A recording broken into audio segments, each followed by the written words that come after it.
Hansen, Super Body, King Spirit. Status, Evolver. Lifespan, 300. Body Evolution Requirement, 100 Geno Points. Owned Genes, Basic Geno Points, 100 Ordinary Geno Points, 100 Mutant Geno Points, 100 Sacred Geno Points, 100 Super Geno Points, 17. Hansen punched the testing machine. The meter showed 217.6587, which meant Hansen's fitness was over 200. He was in his purest form, too. The strongest known human in the second god's sanctuary was sitting at around 150. There was a frightening gap between Hansen and that person. Although this was just a simple test he had conducted, he was still supremely satisfied. If he had calculated things correctly, when he maxed out his Super Geno points, he'd be at a fitness level of 300. He would become a celestial being and be able to challenge super creatures solo, without a problem. Although he could not effectively face them as he was right now, he had what it took to fight back. He wasn't like other people, who would quickly find themselves crushed by such intimidating foes. He exited the testing lobby at around lunchtime, and he was planning to have lunch with Yenran. Unfortunately for him, she was busy with work and had to leave the base. That led to Hansen going for lunch by himself. Hansen had ordered his lunch and sat down when he saw Annie approaching, with a dish of her own in hand. She sat directly in front of him. "You really don't want to take part in Divinity's bout?" Annie asked Hansen. "No, I don't want to," Hansen replied, as he shook his head. "Why?" Annie asked, frowning. In her eyes, Hansen had a super pet that could even the odds and cement a position amongst the 10 Son of Gods, bringing some much-needed glory to humanity. "The pet's power is only that of a pet, do not overestimate it," Hansen told her coldly. "But even so, you still have a chance," Annie pleaded. Hansen smiled and said, "That is a genuine battleground. It's not a game, I won't respawn. I won't put my life on the line for some title." Annie just took a long, icy stare at Hansen, before grabbing her dish and walking away. Hansen was aware that many people were hoping for him to join, but he really couldn't take part. If he exposed the fact that he had absorbed the life Geno essence, the Alliance would require an answer. In such circumstances, the Ji or Qin family would be unable to protect him. This was a matter concerning the human race. He would be pressured by people on every side. That was why Hansen was going to use Dollar as his identity when he joined.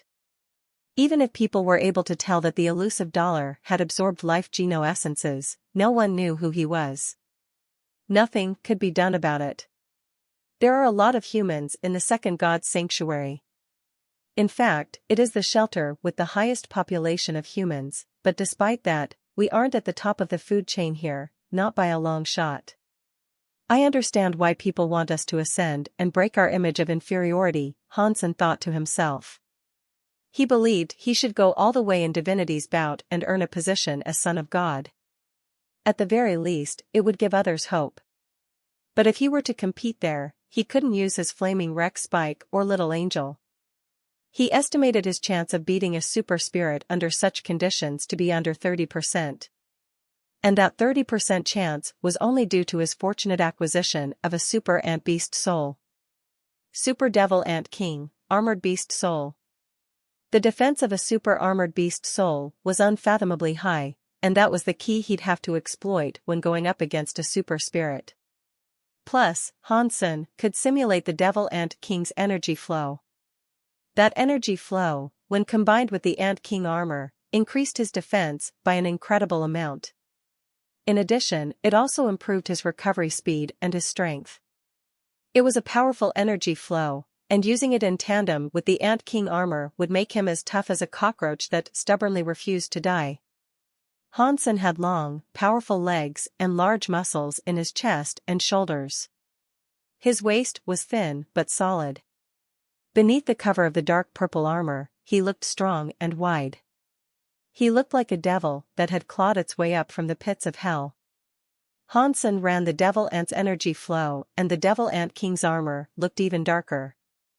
From bright purple, it became a deep, dark shade of purple. Hansen had a look at himself and was satisfied with his appearance. He thought this super armor would enable him to battle the super spirits with relative confidence. Even if he lost, he wouldn't go down without a good fight. Hansen put away the Ant King armor and fed it the black crystal. There should have been enough time for it to evolve, before the divinity's bout began. With the armor evolved, he'd be even stronger. After that, Hansen no longer went to hunt. He used the remainder of his time to learn stronger melee skills.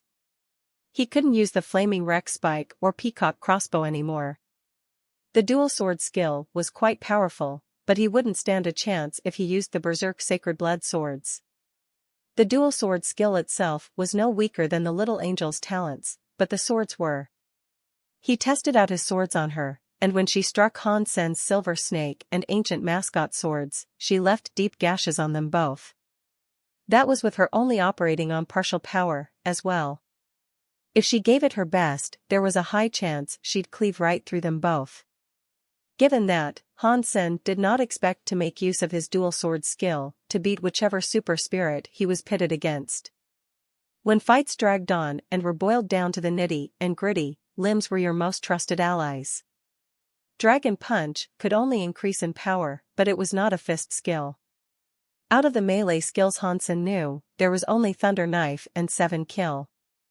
Logging into the Saint Hall at the military, Hansen started searching for a fist skill he deemed suitable. He looked for quite some time, but to no avail. None enticed him. The hyper-geno arts here in the Saint Hall tend to focus on S-rank skills for ordinary folk. Only a few people own true, legendary skills, and they are never listed for sale.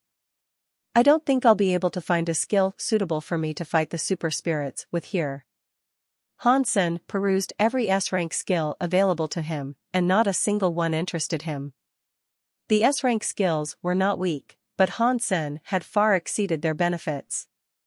He wanted something like Heavenly Go or 7 Twist, something legendary. He wouldn't waste time on other skills anymore. Hansen went to the St. Hall's ordinary section but had even less hope going there. If he couldn't find one in the military section, there'd be even less chance here. Hansen took a look, and to his surprise, managed to find a melee skill that attracted him. It was a hyper-geno art called Sonic Thunder Punch. The description stated that after mastery of the skill had been achieved, it was possible to deal sonic damage. But, such a level required a very high fitness. Although it was an evolver skill, the practitioner had to be near the rank of a celestial being to learn it effectively. Otherwise, he would need a really good thunder element body build.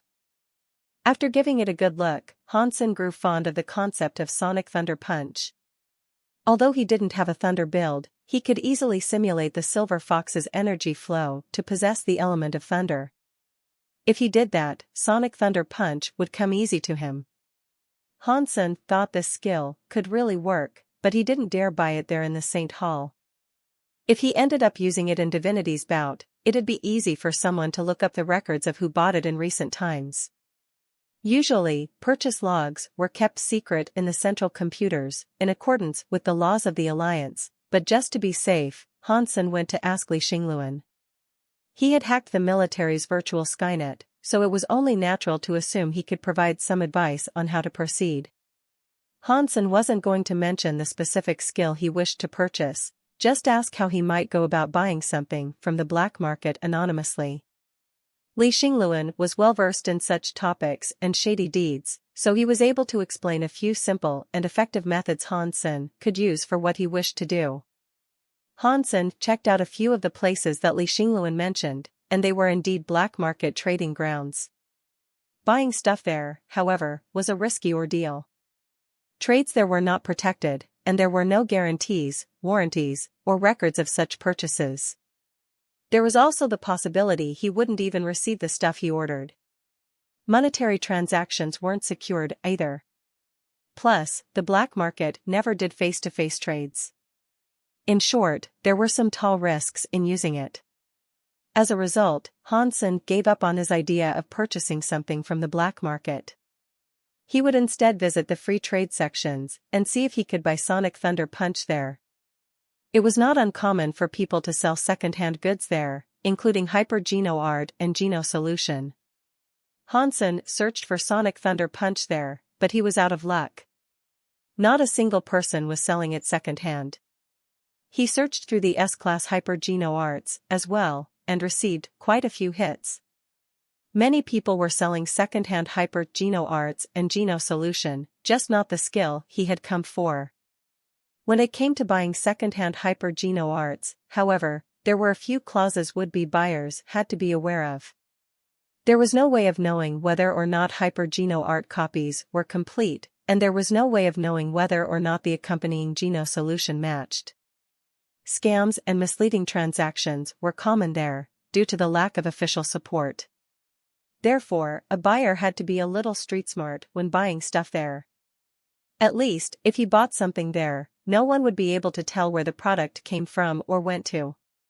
Following Li Xingluan's suggestions and methods, Han Sen would be able to buy anything he wanted without any traceable evidence.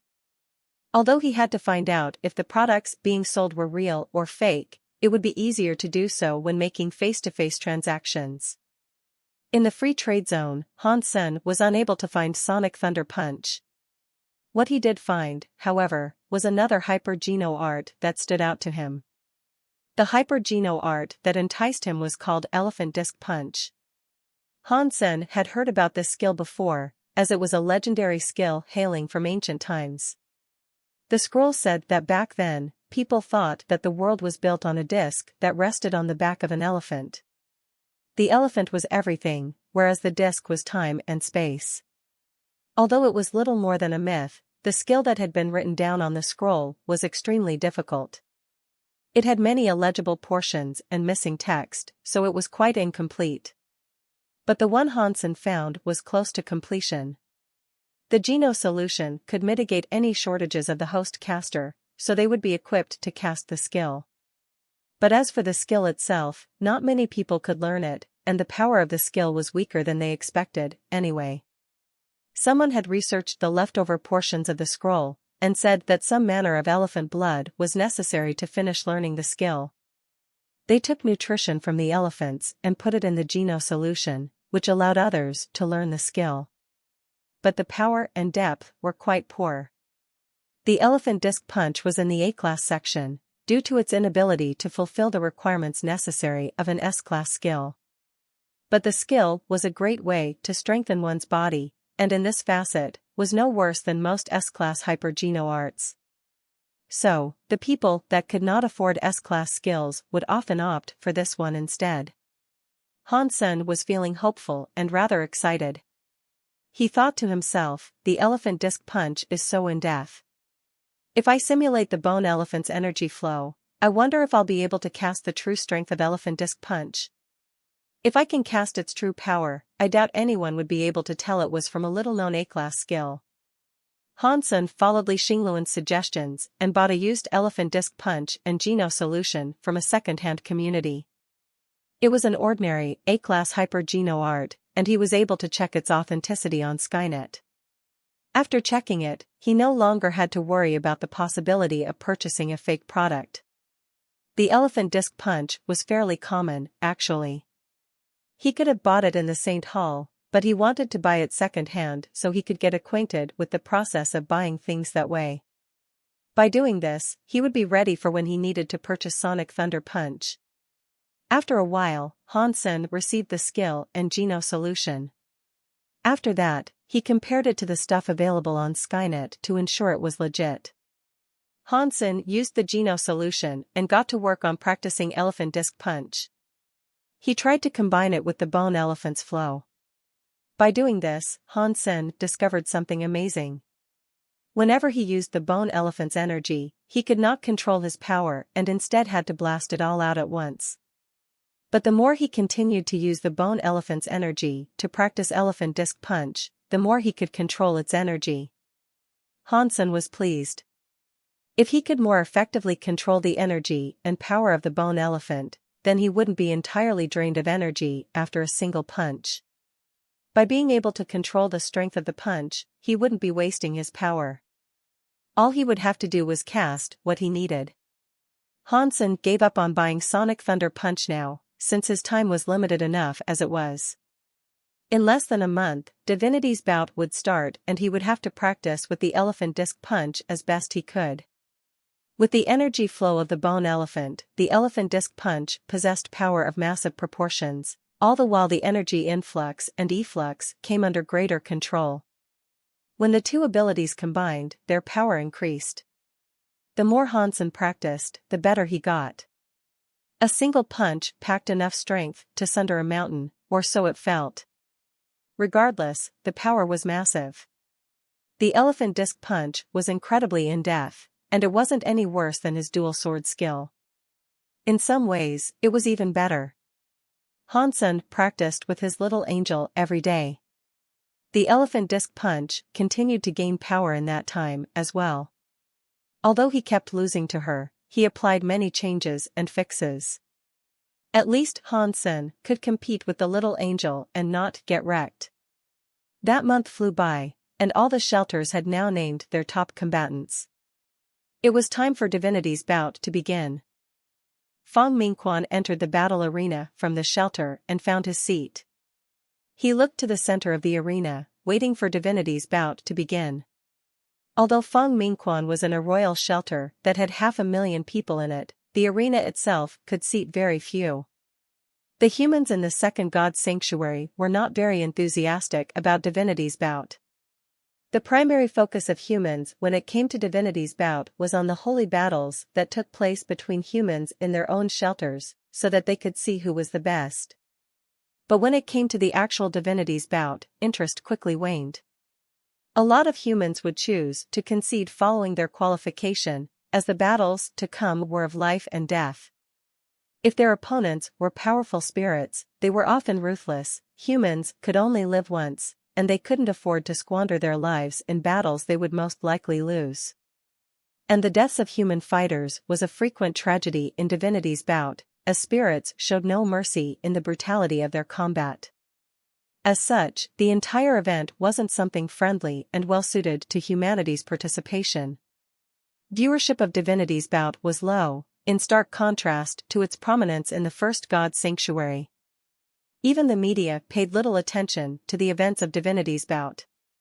After all, there had not been a single human son of God yet, and they had no desire to spend time and resources reporting the victories of spirits.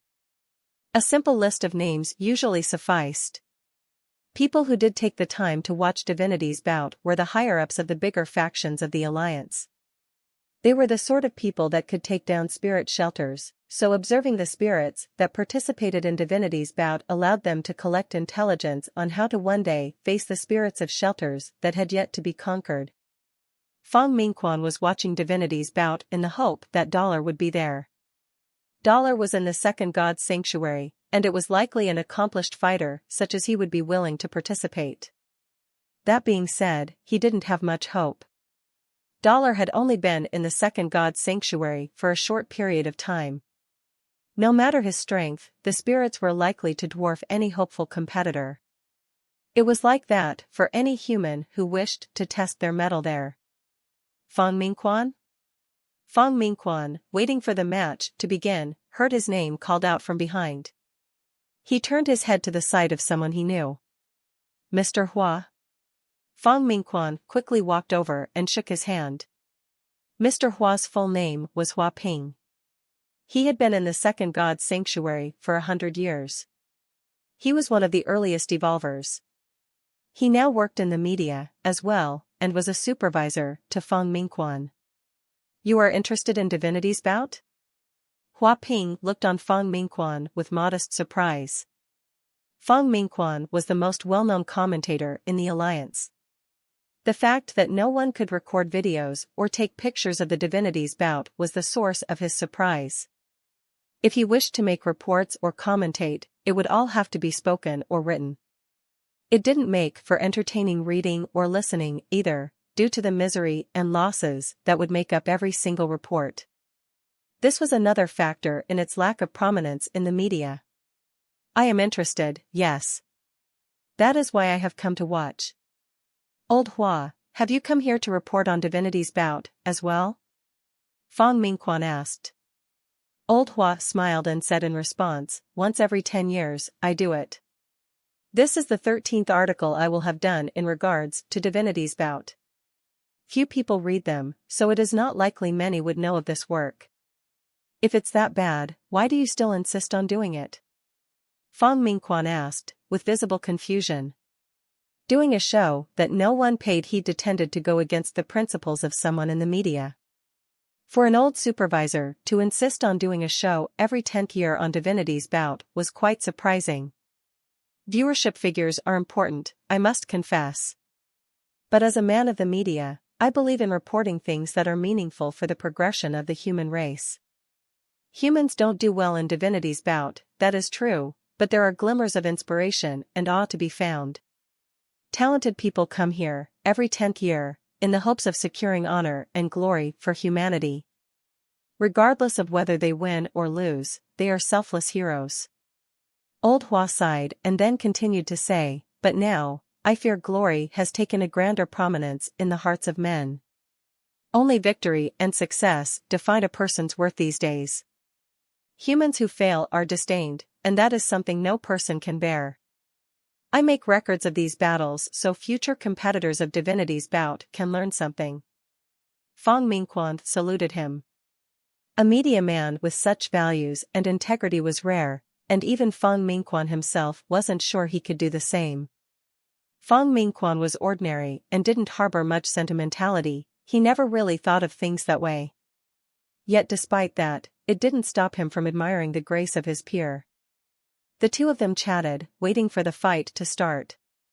The arena could house 100,000 spectators, but only a few thousand had come. Other human shelters were like this, as well. Aside from the fighters, and important figures and officials of the Alliance's greater organizations, humans weren't likely to come and watch a fight that would most likely result in defeat for their entire race. Those who claimed victory would receive their time in the limelight, but the same could not be said for those who, despite significant effort and diligence, could not find the success they clamored for. Humans adored heroes, but they often failed to realize that it was the past failures of the heroes that resulted in their own victories further down the line. In the legends of heroes, failures did not matter. They were small and insignificant in the grander scheme of things. Divinity's bout was soon to begin. Those who had placed first in the shelters of humans and spirits were now drawn into the battle arena. The arena was massive, and there were many smaller arenas separated neatly alongside each other, making it possible for 1,000 fights to go on at the same time. Humans and spirits were put apart, not allowed to have contact with each other. This was to avoid conflict outside of the organized battles. Because so many humans and spirits were taking part in the event, it was difficult to find a specific person. Fong Mingquan perused the list of participants intently, in the hopes of finding dollar there. Hua Ping, who was beside him, used a pen to record something. His face was very serious. He really is here. Fong Mingquan blurted out when he found Dollar's name on the list of battlers. Hua Ping looked confused. He turned his head to look at Fong Mingquan and asked, "You have a friend who has joined Divinity's bout?" "Yes," Fong Mingquan responded with great enthusiasm. Although he had never met Dollar, or even exchanged words with him, he cherished him as a good friend in his heart. He considered him his best friend, as a matter of fact. He could not describe this feeling succinctly, but it was how he felt, regardless. "What is the number of your friend's battleground?" "Let me see if he's going up against a spirit," Hua Ping said. Fong Mingquan quickly gave him the number. Hua Ping was an expert, so he'd be able to tell him quickly what Dollar was about to go up against. "Dollar and Black Gold, your friend is unlucky, it would seem. He has encountered a spirit in his very first match. Black Gold is a very powerful royal spirit. He has armor that is nigh impenetrable. Even Sacred Blood class weapons have great difficulty dealing damage to it," Hua Ping said, as he looked. After what Hua Ping told him, Fong Mingquan started to worry. He didn't want Dollar to go up against something so fiercely powerful. As they spoke, the two combatants entered their battleground. One combatant was 3 meters tall and clad in black armor. He looked terrifying. His movements were almost like a mechanical robot, built from steel. The other fighter looked fairly strong compared to what might be expected of a human. However, he was clad in a purple armor that looked relatively thin next to his opponent's. The black gold spirit shouted and raised the hammer he wielded, which was bigger than a small car. He smashed the ground in front of Han Sen with a force that probably could have toppled a small mountain. Fang Mingquan watched Dollar with great trepidation. Although Dollar was wearing purple armor, he could tell it was Dollar from the way the man held himself. As he observed Dollar facing off with black gold, it frightened him. Fang Mingquan was an evolver himself, so he could clearly sense the threatening power that resided within the hammer black gold wielded. Your friend seems a little slow. His abilities are strength-focused? If that is true, he won't fare too well against a foe such as black gold. His enemy's power is infinite, so unless he is one of the strongest humans in history. Hua Ping trailed off, but such a sentence had only one conclusion. Fang Mingquan didn't see Dollar dodge, and neither did Dollar draw a weapon. He watched nervously, as Dollar had only been in the shelter for a couple of years and his power had most likely not peaked yet. Going up against such a frightening foe was wildly dangerous. As Black Gold's hammer swung again, poised to land on Dollar's head, he brought out his right fist and punched the hammer.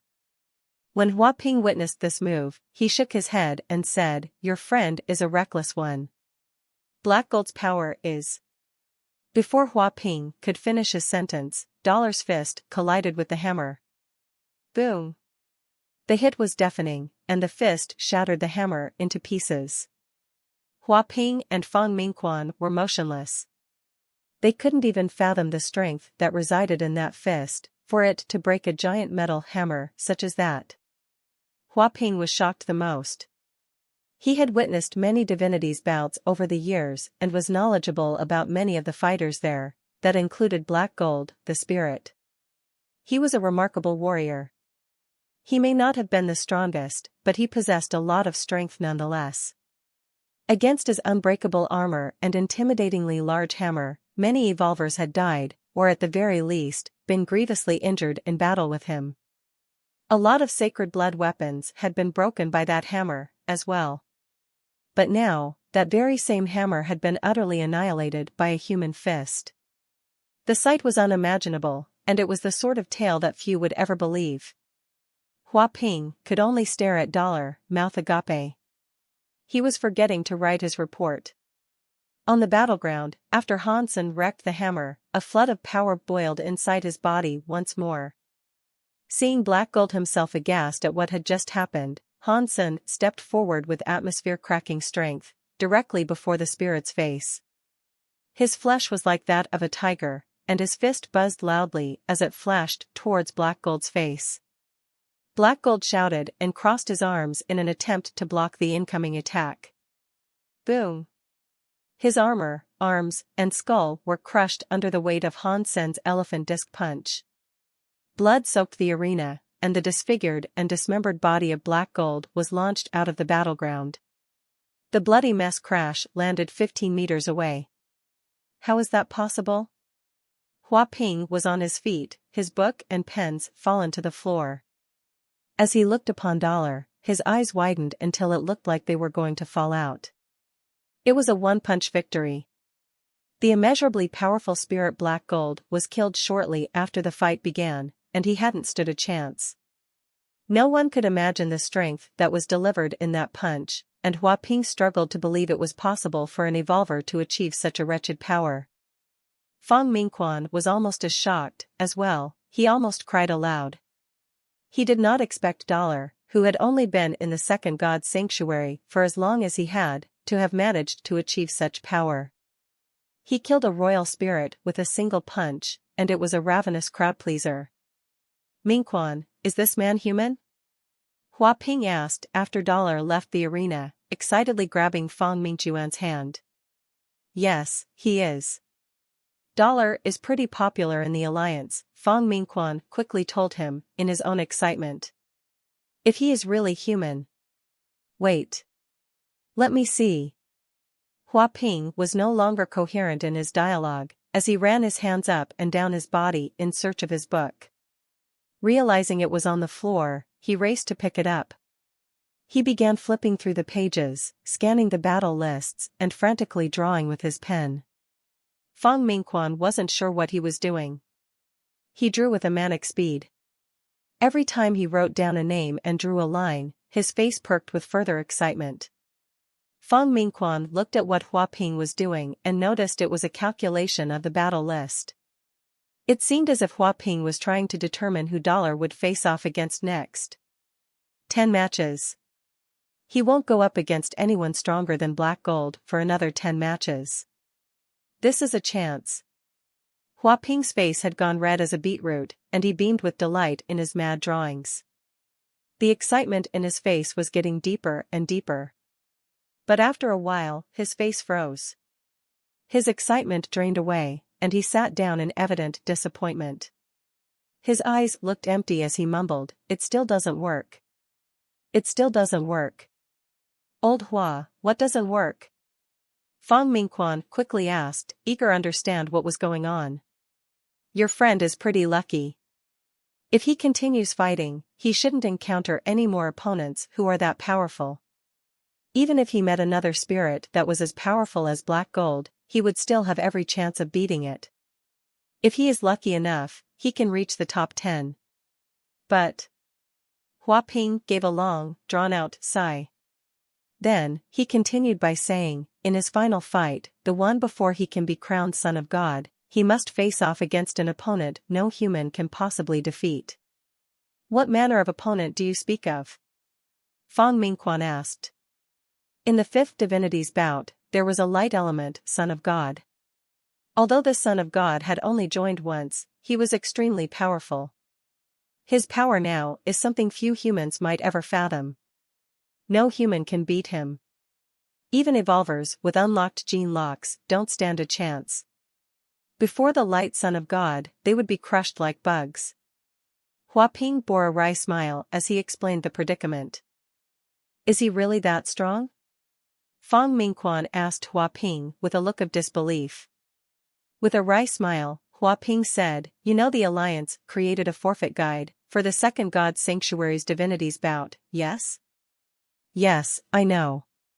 It contains a record of all the most powerful spirits that have participated in divinities bout.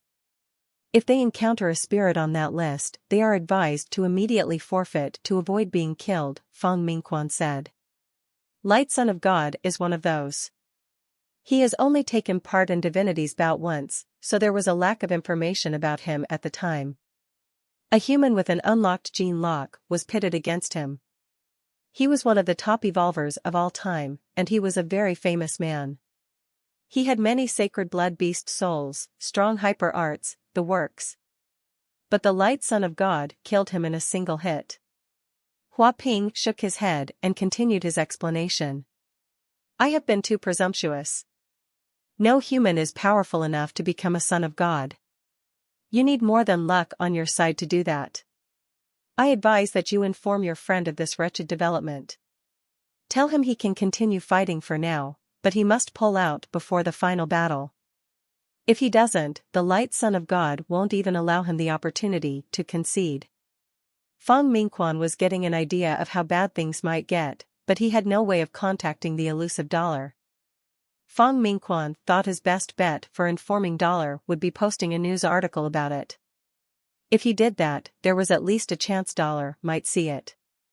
Divinity's bout continued. Today, everyone would have to fight 5 times. Dollar had another 3 spirits to go against, the other 2 were human. Hansen beat down the 2 humans and slew the 3 spirits with ease. Powerful. He is so powerful. He might very well be the strongest evolver in history. With such power, I cannot imagine. Hua Ping was very excited, but a pang of woe nagged at him from behind. Dollar was practically only 1 step away from being a Son of God, but he feared what might happen to him if he tried to take it. The better Dollar performed, the sorrier Hua Ping became. By the end, he couldn't bear to watch Dollar fight. Someone so excellent was soon to be stopped, right before earning the title and becoming one of the 10 Son of Gods. He had no clue the next time humanity might have a similar opportunity. Fang Mingquan, on the other hand, was thrilled and excited. Although he wasn't wholly clear on when Dollar joined the second God's sanctuary, he suspected it hadn't been more than a few years. Ascending at such a sharp trajectory, it was difficult for him to gauge his power correctly. But Fang Mingquan and Hua Ping were both still worried. If they couldn't contact Dollar, and he ended up facing off against the Light Son of God, things would go very bad, very quickly. He has read the forfeit guide, hasn't he? Fang Mingquan pondered aloud. He was sure that Dollar had, but he was still prepared to go back and make a broadcast about the show. He hoped it would be popular enough to let Dollar know how powerful the Light Son of God truly was. Too many fights were taking place at the same time, so people tended to just watch their family members or at least the people they cared for. So, for this reason, very few people paid attention to Hansen. A few people did come over to see, and although they were blown away when witnessing his power, it wasn't enough to attract others over. Fang Mingquan decided to return to the Alliance and start a broadcast about Divinity's bout. In particular, he wanted to talk about the 5 matches Dollar had already taken part in. He also wished to speak about the opponents he was going to face off against in the future, the Light Son of God, in particular. He wanted to deliver plenty of information about that spirit and what the spirit had done in the past. This broadcast was almost like radio. There were no pictures of the event and it only featured Fang Mingquan discussing Divinity's bout, alongside a rough map he had drawn up. Despite this, it drew a lot of attention. Dollar is here? And he's taking part in Divinity's bout. Dollar only became an evolver a few years ago, he's taking part in Divinity's bout already? Holy crap! Black Gold's hammer was smashed into smithereens by Dollar's fist? And he then proceeded to kill the spirit with a single punch. Are you yanking our chain? I remember the previous Divinity's bout, in which my friend went up against Black Gold. He had unlocked his gene lock and yet despite that, he was immediately struck by the hammer 3 times and was at the precipice of death before he could be dragged out and forfeit. Dollar rocks. I'm going to go watch Dollar battle. Let's all go support Dollar tomorrow. If Dollar is there, I'll be there. If the analysis is true, though, poor Dollar. He'll be stopped in his tracks one step away from the top. Why do you guys assume he can keep on winning? Let's just see if he can beat the rest of the spirits and humans first. That Dollar is BS. His previous record was only landing as the 10th Son of God in the first God's sanctuary. And he only competed there once. Yeah. Dollar is a scrub out here in the second God's sanctuary. The light of God will crush him with his finger. What is the point of fighting, if it's all down to luck? If he didn't face off against the Light Son of God, and become one of the top 10, he'd still be killed by the other Son of Gods. He is sidewalk litter against them, trash kicked to the side on the pavement. With the luck you guys are talking about, I could be a Son of God. I could join and be lucky enough not to face off against any strong foe and then POW. I'll be a Son of God. Dollar's participation in Divinity's bout was the catalyst for a great schism in the Alliance. A great debate had begun, and many people rooted for Dollar. They wanted him to become the first human Son of God in history. But there were many people who did not believe Dollar could make it and beat the Light Son of God in the process. People with sense were more likely to advise Dollar to give up the fight, lest he be killed. Many professionals had analyzed Dollar's Divinity's bout. They thought his luck had been pretty good thus far. Every fight seemed to be an easy one, apart from the upcoming Light Son of God. The other humans who took part in the holy battles would be out a few rounds before Dollar, as the spirits they met were too powerful for them and they had to quit. But Dollar's luck stopped there. Even if he went ahead and beat the next few spirits coming up, he would most likely withdraw before going up against the light Son of God. That was what most professionals assumed Hansen would do. As things were, they did not believe any human had what it took to go against the light Son of God and win.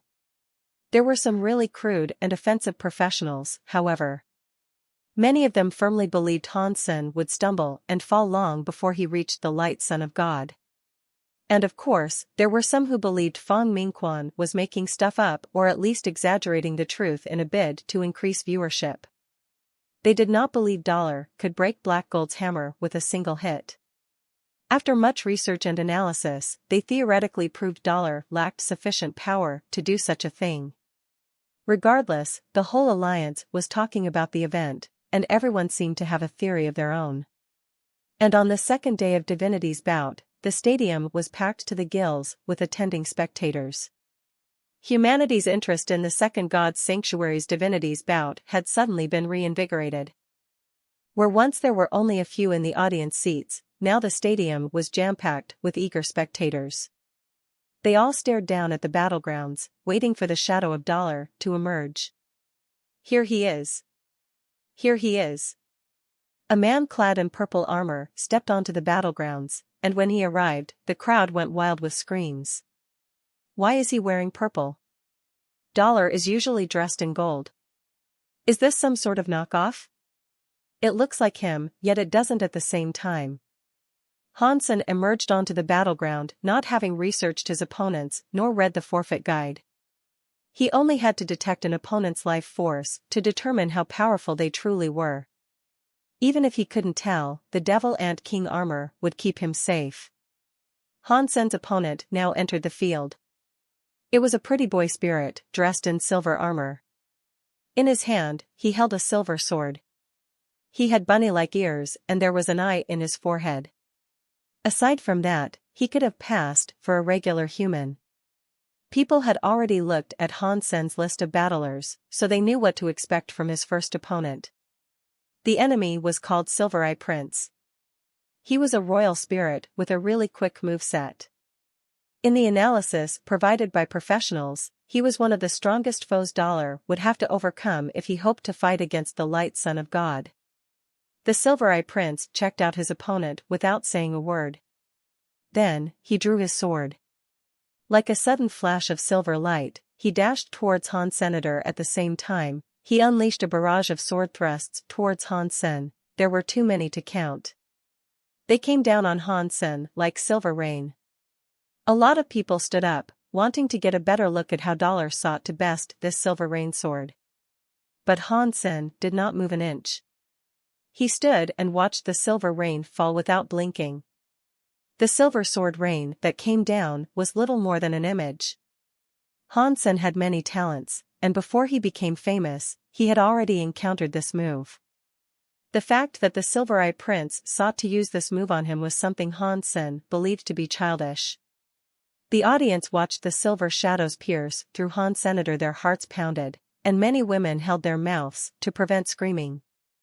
But despite what they saw, nothing happened. Hansen still stood where he was, unmoved. He just peacefully watched the Silver Eye Prince prance about with his sword. Suddenly, Hansen raised his hand and used 2 fingers to catch a single silver shadow. And then, all the rain disappeared. Hansen was left where he was, holding one silver sword between his fingers, 3 inches away from his throat. But the 3 inches might as well have been 1,000 miles. Despite being held by 2 fingers, the Silver Eye Prince could not budge his sword. It was stuck. Catcha! Hansen's fingers moved, snapping the sword. Then, he followed up with a palm strike into the Silver Eye Prince's chest. All the audience heard was the sound of shattered glass. The Silver Eye Prince's silver armor was smashed into little more than glitter, as its pale colors surrendered to the wash of blood. The spirit's blood soaked the battleground, but he was dead before he hit the ground. Right before he crashed onto the floor, he disintegrated. He had returned to his spirit stone. Everyone who watched the fight had been petrified, as if they had been turned to stone. The supremely powerful Silver Eye Prince did not stand a chance against the might of Dollar. The spirit didn't even have the opportunity to fight back. Dollar. It really is Dollar. Dollar has returned. That is way too powerful. That's frightening. Cool. What nonsense were those professionals spewing? Didn't they say Dollar could not break Black Gold's hammer? They also said Dollar could not defeat the Silver Eye Prince. Well, take a look at that result. What are they to say now, huh? Dollar, our Lord and Savior, is always with us. Kill. Kill. Kill. Keep going, Dollar. Show them spirits what's up and become a son of God. Holy crap. Dollar really is still Dollar. Invincible as ever, even here in the second God sanctuary. Allow me to kneel before you and kiss your hand.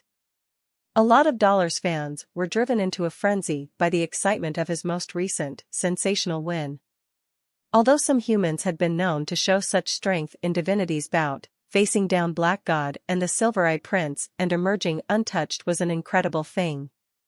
It was a very rare occurrence. Of course, many people had never paid attention to Divinity's bout before. After this fight, however, people were beginning to see a warming light of hope. They started to believe a human could actually claim a spot amongst the Son of Gods. Hansen exited the arena to wait for his next fight. Not long after, it was time for him to return. He didn't look at the list, assuming such a thing would be trivial and pointless. As such, he didn't know who he was to face off against next. The person who arrived on stage surprised Senator. He never expected his next opponent was to be a human, and more surprisingly, someone he personally knew. Queen? Queen is going up against Dollar. A lot of elite evolvers who saw the person standing in front of Hansen were shocked. No one expected Dollar would be going up against Queen this day. Time was short, and they had only briefly been given the opportunity to analyze the list. And in regards to who his second opponent might be, there were far too many possible matches. And there was also the variable of not knowing whether Queen would win her previous match. The list Hua Ping had formulated only accounted for spirits, and he cared little for the analysis of which humans might face each other. People read the list, assuming Hansen would be facing either another spirit or a human called Huang Fujing. No one knew Huang Fujing was Queen's real name. This is interesting. Queen is Dollar's opponent. I'm not quite sure who will be stronger. It's a shame Lin Feng is still on his mission and was unable to join Divinity's bout. His participation would make things even more interesting. Ting Zhenlu was shocked, seeing Queen square off against the enigmatic Dollar. But he still felt as if it was a shame. Ting Zhenlu was hoping Lin Feng would be the one to go against Senator. Although he knew Queen was powerful, Ting Zhenlu had to admit he did not know much about her. Queen versus Dollar will be an interesting fight, that is for sure. The Murder Dollar legend is Dollar himself, and he knows Heavenly Go, too. I don't know if it's Heavenly Go or not. This is rather interesting. We'll have a metric to determine how powerful Dollar truly is. Who is Dollar, anyway? In the ice fields, in the Royal Class Goddess Shelter, the Beetle Knight continued to take on the shape of Hansen, like a doppelganger. It brought the little angel to observe the fight, and the people who had guessed Dollar was secretly Hansen were quickly disappointed. Seeing that woman, who was as cold as a monarch, Hansen did not move. His very heart had been rocked with surprise, and he thought to himself, this is too much of a coincidence. Despite the countless other humans and spirits here, I am put against her? Queen looked at Hansen, then kicked towards him with her long legs like the throw of an axe. Queen did not care who her opponent was, she had no idea she was up against Dollar. But Hansen waved his fist, and after doing so, Queen's face changed. Her legs cancelled their attack and pulled to the side in evasion. When she neared Hansen, she raised her fist and attempted to punch him. Hansen raised his elbow and pushed away Queen's incoming fist, as his left hand swung towards her waist. They both engaged in very close-quarter combat. Their attacks, deflections, dodges, and parries came thick and fast, and the eyes of the audience could barely follow the speed at which they fought. By the time they could admire one move, another 10 had been performed. The crowd became cross-eyed, and it was like they were witnessing the fight of two rabid monsters. Who is this woman? She is so cool, she can actually go toe-to-toe with Dollar. I did not expect to ever see a woman evolver be so powerful. This woman is amazing. Her body and general appearance are divine, and her strength is incredible. She is like a goddess. This Huangfu Jing, she cannot be from the Ares Martial Hall. Many evolvers did not know who Queen was, but witnessing this fight, they quickly started to admire her. And for the people who knew Queen, they were more surprised that Dollar was able to fight her. Queen was a master of close-quarter combat. She was regarded as nearly invincible by her peers, in part due to her knowledge of Heavenly Go. The combination of Heavenly Go and superb close-quarter combat abilities made most fights a breeze for her. Therefore, people were surprised Dollar was able to fight Queen. The punching skills Hansen used surprised people even more, however. Can Elephant Disc Punch beat Heavenly Go? Many people had recognized Hansen's skill, Elephant Disc Punch. After all, it was a fairly common hyper-geno art. Of course, they never expected the skill could stand up to Heavenly Go. Before this day, if someone had been told Elephant Disc Punch could compete with Heavenly Go, they'd have been laughed out of the room. But there he was, Hansen was using Elephant Disc Punch to repel Queen's Heavenly Go with no sign of being at a disadvantage. And now, people began to think Heavenly Go wasn't as effective as they had previously been led to believe. Holy crap! Dollar is using Elephant Disc Punch, I know this skill myself. Why can't I use it as good as him?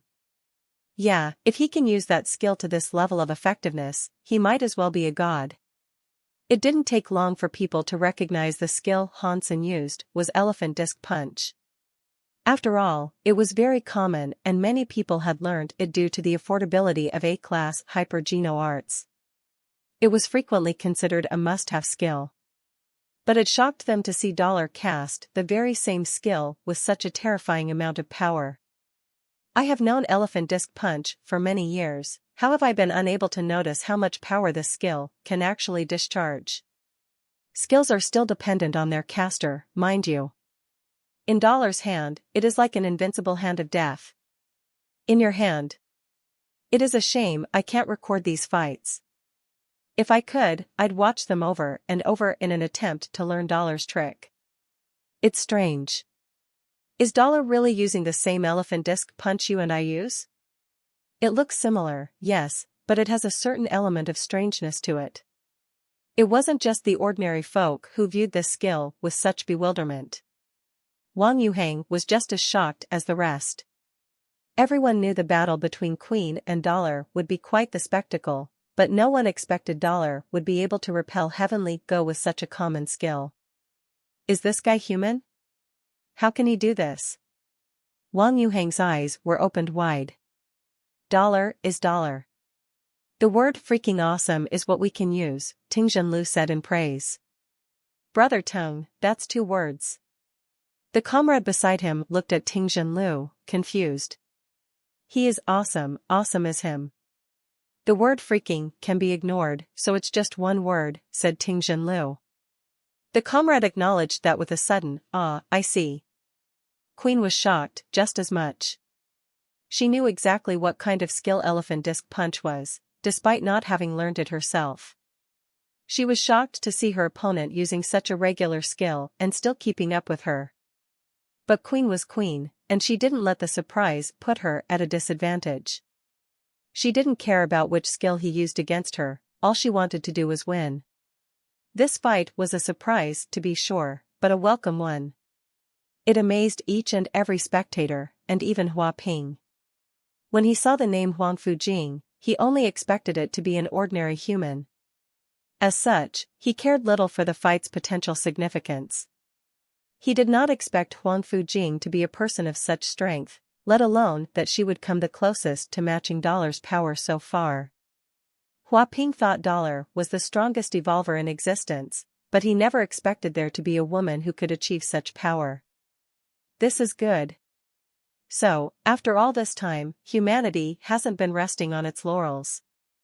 The younger generation has followed in the footsteps of their predecessors, taking the abilities of their forefathers forward with greater strength. They are stepping up, and it now seems more possible than ever for humanity to claim a pedestal and be deemed a son of God. Hua Ping was overjoyed to see so many excellent young people stepping up to the plate. Fan Mingquan was excited to see this, as well. He didn't know such a powerful female existed, and that she could do so well in combat against Dollar. His fists were like an elephant and hers were like a battle axe. The fight between Han Sen and Queen looked nuts, and it didn't seem like either one had a clear advantage.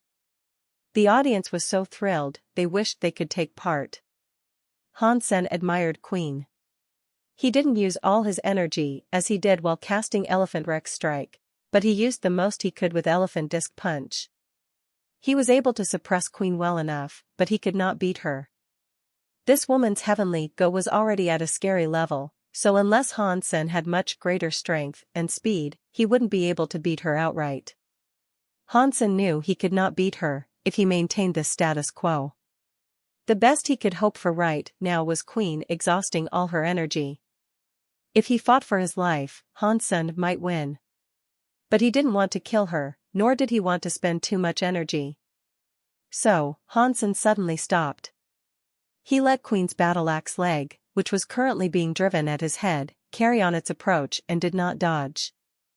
Everyone was shocked, they had no idea why Dollar just stopped fighting all of a sudden. They believed, if he accepted the strike that was coming his way, he'd end up half dead. Everyone thought Dollar might have had a trump card up his sleeve, but he didn't. Queen's leg struck Han Sen's head without resistance. But what happened next dropped every jaw in the vicinity. Although Queen's strike hit Dollar's head with startling velocity and pitch-perfect aim, he didn't move. Dollar did not move a single inch. It was like Queen had whacked a statue, not a human body. But with Queen's power, even if Dollar was a statue, he'd be nothing but rubble right now. And still, Han Sen stood upright as if Queen had not even touched him. Impossible. Ting Zhenlu stood up, and with wide eyes, peered at Dollar who had just stood there in acceptance of the kick. It was not just Ting Zhenlu bearing such a reaction. Everyone who knew even the slightest thing about Queen and her power could not believe what had just happened. Queen's power was above all other evolvers, it was commonly believed.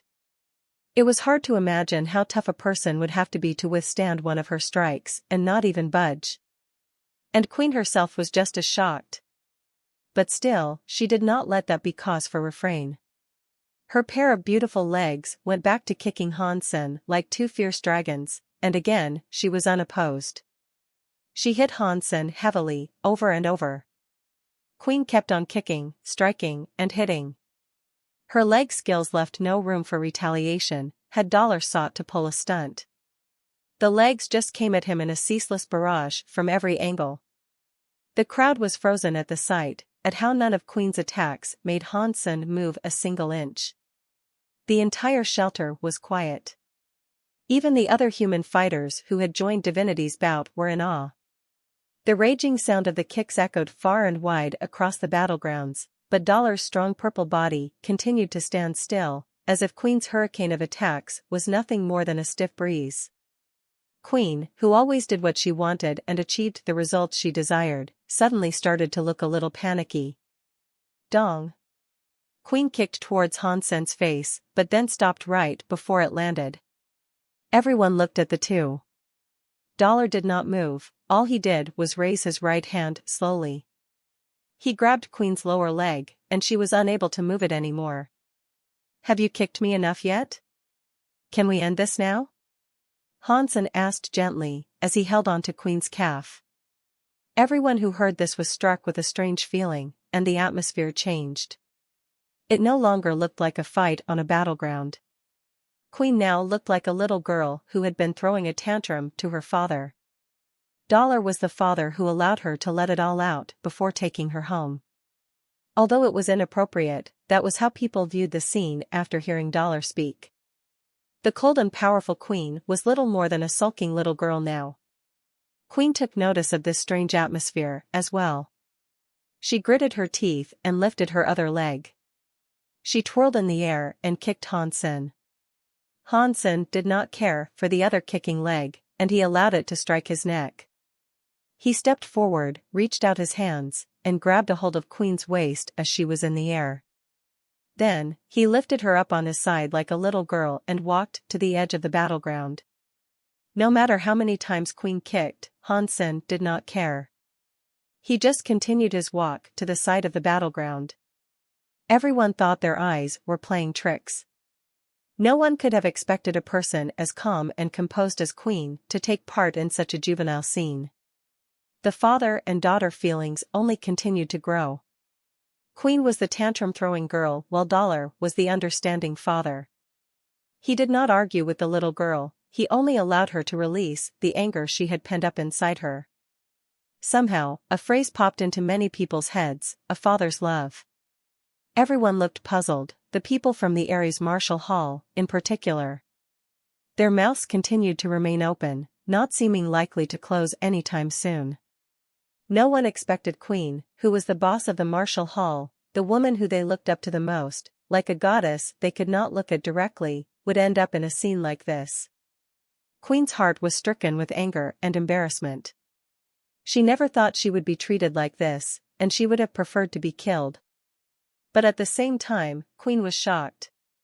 She was aware of the extent of her own power, and she knew there were only two possible explanations for Hansen's ability to withstand her attacks. Firstly, his armor must have been incredibly hard to survive her barrage of kicks. She struggled to imagine what sort of armor he possessed, if it was indeed that tough. It was either that, or he was just much stronger than her.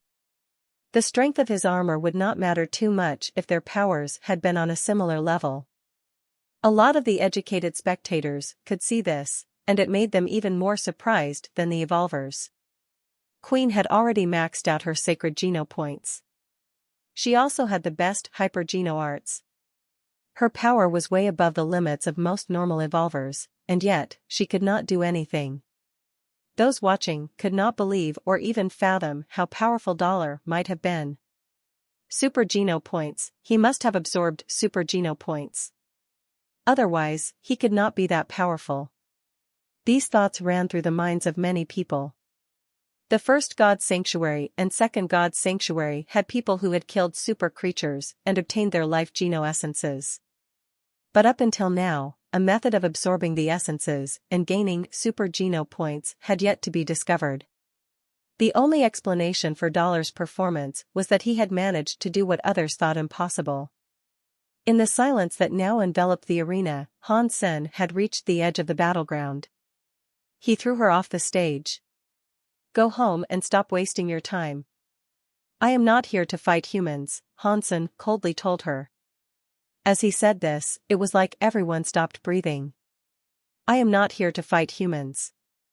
It was an average sentence, but still, it made people unable to breathe. The blood of the audience began to boil in excitement. In addition to his supreme fitness level, Hansen wore berserk super armor. He also simulated the cub's energy flow to make his body not far off the strength of obsidian. That was how he managed to shrug off Queen's attacks. If he had not simulated that energy, the armor itself would not have been enough. After all, Queen knew how to make use of force, and no armor could withstand all that power. "It looks like my absorption of life Geno essences is going to be exposed." Hansen had known exposure would be inevitable when he went up against the final spirit, but he hadn't counted on meeting Queen and having it revealed so early. But Hansen was prepared for the world to know, anyway. He was playing the role of the enigmatic Dollar, and no one would be able to find him once the matches were over. In the next two fights, he met humans again. When his would-be opponents walked on stage, however, they did not fight him. "Dollar, I am a fan of yours. Can I have your signature?" A 2-meter-tall big man stood in front of Hansen looking shy, and handed over a pen and paper. Hansen froze for a second, expecting another match. He didn't expect someone who had come so far to give up the fight and instead ask for a signature. He took the pen and paper and scribbled his name down. He was not worried about someone recognizing his handwriting. He could control his body well enough to mask his handwriting, so he used a style no one would be able to trace back to him. "Thank you, thank you."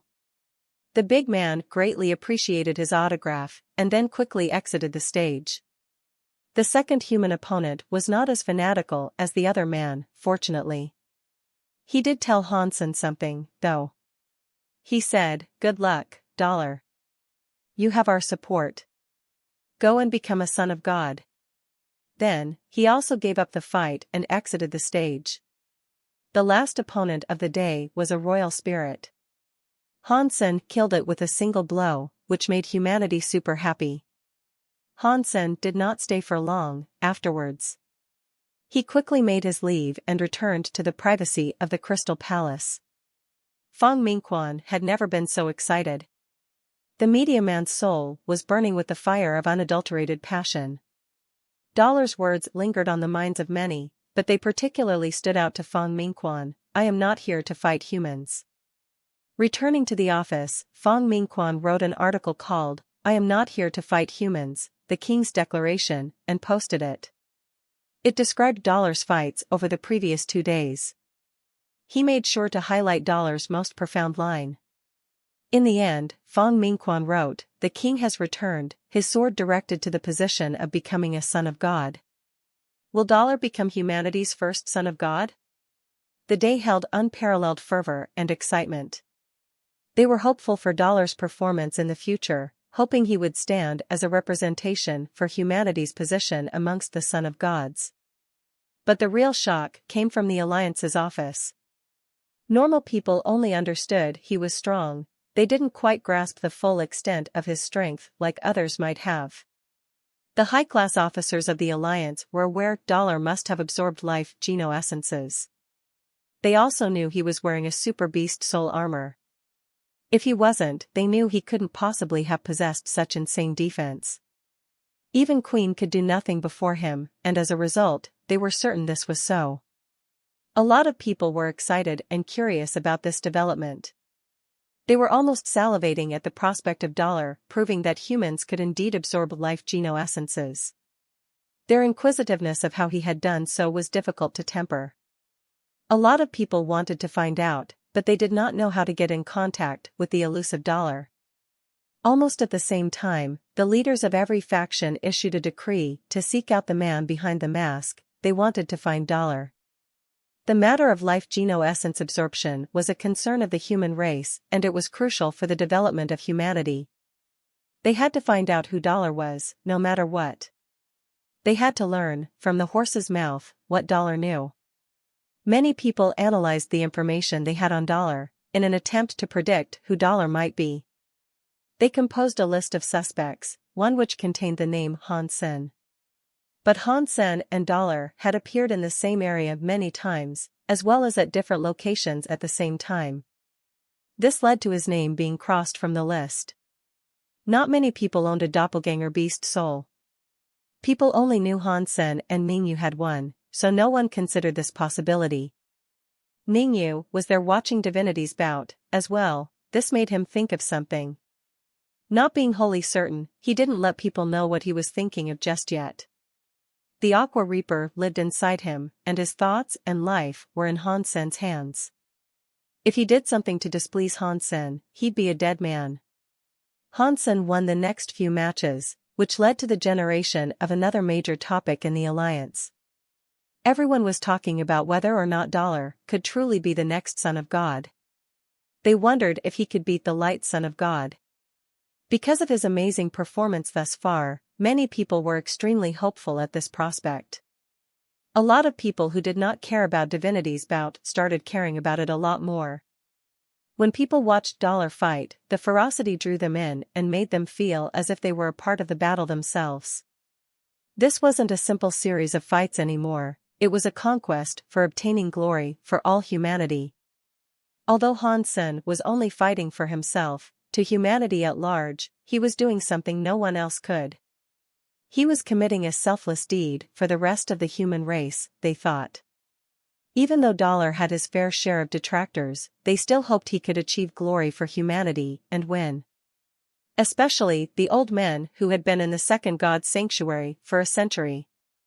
They had lived their entire lives in the second God's sanctuary, and throughout their lifetimes, all they had heard was how miserable humans were doing in divinity's bout. Although they looked like they didn't care, they still secretly harbored a desire for humanity to excel and win the tournament. They wanted someone to get payback on the spirits more than anything. They acted like they did not care because they could not do anything about it. The efforts of every generation had led to countless deaths and innumerable injuries. Disappointment was the only reward for such grievances, and thus, they lacked hope. They continued to pretend as if they didn't care, even going so far as to make jokes about the event.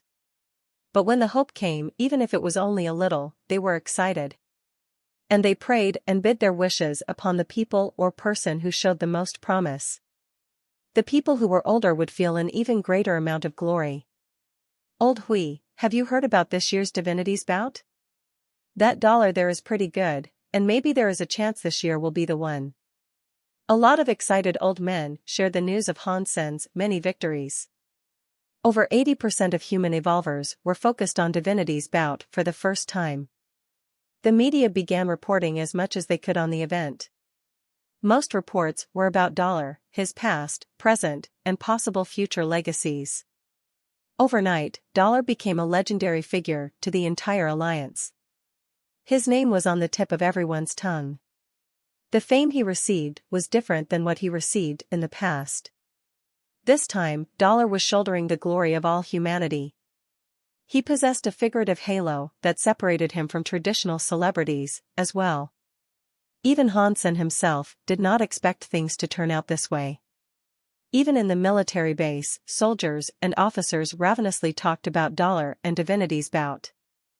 Victory. Non-stop victory. Dollar won again and again, which thrilled the alliance.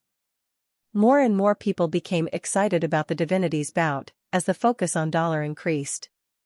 Although there were many differing opinions, the mainstream media were all hopeful that Dollar could see his trials through and manage to become a son of God, or perhaps even the #1 son of God. At the same time, there were many people trying to determine who the elusive Dollar actually was.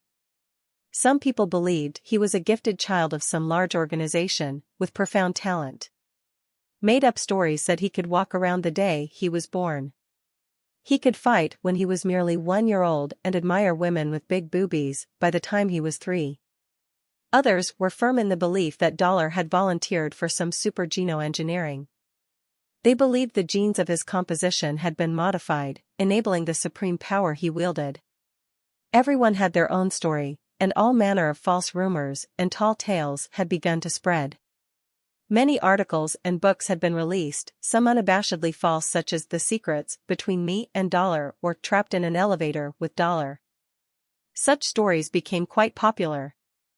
The officers and factions of the alliance worked tirelessly to figure out who Dollar was, but still, they could not find out. The way they clamored for intel was considerably worse than the general populace, but it was all to no avail.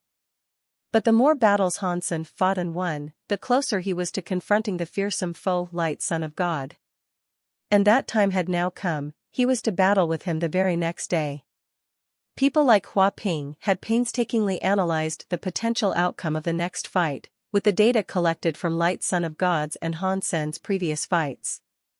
He had come to the conclusion that Han Sen had only a 20% chance of winning. Hua Ping and his people had been predicting this outcome for a while now, even before Dollar's popularity exploded. They hoped to find a way Dollar might manage to beat his ultimate enemy. But in each one of Light Son of God's battles, he killed everything that came close.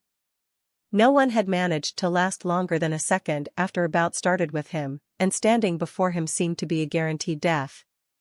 His movement speed was far too quick even to see. He would blink away, and the head of his opponent would be severed before he reappeared. He was the sort of foe no human could go against. Although Dollar was strong, his speed was nowhere comparable. It was highly doubtful Dollar could dodge his attacks. The reason Hua Ping believed Han Sen still had a 20% chance of winning was attributed to his armor. With good fortune, such sturdy armor might be what was needed to survive one of Light Son of God's killing strikes. While blocking his attack did not guarantee a win, it still provided an opening. It was a slim chance, but it was a chance nonetheless. All the big factions of the alliance conducted their own analyses, but each one's result was considerably worse than Hua Ping's prediction. They saw Han Sen having less than 10% chance of achieving victory.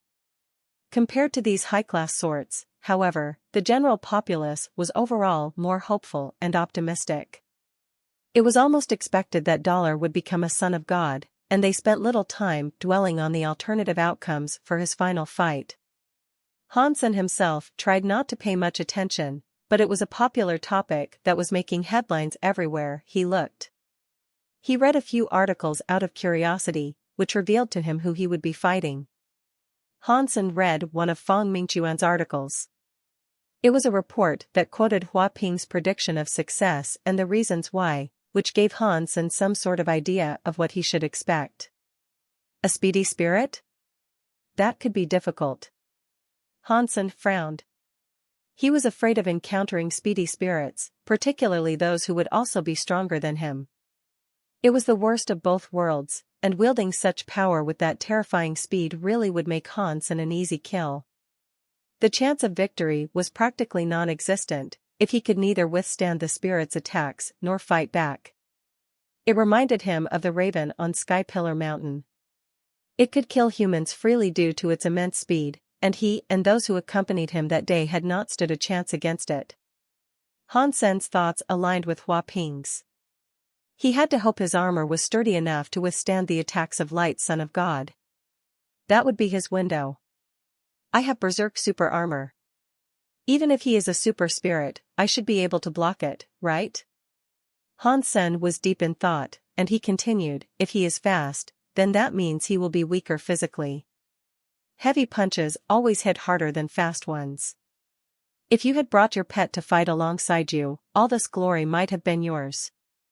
Annie approached Han Sen, supper in hand. She sat in front of him as he read the news while he ate.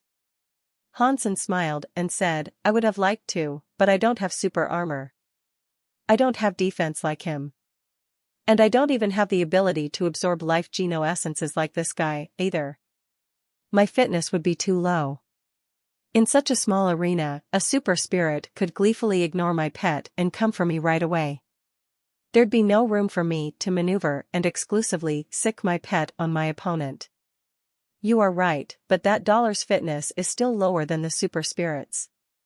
Even with super armor, he is still useless. He will not be able to hit Light Son of God, and so he will still lose. Annie took a breath and then continued to say, if your pet is with him, it might give him the edge he needs to become one of the 10 Son of Gods. Even if I wanted to lend the pet to Dollar, where could I find him? All of the factions are looking for him like mad, right now. Han Sen shrugged. Annie nodded and said, we have run many tests on the life geno essences. We have no idea how to absorb them, yet Dollar has somehow managed to. I would like to know how, too, Han Sen said, as he continued to eat. The next day, the human shelter's battleground was packed to the gills with spectators once more. The audience was rabid, eager to watch Dollar fight the Light Son of God. If Dollar won, he would become a son of God himself. It would be the ultimate glory, and one of the highest achievements of humanity. A lot of old evolvers also entered the battle arena, earlier than most. Quietly, they waited for the matches to start. Their hearts were nervous, and no one wanted Dollar to win more than they did. From 20-year-old people to 200-year-old people, this fight was a cultural phenomenon. It attracted people of all ages, from all walks of life. It was unknown how many billions of human evolvers now turned their attention to this fight. Even those who said Dollar had no chance of winning still prayed he might be able to summon a miracle. This was nothing personal. Although Han Sen personally felt that it was, he was representing the entire human race. Until Han Sen, no human had ever come this far.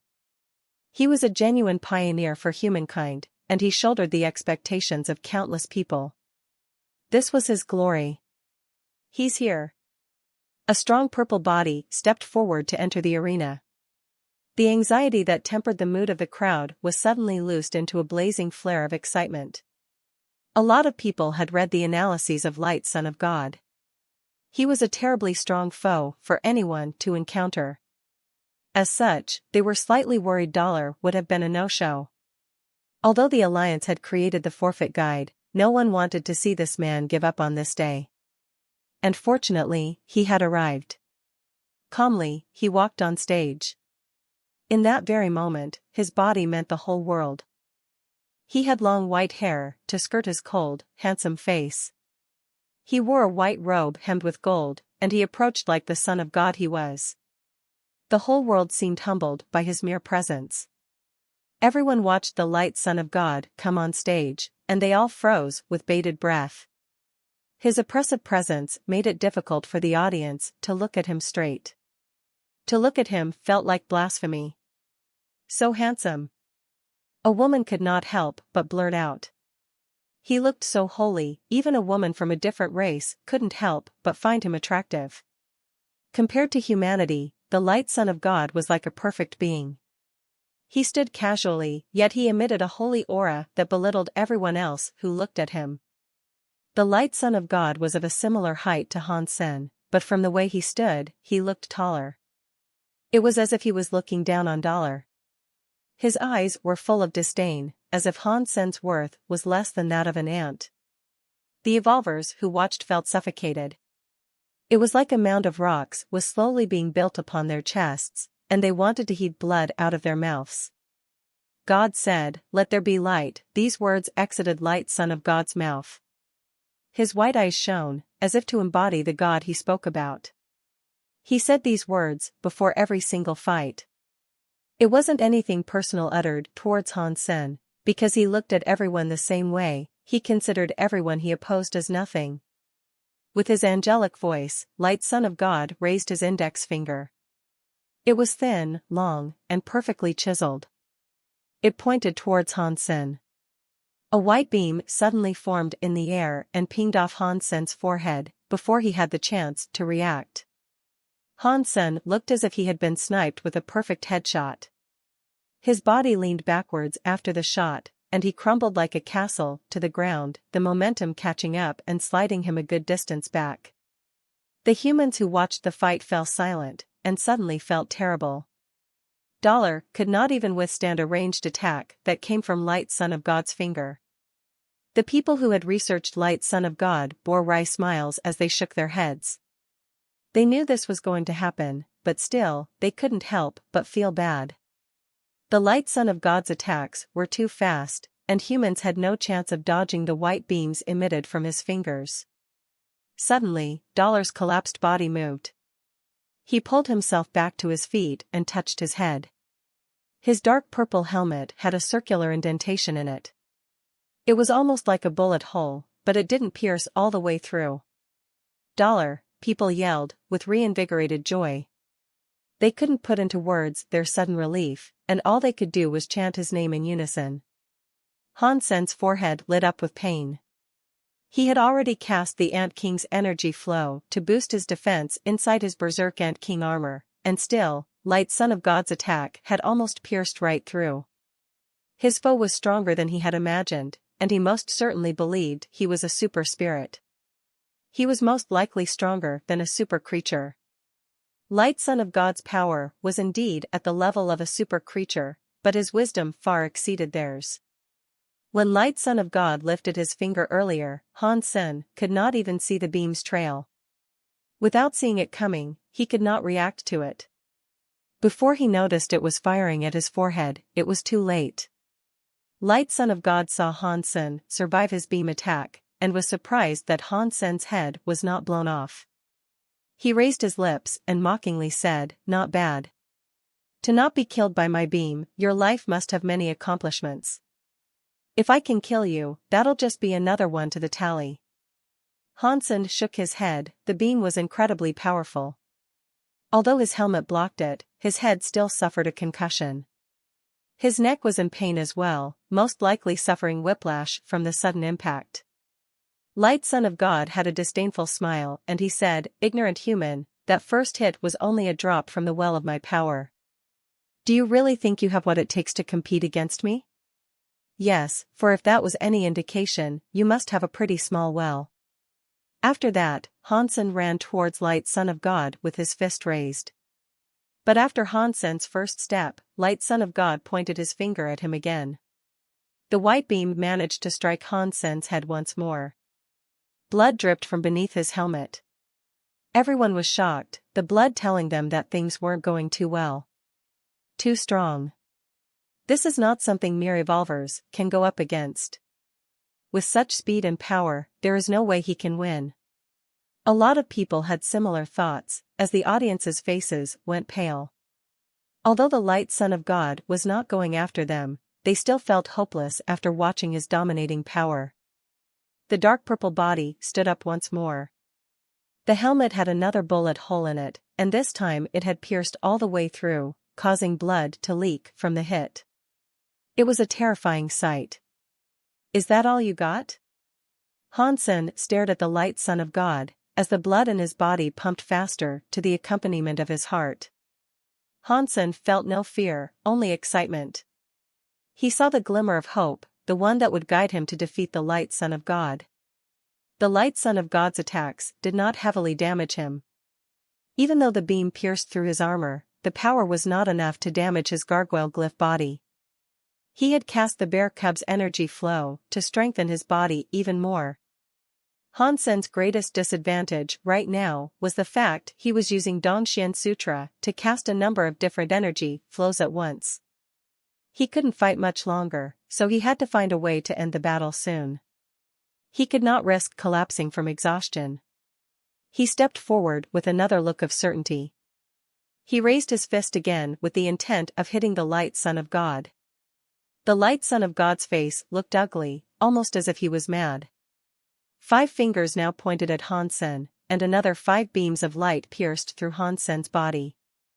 Hansen's body was sent flying, his blood like flowers in the air. A few sensitive female spectators held their mouths as tears fell from their eyes. With more blood seeping through his wounds and the tears of his armor, Hansen managed to stand up once again. He didn't say anything this time, he just tried to punch Light Son of God again.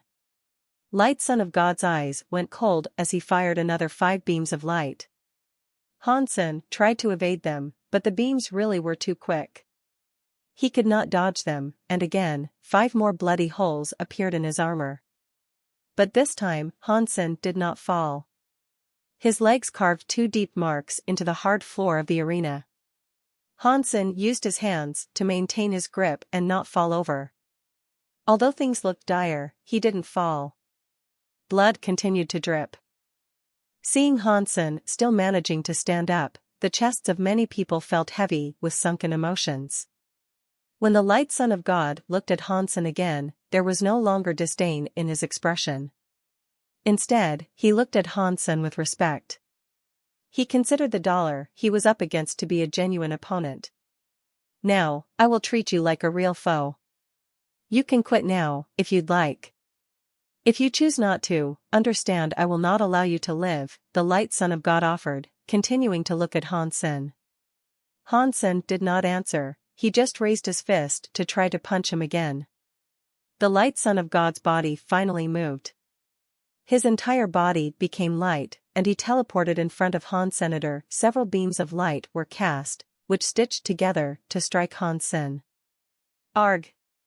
Hansen's body was smacked into the air as more and more blood began to pour from inside the dark purple armor like a red peony. Pang! Hansen's body crashed down onto the ground with a heavy thud. Not a single sound came from the audience that looked on, as the Light Son of God's power shocked them all. But in their hearts, the faint flame of hope was yet to be fully extinguished. "Stand up." People chanted this line in their hearts, but did not dare shout it out loud. They felt their hopes were pitiable, and nothing more than false hopes. They thought it was like trying to light a match in a typhoon. They hoped the match could continue to burn, but they feared if they said something, its fire would go out. Even though they did not speak, however, they still understood its futility.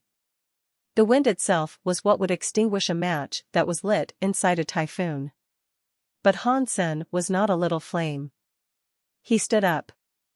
A few cracks delicately traced and adorned his armor, blood seeping through them. Despite his wounds, he stood up straight in defiance. He waved his fist towards the light Son of God again. The light Son of God snorted and moved. The beams of light were cast again and they all struck Han Sen's body, which summoned even more spilt blood. Han Sen did try to dodge it, but again, his foe was too fast.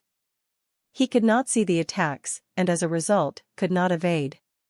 He was repeatedly knocked down, but he never stayed there. Every time he was knocked down, he got up again. His armor was coated with a vast number of marks. His dark purple armor was now dyed red in his blood. "Stop fighting, give up," a woman cried out with a soft voice. She tried to hold it in, but no longer could.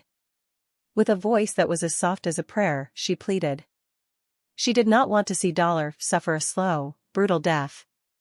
Han Sen could not hear her voice, and even if he had, he would not care. He looked far worse than he actually felt. If it was ordinary armor he was using, he would have been killed far sooner. Under the constant attacks, the armor would have broken a long time ago. The Devil Ant King armor had very strong recovery abilities, however. Han Sen simulated the Ant King's energy flow, which allowed it to absorb the damage that was being dealt and not wholly break. The damage he had taken earlier was healed before he suffered the latest hit. This was what allowed Han Sen to pick himself up again and again. Without the protection of the Ant King armor, he would have been shredded into nothing but bits.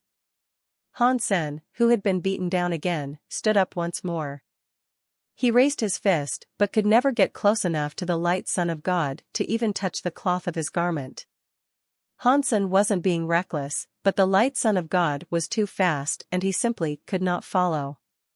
If he hadn't been able to sustain the attacks, then his inability to defeat the spirit would have been assured. Han Sen needed to get a grip on the light Son of God's attack pattern. If he could just touch him, he might have what it took to beat him. Heavenly Ghost formation allowed for the prediction of an enemy's attack pattern. He could react before they started attacking, and this even allowed him to dodge bullets. When the opponent started firing, it would be too late. Of course, you would have to dodge just as the gun was raised. Dongxian Sutra could do this, too, but perhaps even more effectively. The light Son of God was too fast, though, and Han Sen could not even see when he chose to raise his finger guns. Therefore, Han Sen had to analyze the light Son of God's attack pattern. If this was anybody else, doing so would have been impossible. But Han Sen had the Dongxian aura. He had been using it this entire time to observe his enemy's energy flow. The energy moved before the body did, and the energy inside the light Son of God could not lie. Han Sen had to better learn his energy flow so he could predict the spirit's movements and evade before he unleashed an attack. "I'm almost there, I just need a little more time." Now, the light Son of God's energy flow was starting to appear more clearly to Han Senator soon, he would be able to predict his every movement. But the humans who were watching could only see him getting beaten down repeatedly, with seemingly no advancement. People felt their hearts slowly break as they watched the blood paint his armor. Pang! Han Sen was hit by the white beams once more. He crashed onto the ground head first, his helmet carving into the arena floor as he slid another few meters. His head had formed a trench in the ground, which shocked the people watching. This hit to Han Sen was the same as before. It wasn't deadly, but his neck was already injured and he struggled to stand up immediately. He rolled his neck a few times first to ease the pain. But this movement, to the people who were watching, strained their suspended hopes. All they could see was Han Sen being beaten down another time, now unable to lift himself up. They thought his neck had been broken, despite his urge to continue the fight. They thought he was dying. It was as if it was only his will that kept him coming back for more. Even those who did not like Dollar were tense. Dollar, stand up. No one knew who started it, but every human present began chanting those words. It did not matter whether it was in pity, or whether or not Dollar could even hear it, but they wanted to shout this out in his honor. They didn't want to believe he was dead, they wanted to see him stand up. And for as long as he stood up, they knew there was a chance of victory. Hansen could not hear what they were saying, and he only bent his neck to make himself feel a bit better. But after that, he chose to stand up. Of course, the others thought they had given him the encouragement needed to defy a looming death and get back into the fray. With grand excitement, they now started to feel emotional. The bodies of a few vibrated in the release of tension. Even Queen, who hated Dollar to her core, now felt enthusiastic. She clenched her fists, and although she did not say it out with the rest, chanted in her heart, and hoped for a happy ending. Duoler. Fong Mingquan was watching the match, as well. Usually, he could talk a lot when commentating a fight, but he could not do that on this day. All he could think to say right now was to call Dollar's name. The light son of God was powerful like an ancient deity, but his eyes suddenly revealed a glint of panic. He noticed Hansen's body was recovering once more. Even scarier was the fact that he couldn't strike the same wound twice. Hansen had now read the light son of God's energy flow. Whenever his foe drew upon energy, Hansen could calculate the exact time he'd make his next move. Dongshan Sutra was now beginning to prove its worth. Hansen wanted to dodge the light son of God's attacks before they were even executed, and later lead him into the exact position he wanted him to be. By doing this, he had greatly improved prediction and formation. From the beginning up until now, that was what Hansen had sought to achieve. But the light son of God was too fast, and Hansen's attempts were lacking as a result. The crowd couldn't see any of this, but Hansen was doing something. Subtly, he was preventing the light son of God from hitting him in the same place twice. Now that Hansen was familiar with the light son of God's energy flow, his abilities of prediction and formation were getting better and better. The light son of God's body was like lightning, and he repeatedly slashed with his lethal white beams. Not one hit Hansen, but still, each evasion was only accomplished by a scant few millimeters. The light son of God was flabbergasted, unable to believe Hansen had managed to dodge his attacks repeatedly. He dodged it. Hua Ping's eyes brightened. This was the first time he had seen Hansen dodge the light son of God's attacks. Tingjin Liu and the rest saw him dodge the attack, too, and were all shocked. Dollar had taken a lot of damage, and if anything, should have been in worse shape now than earlier. But now, after all the damage he had sustained, he had managed to evade an attack from the light son of God. Coincidence? Everyone asked themselves. The light son of God was unable to believe what had happened, so he started to move again and use the beam to attack Hansen once more. Everyone who saw his next attack were unable to tell if Dollar could dodge it again. Although people believed his earlier dodge was purely a dollarcidence, people were still praying for some sort of miracle to occur as they watched the fight. He dodged it again. Dollar dodged the light son of God's attack. Fong Mingquan was overwhelmed with excitement and leapt off his stool. Those who had been disappointed in how the fight had been going up until now, suddenly felt the reignition of a warming fire. They were feeling hope once more. With wide-open eyes, they paid extra attention to the arena. As for the girls who shed tears earlier, their salty streams ceased. Drying their eyes, they perked up and refocused their attention. Impossible. The light son of God's face suddenly looked dour. His body glowed with a holy light, which slowly consumed his entire body. He raised all 10 fingers and pointed them at Han Senator. He hastily unleashed 10 beams as he did so. Hansen started moving his body like a street-crawling drunkard. He looked so very unstable, but within those strange movements, Hansen managed to dodge every single beam. And during Hansen's wobbling, he inched his way closer and closer to the light son of God. This infuriated Hansen's nemesis, as he and his holy-looking body kept casting beam after beam, trying to kill him. The crowd's eyes opened wider and wider, watching the stage. They could hardly believe what they were seeing. The light son of God, who had previously looked indestructible and flawless in his composure, was now unable to deal damage to Dollar. Although there were still some beams that grazed Dollar, such hits were nothing grievous enough to slow his advancement, and nowhere critical on his body was dealt damage. The beams didn't pierce his body like they did earlier, either. The chance of the light son of God hitting Hansen became increasingly lower. The holy-looking light son of God, who could not previously lose, started to tremble. His face hungered for feral violence. His calm composure from earlier had now evaporated, and his boisterous look was nowhere to be found. Heavenly Go? Is this Heavenly Go? Kill Dollar really was Dollar himself.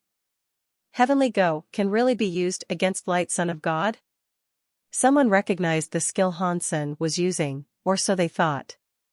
After taking a closer look, they noticed how it seemed to resemble Heavenly Go, but different in some way.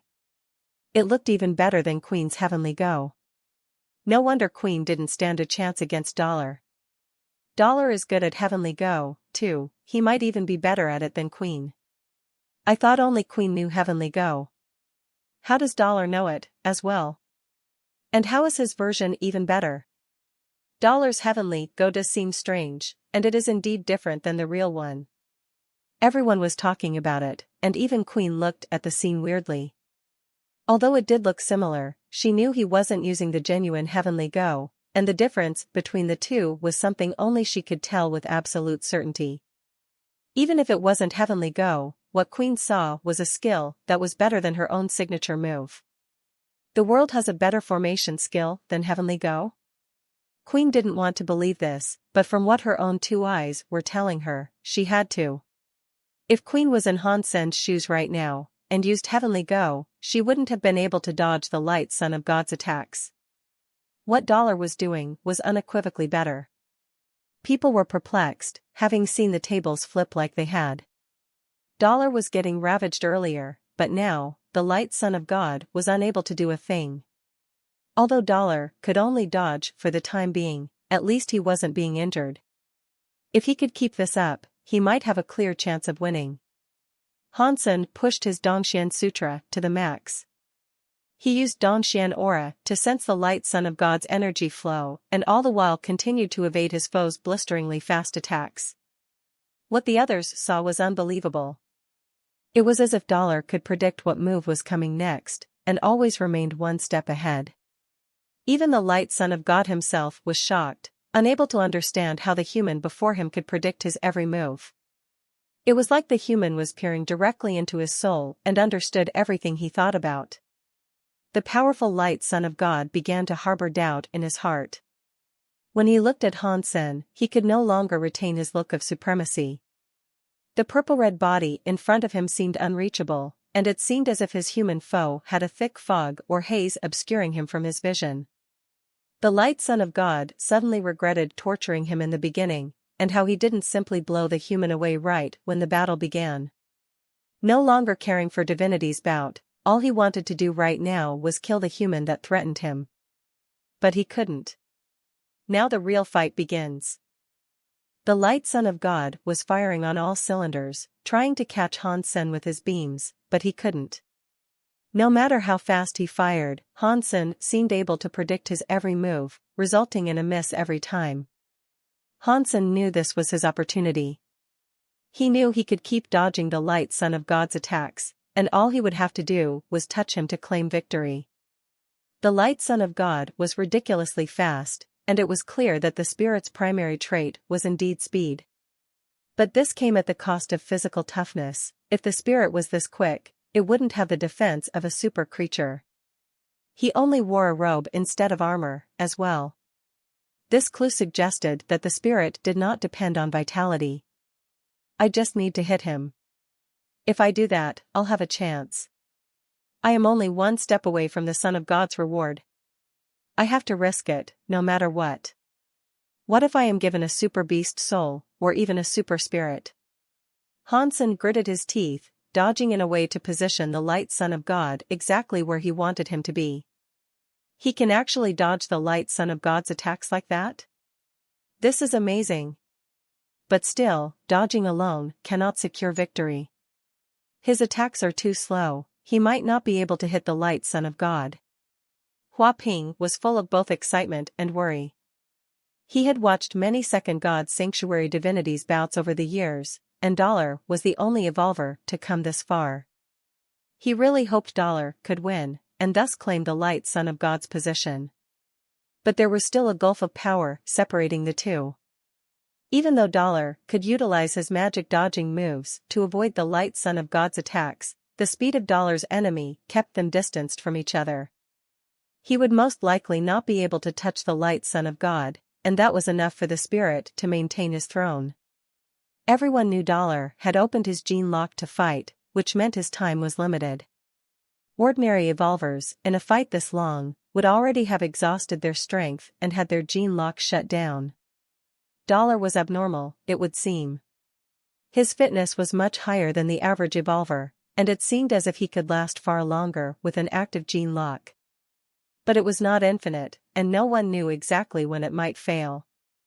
In fact, Han Sen's ability to hold on this long was not solely down to his fitness, it was because he had long live and Jade Sun force. Energy replenished constantly, giving him what he needed to hold on. But Han Sen was still bound by his evolver status, and while he could indeed last a long time, he could not last forever. He would still have to beat the light son of God, sooner rather than later. Han Sen's eyes were so calm, and his body was so composed. Slowly, bit by bit, he was threading the subtle movements to lead the light son of God into exactly the right position. The light son of God, by this point, was madly attacking Han Sen like a rabid laser dog. He hadn't noticed up until now that he had been driven to the edge of the arena. The moment the light son of God backed into a corner, Han Sen made his move. Although he wasn't as fast as the light son of God, he was quick enough that others could not even see his body. Even the spirit himself was spooked and taken off guard by the sudden burst of speed from his opponent. He did not expect Han Sen to possess a speed like that, and he had unwittingly let him get close. Han Sen's eyes burst into flames. His heart pounded like a hammer, as his bones and flesh vibrated. A white light coursed through his body to give him greater speed. He simulated the light son of God's own energy flow. His fitness prohibited him from being as powerful as the light son of God himself, but it was still effective. And this was a move that went beyond the audience's wildest expectations. Han Sen's fitness was 217. The fitness of a super creature was around 300. The difference between them was 30%, so there was no chance the spirit could utterly, completely dominate Han Sen. How can he be that fast? Many people stood up in reaction to Han Sen's sudden, blazingly quick attack.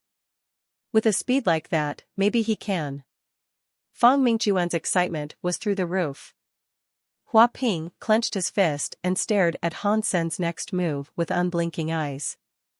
If this speed did not allow Han Sen to close the gap and touch the light son of God, there wouldn't be another chance. A lot of people held their hands, in the hope that Han Sen could now hit his fearsome foe. The light son of God was already on the corner of the battleground, and he had been spooked by Han Sen's sudden change of pace. When he realized what was going on, he quickly dodged Han Sen's attack and went right past him. He managed to slip away from the corner. The audience could not help but sigh. They felt sorry for Dollar because, after all that, the light son of God had still managed to dodge the attack that had so much build up. His enemy was still too fast. If you want to compete with my speed, you have a long way to go, the light son of God said with a mocking smile and disdainful look, as he passed Han Sen by. I do? Han Sen stood where he was and coldly looked at the light son of God who had gone right past him. He opened his hands and tried to grab the light son of God. It is useless to compete with my speed, nothing in the second God's sanctuary rivals me. You pitiful humans will never be able to achieve the same. The light son of God sped up again and created a gap between him and Han Sen once more. Han Sen's hand had not been able to even touch his clothes. Seeing Han Sen's hands trying to grab him, the light son of God simply pulled away even further. The people who were watching were starting to once again feel weak and without hope. But then suddenly, the light son of God, who was quite far from Han Sen, had his whole body sucked towards Han Sen like a magnet. He was thrown through the air towards his human nemesis upside down. When the gap closed, Han Sen grabbed his head. "Let's try that again." Han Sen raised his fist and brought a punch down directly on the light son of God's suddenly distraught face. Pang! The light son of God's head suffered a terrible strike, which sent it backward. A large red mark painted the center of his pretty face, and his nose had been bent out of shape as it now oozed blood. After that heavy attack, the light son of God's body did not slip away as he intended it to. He was sucked back into Han Sen's hand. Without hesitation, Han Sen struck again, his fist unleashing the elephant disc punch upon his foe's face multiple times. Punch after punch it raged, the skull of his enemy clanging like metal. Every punch was strong, and even the bones inside rattled and collided against themselves. The light son of God was in total shock. He tried to squirm his way free, to resist and fall back, but he couldn't. Some strange force drew his body towards Han Sen, one he couldn't escape. His speed had slowed down, and in this frenetic panic Han Sen had managed to catch up.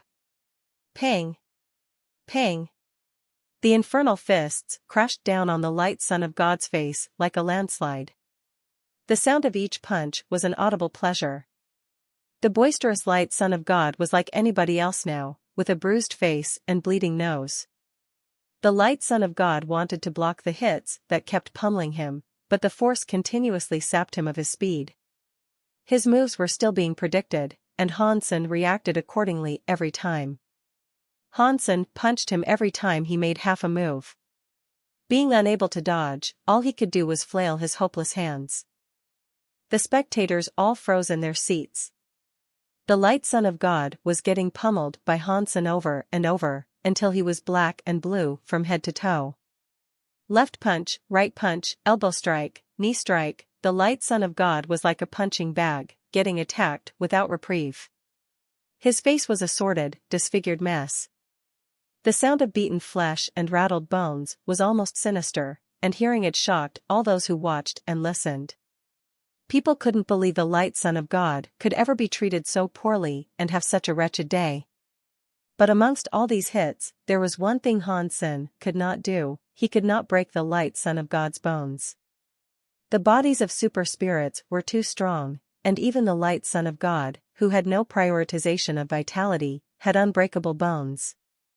"You can't kill me, you pitiable human. You can't kill a son of God. Once your energy has depleted, I am going to make you suffer my wrath and end you." The light son of God was seething with rage, and he gritted his teeth to spitefully curse his opponent aloud. He had been drawn to Han Sen by a strange force. Despite all he tried, he could not break away and create distance between himself and Han Senator. All he could do was suffer the repeated blows.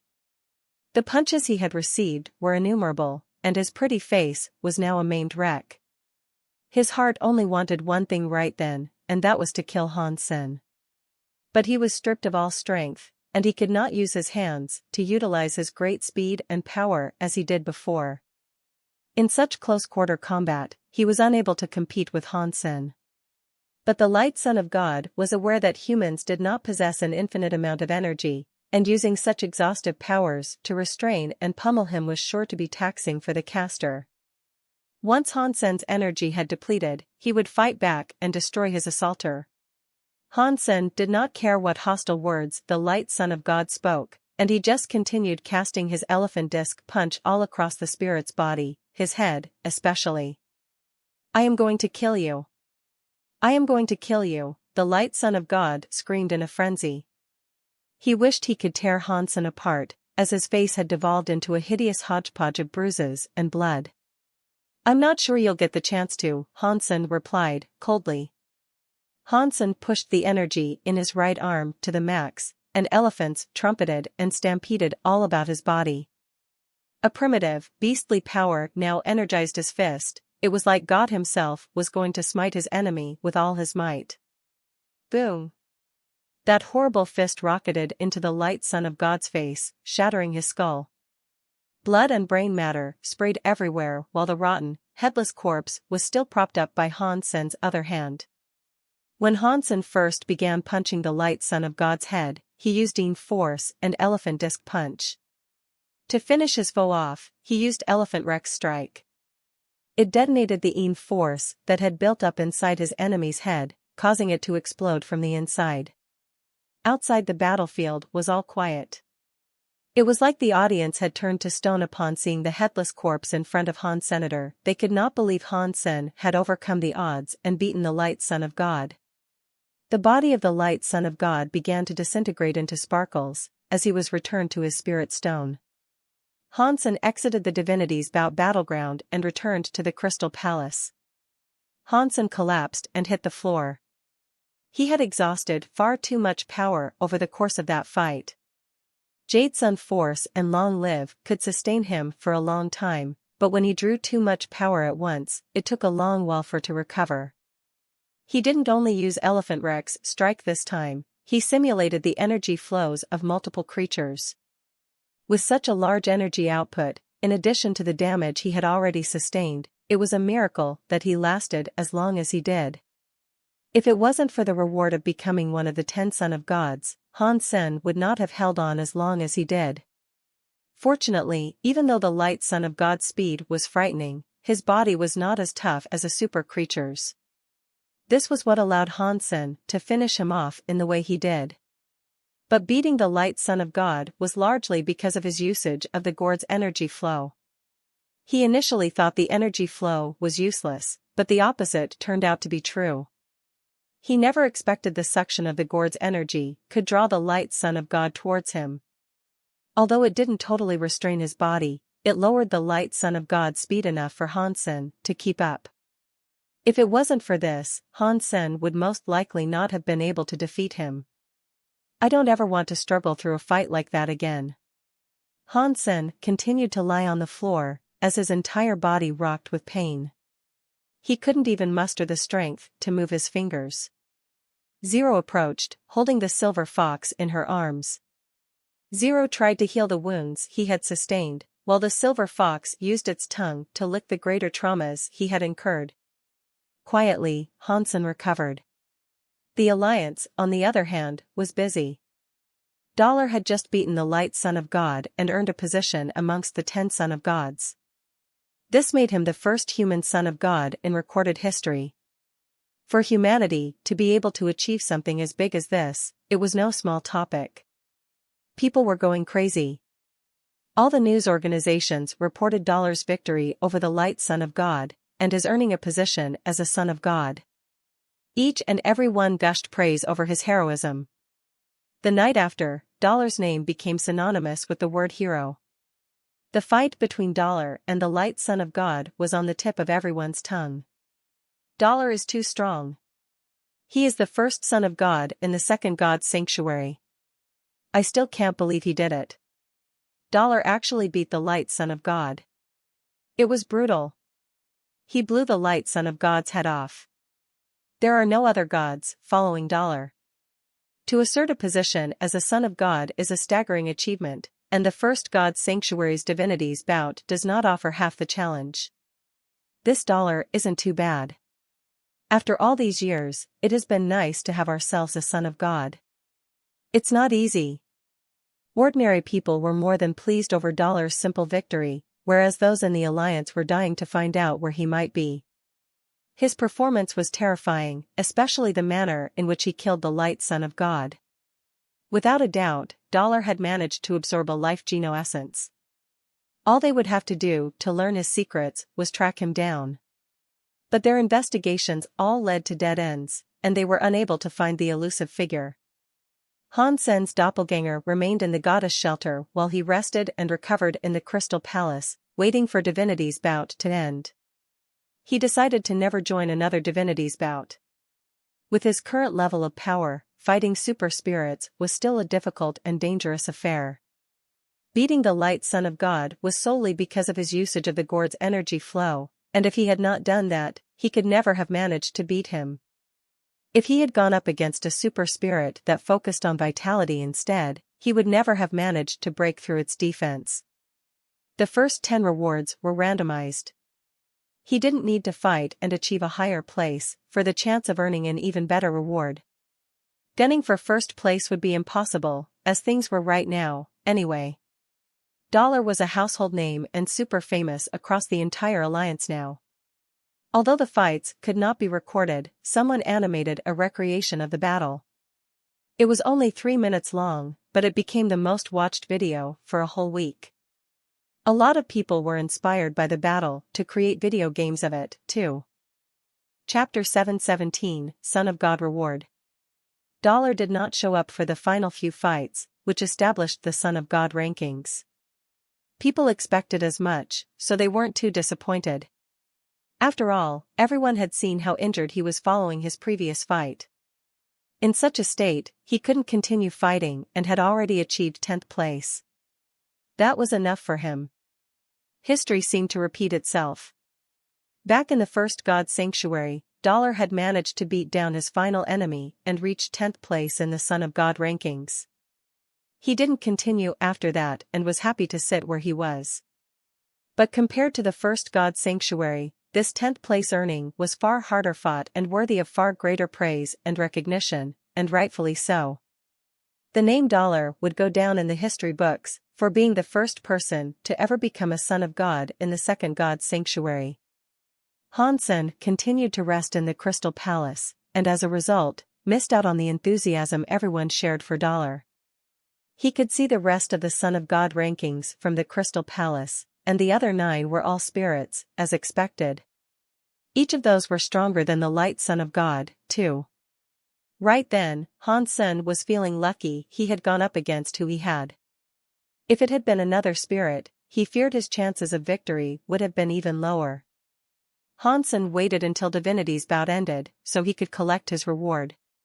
He could claim it from the Crystal Palace's arena, so he didn't have to worry about others seeing this. You have obtained title of 10th Son of God. Your randomized reward is opening. Hansen placed his hand on the tablet, which caused it to shine. A lot of different images spun around in front of him. There were beasts, animals, handsome men, and pretty girls. Hansen started to get excited. Amongst the images, Hansen also caught sight of many different spirits. He could not guess what level they were, however. Not long after, the tablet stopped spinning. It stopped on the image of a beast.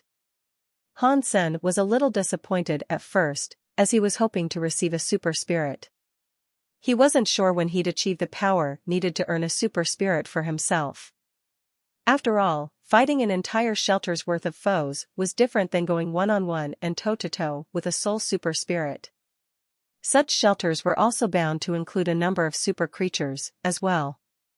You have obtained a super beast soul, Devil Unicorn. The voice made Hansen feel happy again. Although he did not receive a super spirit, receiving a super beast soul wasn't too bad. A pitch-black beast suddenly appeared in front of him, and it resembled a unicorn minus its grace. It turned into a black light and entered Hansen's sea of soul. Super beast soul, Devil Unicorn. Possession beast soul. A possession beast soul could directly increase the power of a human or another beast soul. Hansen wondered what this beast soul might be able to possess. Hansen summoned the Devil Unicorn and watched a black smoke rush inside his body. It was a beast soul that could possess a human body.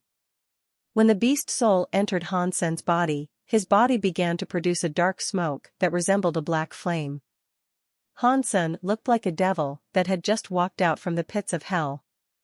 Hansen clenched his fists, but noticed that his power and speed had not increased. It made him curious what benefit the black smoke was providing. He found a rock and punched it. The rock broke, but he did not feel as if the black smoke helped. Amidst Hansen's confusion, the silver fox suddenly unleashed a silver lightning bolt at his master to shock him.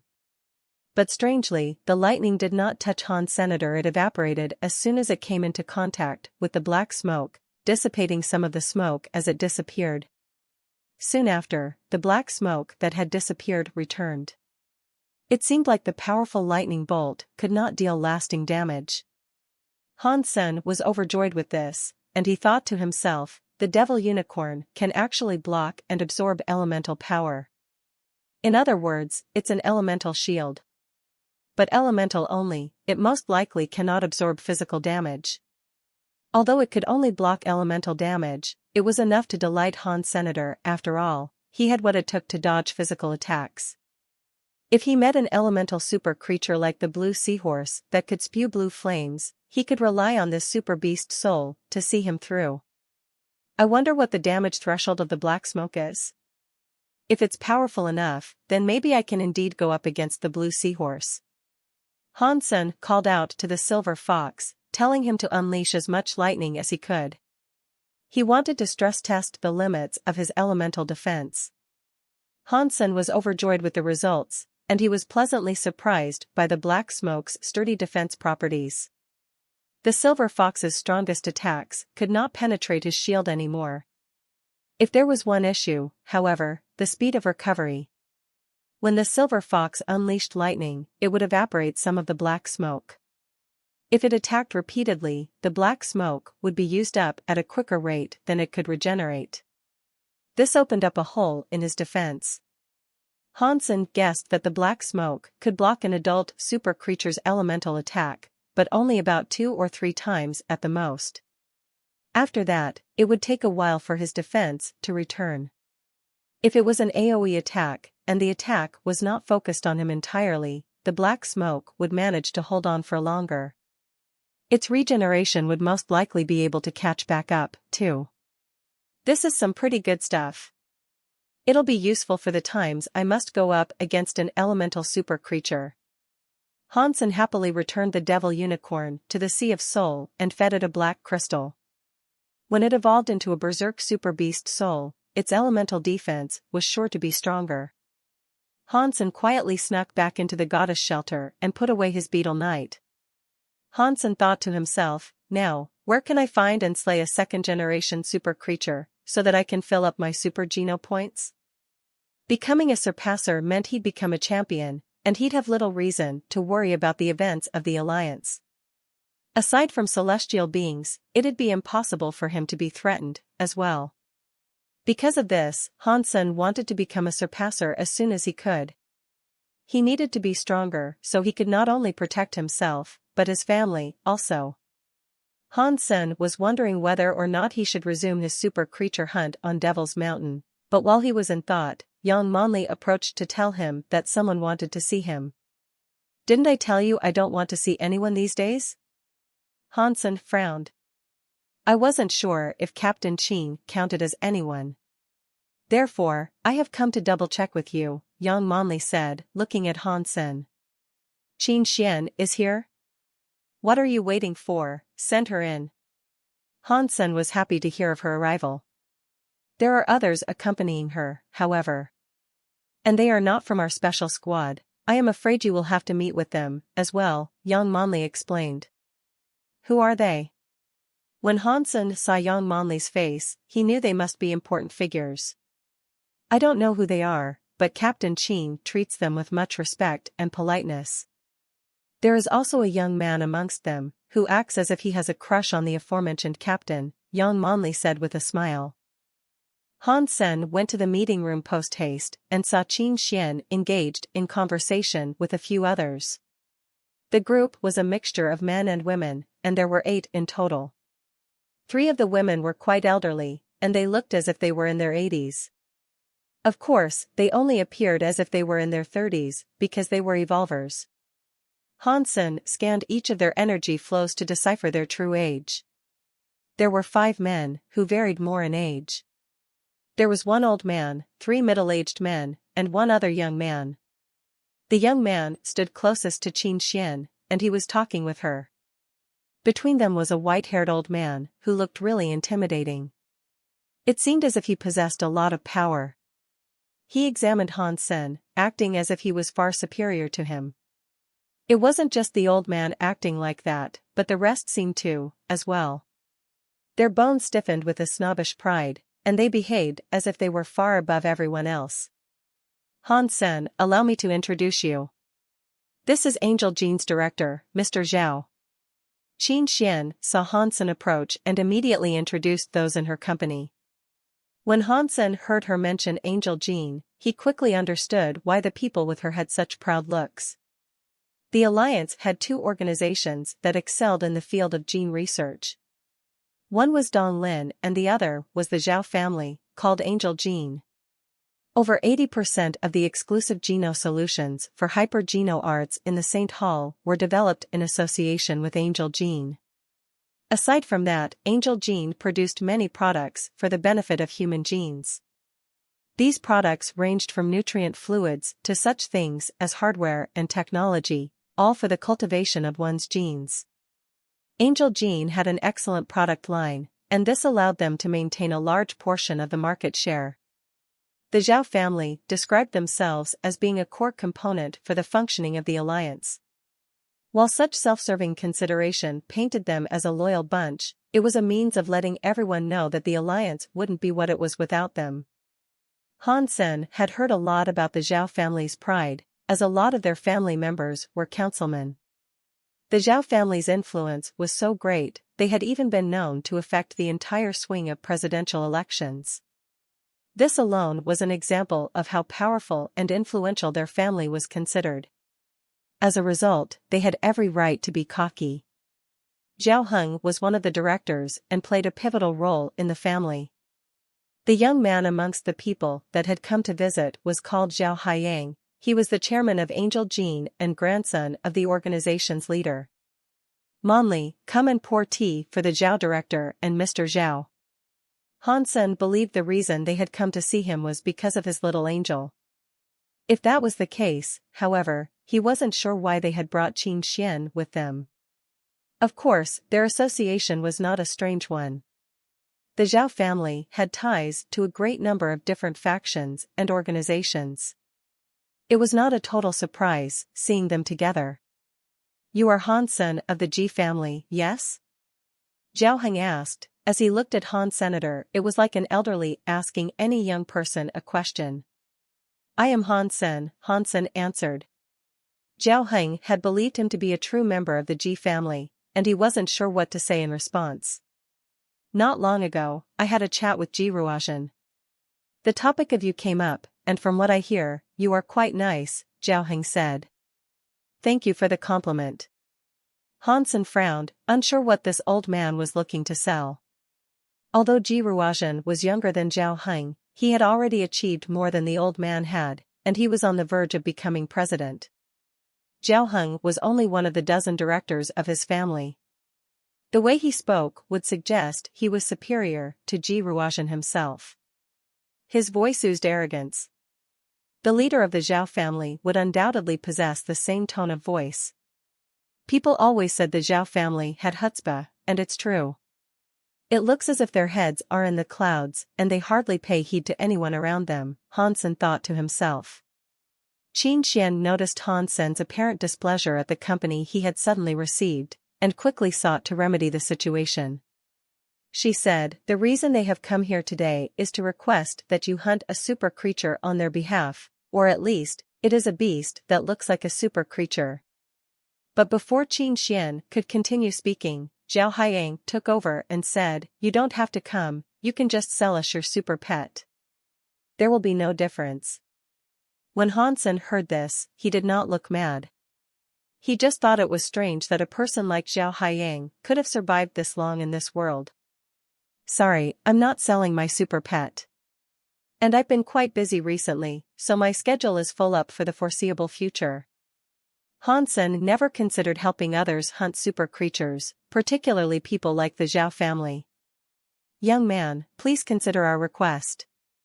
Zhao Heng blurted out at the sight of Zhao Haiyang, who looked ready to blow his lid after the sudden rejection. Han-sen wanted to say something dismissive again, but Qin Xian suddenly coughed and said, Director Zhao, please have a drink of tea. Han-sen, there is a classified document from the squad you should have a look at. I brought it over for you.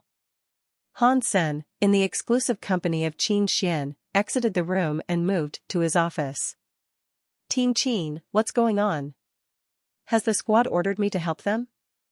Qin Xian had a wry smile, but she shook her head and said, no. If this was a matter concerning the squad, things would be simpler. After Qin Xian explained, Han Sen understood. The Zhao family had many seats in the council, and Ji Ruozhen's election was running so smoothly because of the backing of the Zhao family. No wonder that Zhao Heng randomly mentioned Ji Ruozhen. That's why, huh? Han Sen coldly laughed, and then continued to say, I don't believe the Zhao family will stop supporting Ji Ruozhen due to my rejection.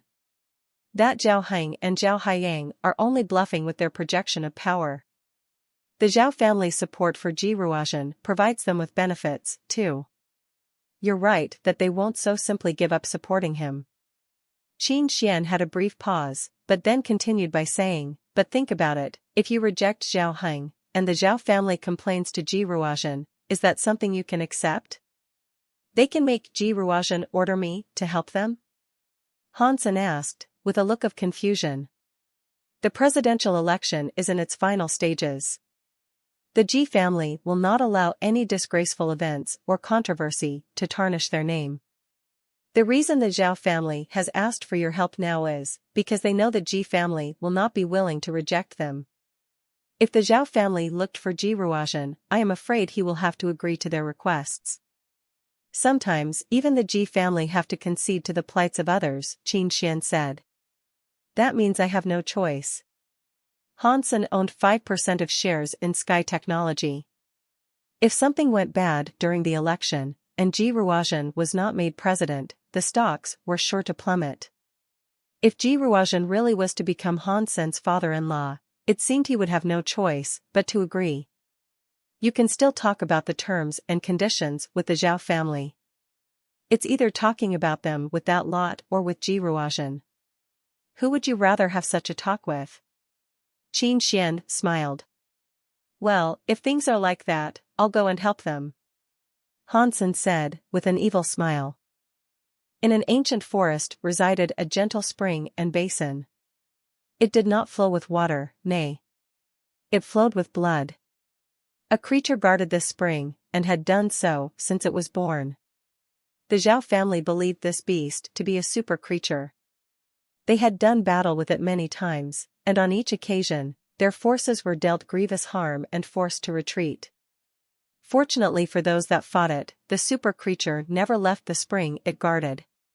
It never gave chase, and this allowed the Zhao family to continue provoking the beast and attempting the same fight many times. Han Sen and Zhao Heng hammered a deal out, and then Han Sen followed him out to the spring. Qin Xian accompanied them, too. This pleased Han Sen because he had no fondness for the Zhao family, and he feared he'd die of boredom without someone he was fond of talking to being present on the journey. On the way, any creatures that sought to bar or prohibit their passage were dealt with by members of the Zhao family. The 8 Zhao family members wanted to impress Qin Xian and Han Sen, as they had each unlocked a gene lock. Zhao Haiyang was quite powerful, and he was more than keen to flex his muscles. There was one thing that interested Han Sen a lot, and that was the fact that the Zhao family members' fitness levels were higher than those of most people who had unlocked their gene lock. While they were taking a break, Qin Xian quietly told Han Sen that the Zhao family had a geno-optimization solution, and that the family members were provided with a special training regime since they were born.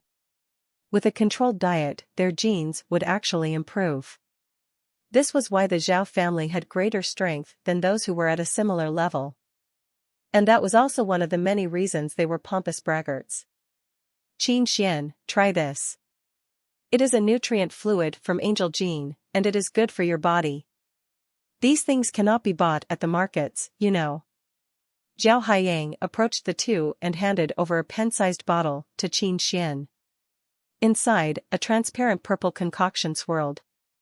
Thanks, but I have my own. Qin Xian did not accept the fluid from his hand, and a hurt look crossed his face. Han Sen was laughing on the inside. The Zhao family members really seemed to think themselves as gods, as if they could do whatever they pleased. The special squad had an important rule, however. Unless the situation was dire and the absolute need arose, squad members were not allowed to accept items from others. This also applied to the people on their team. You drew from your own supply strictly, to avoid problems arising further down the line. Qin Xian's rejection of the fluid was normal protocol, and even Han Sen would not even think to offer her an item. He was positive Zhao Haiyang knew about this rule, but, perhaps unexpectedly, he sought to bend the rules and offer her the gift regardless. After the rejection he sulked, and it looked as if his overbearing ego had been dealt a hearty blow. But quickly, Zhao Haiyang returned to normal. He sat down next to Qin Xian and resumed talking with her. Han Sen listened in on them for a bit, and he felt sorry for her. Zhao Haiyang was so self-obsessed that he could only talk about himself and about the power his family possessed. All Qin Xian did was smile and nod, without making a single vocal contribution. It wasn't long before Han Sen got tired of listening to the inane blabber and decided to sit next to a tree away from the others. There, he rested his eyes for a bit. He also sent a message to Princess Yang, who was far away right then. On a mountain a good distance from them, Princess Yang was leading another party. Zero and the silver fox were trailing directly behind her, with Wang Yuhang at the back. He appeared to be sulking. "Hey, princess? Might I ask where we are headed?" Wang Yuhang asked miserably. "Just follow in silence. How can you incessantly drone on about so much dragon poop?" Princess Yang sternly responded, giving Wang Yuhang a peeved look. The entire time the party had been traveling, Wang Yuhang had done nothing but complain. "Well, pray tell that which the boss man has pleaded we do. Communicate with me here." Wang Yuhang ran in front of Princess Yang and asked with a wide smile. He had previously tried to ask Zero. But he felt as if his presence before her was invisible. She didn't respond or even look at him, as if he was nothing but an annoyance. Only Princess Yang would occasionally tell him something, but nothing she said was particularly explanatory or revealing. Princess Yang ignored Wang Yuhang and continued walking. Han Sen's intent for bringing Wang Yuhang and the rest was by no means good. The Zhao family had pretty much forced Han Sen into fighting a super creature, and he was not going to bow to their desires quite so simply. The Zhao family would never expect Wang Yuhang and the rest of Han Sen's team to be following them. The road was long and taxing, and getting attacked by other creatures was a common occurrence. The noise of such fights would not make for a stealthy tale. But the silver fox had the ability to repel creatures. So, fortunately, they could follow the larger group ahead without stirring any trouble. The Zhao family had no idea they were coming. This ancient forest was the abode of a host of dangerous creatures, and they had killed a lot on their way in. There was a fair share of sacred blood class creatures, too. Han Sen and Qin Xian were never given the opportunity to fight, and as a result, could not reap a single benefit or reward. Zhao Haiyang offered to share some meat with them, an offer they both rejected. Near an ancient tree, a river ran by that was blood red. It was like the gentle gush of a freshly opened wound. Follow this stream of blood and ascend. In about 20 miles, we will see the blood spring and its creature, Zhao Haiyang reminded them. The Zhao family were arrogant, yes, but they weren't dumb. They were borrowing Han Sen's strength to finally slay this super creature of theirs, once and for all. If they couldn't capitalize on his presence amongst them this time, they weren't sure they'd get another chance. After walking 20 miles, the ancient forest opened around a red, craggy hill. It wasn't tall, but there was a crack in the middle. The crack birthed the blood-red spring, which flowed to create a pool of blood at the bottom of the hill. In the blood pool, a black beast rested. It had black fur, and its head was crowned with 2 curved horns. It was impossible to tell what it was. Its shape seemed to resemble a dog, but it looked a little like a cat, as well. Its size was equivalent to an adult tiger, and therefore quite small compared to most other super creatures. But after reading its life force, Han Sen could tell with 100% certainty that this was indeed a super creature. According to our deal, you will need to cooperate with us for the length of the fight. And also, you must provide us with the final hit, Zhao Heng told Han Sen. Okay, whatever you say. Han Sen nodded. Summon your super pet to fight and we will look for an opportunity to surround it, Zhao Heng said. No problemo. Han Sen did not say much and simply summoned his Adorade. Zhao Heng and the rest looked at the Adorade with genuine admiration. There was also a glint of envy towards Han Senator. It confused them why a person such as he had been fortunate enough to find a dying super creature he could easily finish off, and then be rewarded with such a pet. Han Sen commanded the Adorade to attack the super creature, while he also sent a message to Princess Yang. The Zhao family spread out and encompassed the area, but little else. Clearly, they were waiting for the Adorade to beat the super creature into a near-death state, so they could swoop in and claim an easy kill. These assholes, Han Sen swore in his heart. He looked at the super creature, then opened his gene lock and scanned its life force. The super creature's energy was all clouded.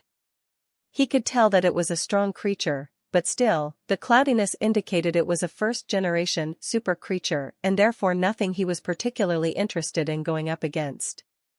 Although the Adorade might have been a little stronger than the super creature, the power gap wasn't enough for it to dominate. The super creature was of similar strength to the Adorade, and like the Adorade, it didn't excel in any particular department. That also meant it wasn't weak in any other department either, so it was a well-balanced monster. The Adorade went ahead to slash the monster. Even though no particularly deep wounds were wrought, the attacks were enough to surprise and impress Zhao Heng. In the past, they had tried to lay siege on the monster themselves. But every attempt was a failure, and they could never seem to deal any damage to the beast. Now here they were, watching a pet go up against a super creature, dealing lasting wounds with a greatsword. The sight led Zhao Heng and the rest of the Zhao family members present to view the Adorade with great admiration. But Han Sen's vision was drawn to the blood spring, instead. The super creature they were fighting was quite strange. He was sure that the super creature was intelligent enough to know it was fighting a losing battle, and that it should be running away rather than staying to fight. But the super creature was determined to remain, and nothing could compel it to flee. There was something strange about this place, and the blood spring, in particular. Han Sen used Dongxian aura to take a look at the blood spring, and he was surprised to see that it abounded with energy. What was coming out was no ordinary spring water, that was for sure. The center of the spring contained life, even. As he watched the crack in the rock, Han Sen suddenly felt the presence of an extremely strong life force. The power he sensed suddenly sent him into a cold sweat. Damn it! Inside that crack, a scary creature resides. Han Sen continued to look at the crack on the craggy hill, and suddenly, he felt as if he was being watched. Like the peering of an evil eye, a malevolent gaze had fixated on him. It made his heart race with uncertain panic. Quickly, he deactivated his Dongxian aura and averted his eyes away from the spring. The creature inside the crack can find my Dongxian aura. It can even find out where I am through it. Whatever is in there is something ancient, and something evil. The Zhao family have no idea what they are doing, coming here to disturb this place. For all I know, they are openly seeking suicide. Han Sen was frightened, and has continued to chill. Han Sen did not even see what the creature may have been, yet it terrified him even so. And the creature, whatever it may have been, did little else other than look back at him. Whatever the case may be, there was a super creature inside the source of the spring that was more powerful than anything he had ever encountered before. Han Sen was considering whether or not he should grab his little angel and depart. They wouldn't receive any benefits from slaying the super creature, and all the while, he feared the unknown malice was continuing to peep on him. But if Han Sen returned now, and didn't finish the job, it would be a waste of time. Han Sen gave another look in the direction of the crack, then turned his head back to watch the super creature engaged with the little angel, then gave up his idea of fleeing. The creature inside the crack did not seem as if it wanted to leave its current abode, and after Hansen gave it some more thought, he came to the conclusion that he didn't have to escape just yet. If something were to happen, he could escape more quickly than anyone from the Zhao family, anyway. So, if the creature was hungry, Zhao Heng and his people would be the first to fill up its tummy. Therefore, there was no need for Hansen to rush and escape just yet. When the time came, he could simply return his Adelaide and get moving. Team Qin, no matter what happens, stay behind me. Do not run off. Hansen approached Qin Xian and spoke to her in a lowered voice. Why? What is it? Qin Xian looked at Hansen with sudden surprise. The creature was already being suppressed by Hansen's pet, so it was weird for him to suddenly say something like this to her. I feel as if something is amiss. Whatever it is, it disturbs me. It's an instinct, and my instincts are rarely incorrect. Whatever happens, do not leave my side. Stay near me. If something does indeed go wrong, we have to escape first, Hansen told her. Okay. Qin Xian looked around and did not notice the presence of anything out of the ordinary, but still, she agreed. The little angel's greatsword continued carving marks into the super creature. Despite blood now having dyed its entire coat, it refused to escape the area. It roared to the sky and adamantly remained to fight with the little angel. Zhao Heng, with great excitement, said, Hansen, tell your pet to put more effort in. Make her deal heavier damage to the super creature and prevent it from escaping, if it chooses to. Director Zhao, this is a super creature. This isn't a scuffle between a cat and a dog, Hansen replied coldly. Zhao Heng didn't say anything in return, acknowledging that this wasn't really something that could be rushed. And fortunately, the super creature continued to not show signs of wanting to escape. Zhao Heng then commanded his people, who were still surrounding their foe, to move a little closer. If it did want to escape, they could do their part in prohibiting its flight. But the super creature was almost behaving stupidly in its stubbornness to remain. Its inability to fight back against the little angel was plain to see, yet it continued to do what it could as the gashes and wounds mounted and caused it tremendous pain. It was bleeding heavily now, and its attack slowed, death would greet it soon. The little angel was like something holy. It flapped its wings, flew behind the super creature, and slashed the greatly injured neck of the super creature. A deep cleft had now been made in its neck, and the spine looked as if it was ready to snap. More and more blood seeped to the surface and bled to the ground. The super creature was knocked down to the floor. It writhed and squirmed for a while, but did not get up. Hansen, do not forget your promise. Command your pet to return and we will finish it off, Zhao Heng shouted to Hansen, as he commanded his people to draw even closer. My job is done here, yes. You can finish it off. Hansen did not say anything in complaint and simply returned his little angel. He could feel the creature inside the spring begin to move, and a scary aura seeped through with the water. The hill now looked frightening, and he suspected the dark menace within was about to escape its subterranean home. The super creature had not yet died, and even if it was killed by the little angel, Hansen was not willing to walk up and claim the rewards. All he wanted to do was run away as far as he could and end all involvement with these events and this place. The 8 Zhao family members now ran close to the fallen beast and attempted to kill the super creature. They used all the different weapons they had at their disposal, striking the exposed wounds of the dying creature. But then a sudden scream sounded. The dying creature stood up again and leapt onto a man of the Zhao family. It tore the man's head off with its teeth, and its claws tore the rest into shreds. Zhao Heng shouted and used his lance to thrust at the most grievous of the wounds, on the back of the super creature's neck. The creature roared in pain and fell back down to the ground. The rest of the family ran up again and tried to strike the beast simultaneously. Although someone had died, they did not want the little angel to help out anymore, as they were afraid the little angel would finish it off with ease. Although the super creature was on the precipice of death, it had managed to lash out enough to deal damage to numerous members of the Zhao family. But now, the damage it had incurred was too great, and it would soon fall, for the last time. Zhao Heng was incredibly excited. He commanded his people to attack the super creature by saying, "Come on. It's going to die soon." Out of the 8 family members, 3 had been killed. The rest had incurred at least one trauma or injury, but the thought of felling a super creature rallied their courage to continue their fight. "Let me kill it." Zhao Haiyang peered at the monster that could hardly stand and spoke aloud with great excitement. "Okay." Zhao Heng wouldn't disagree.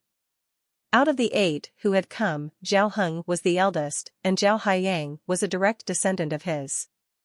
But before Zhao Haiyang delivered his attack, the super creature that looked grievously injured was rejuvenated. It pounced on another family member and took off running into the forest. Zhao Heng and Zhao Haiyang looked shocked.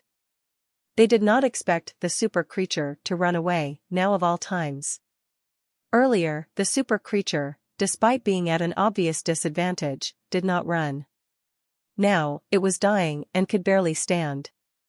Where had the vigor come from? "Go, chase it. Do not allow it to escape." Zhao Heng reacted first, immediately commanding the others to take off after it. But suddenly, they heard the sound of rock breaking. This was a surprise to all of them. They turned around to take a look, and the little hill that was the source of the blood spring exploded outwards. The spring was no longer a crack in the earth, as a giant red centipede writhed out amidst a cloud of dust and spewed rubble. A dark red body that was thicker than the carriage of a train loomed out. A single segment of the centipede was 20 meters long, and its legs wriggled ceaselessly, carrying it towards the fighters. A second later, 2 of the remaining Zhao family were spiked to death under the centipede's wretched legs. The rest of them were almost frightened to death, and their thought of pursuing the escaped super creature quickly evaporated. Running away themselves, they shouted, "Han Sen! Use your pet to restrain it." "Are you kidding me? You want me to send my pet to its demise, against a monster such as that?" Han Sen called back, as he and Qin Xian had already turned to leave. "Han Sen, do not forget the deal we made," Zhao Haiyang reminded him. "Our deal consisted of me helping you slay the other super creature. I have done my part. This wasn't a part of it, so it is no concern of mine." Han Sen was far ahead of the others, yelling back as he ran alongside Qin Xian. Zhao Haiyang was furious. The blood centipede was a Goliath, and it terrified them all. This was surely a foe no human could hope to compete with. A second later, the creature's mandibles grabbed another Zhao family member and sloppily devoured him. There were only 3 people of the Zhao family left now, but the blood centipede did not continue to pursue them. Instead, it took off in the direction the other super creature had gone. When Han Sen saw it, his heart jumped. The super creature had been attracted away by Wang Yuhang, but now the blood centipede had, as well. Things were taking a turn for the worse. How can Wang Yuhang be so unlucky? There is always some misfortune waiting to befall him. Han Sen was planning to go after Wang Yuhang, but then stopped and went towards the blood spring instead. "What are you doing?" Qin Xian asked, from behind. "I'm just going to take a look, you get away first," Han Sen said, as he ran back. When Zhao Heng saw Han Sen run back, he was amazed, but they didn't dare follow. They watched Han Sen run back all the way to the blood spring, unable to comprehend what his intention might have been. But to them, right then, they thought it better if Han Sen were to get himself killed. The Zhao family had sacrificed many people this day, all to no avail. The creature they sought to kill had gotten away, and all they had incurred were great losses as a result. Han Sen did not care what the Zhao family thought of him. He reached the broken rocks of the spring and jumped beyond. Earlier, when he turned on the Dongxian Sutra, he had detected the presence of a life force inside it. He already knew there was something in there. And now, while the blood centipede was away, he thought it would be okay to take a proper look at whatever lay inside. Beyond the broken stones was a tunnel that led into a cave. Inside the cave rested a blood-red egg. It was like a football, but it was completely red. The strong life force Hansen had detected came from the egg. Hansen was overjoyed at the discovery. He had eaten the devil ant king egg not too long ago, so he knew that this had to be some good stuff, too. There was no life geno essence inside, and it could be eaten to immediately receive super geno points. Its consumption was a much easier process than absorbing a life geno essence. Hansen had not expected the centipede to create an egg, but regardless, he leapt over and quickly pocketed it before turning around to exit. Hansen was still wondering how he might hope to save Wang Yuhang when suddenly, he heard a sharp, monstrous, shrieking sound emitted from the forest. In the distance, he noticed many of the ancient forest's trees getting toppled in a wave that moved towards Hansen, and he figured that the blood centipede had sensed its baby being stolen. Hansen did not linger, and quickly ran in the direction Zhao Heng had been running. He was much faster than Zhao Haiyang, and quickly managed to catch up with him. Zhao Haiyang looked back with surprise. Hansen was directly behind him, but behind him, the giant centipede also came. The giant, slithering body was uprooting trees and spoiling the earth as it rampaged towards them. It was like a crazed dragon. "What have you done? Why did you bring it back this way?" Zhao Heng inquired, in evident anger. "Me? Oh, I didn't do anything," Hansen said, as he continued running forward and leaving them behind.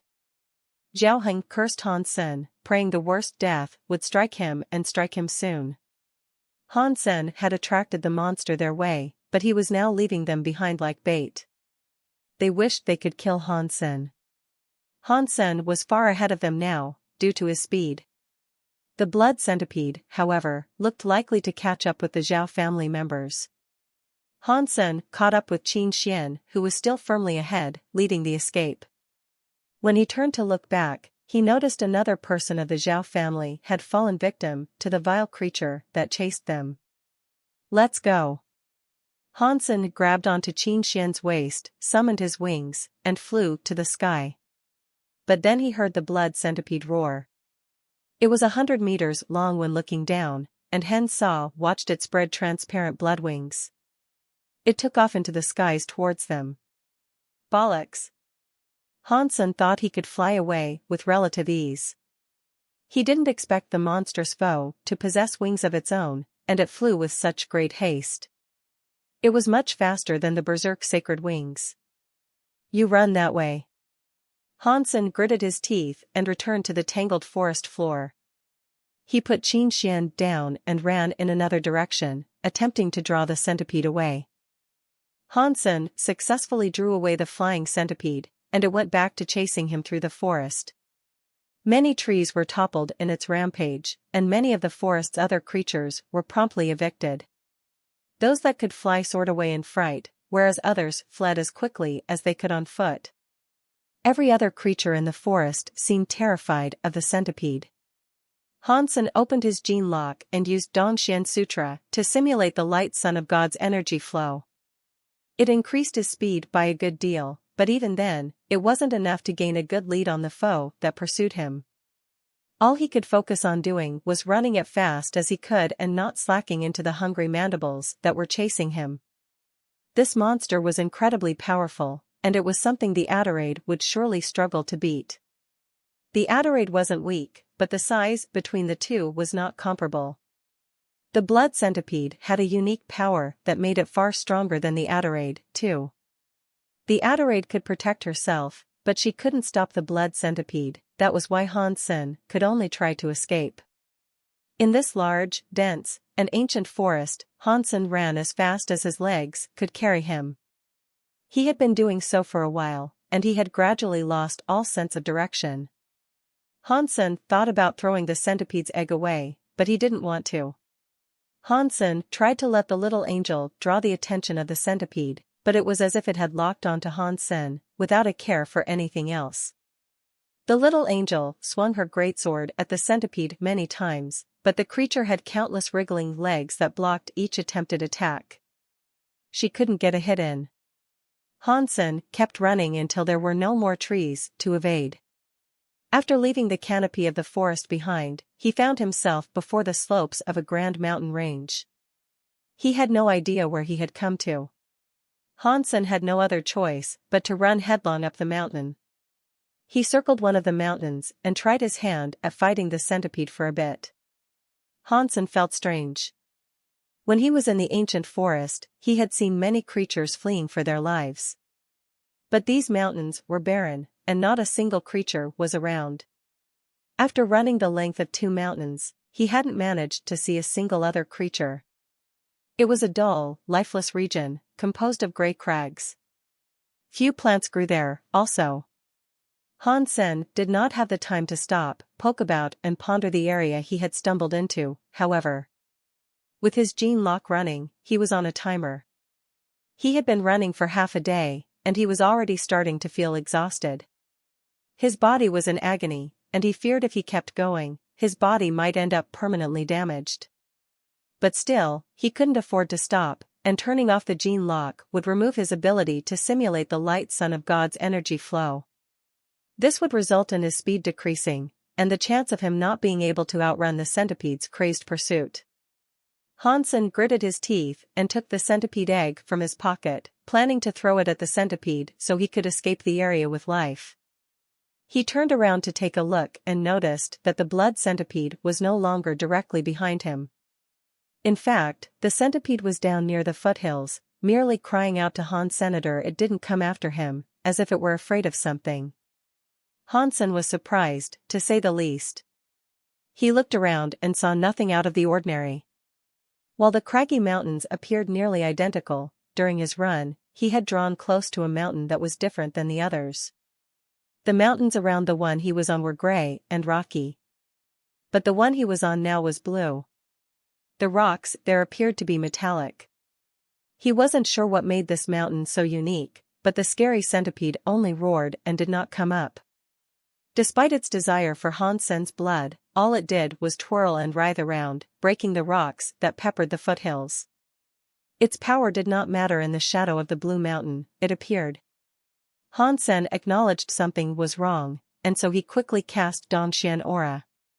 Still, he did not notice the presence of anything strange around. There did not seem to be any life on this mountain.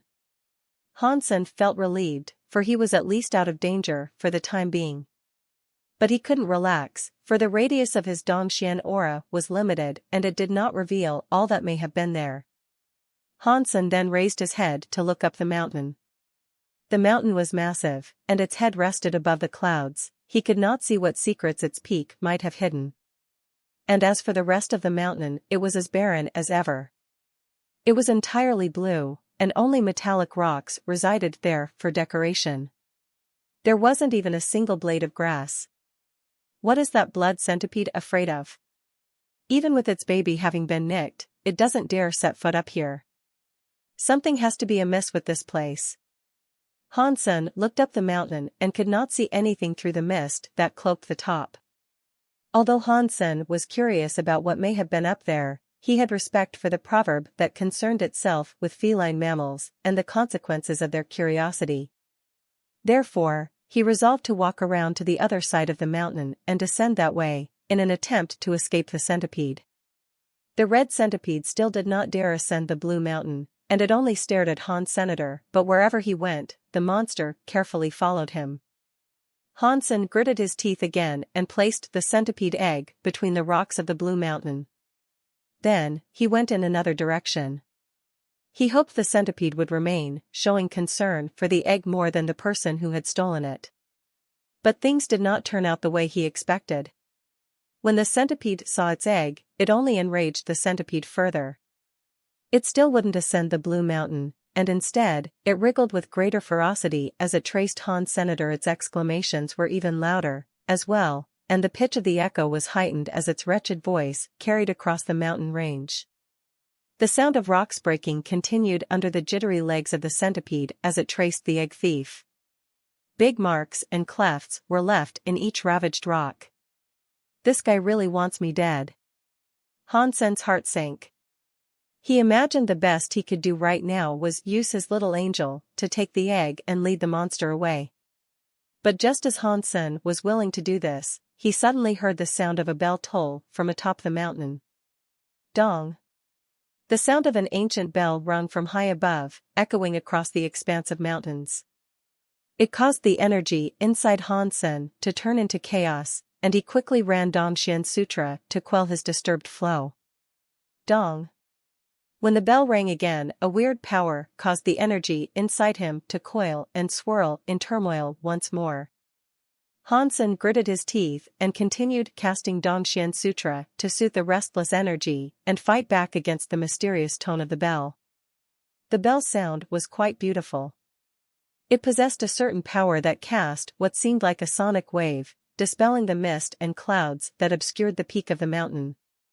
Like a curtain being pulled, the entirety of the Blue Mountain was then revealed. There were 6 different bell tones in total, and Hansen managed to hold on against their clanging. But later, it took him half an hour to fix the energy that had been disturbed inside him. Slowly, he opened his eyes. The mist that veiled the peak was gone, and now, only wisps circled the mountain instead. You could see the clouds 1,000 meters away from the mountainside, as there were no more clouds within or beyond the circle. Hansen looked at the Blue Mountain's peak and tried to see what was there. He was eager to learn where exactly the bell had tolled from.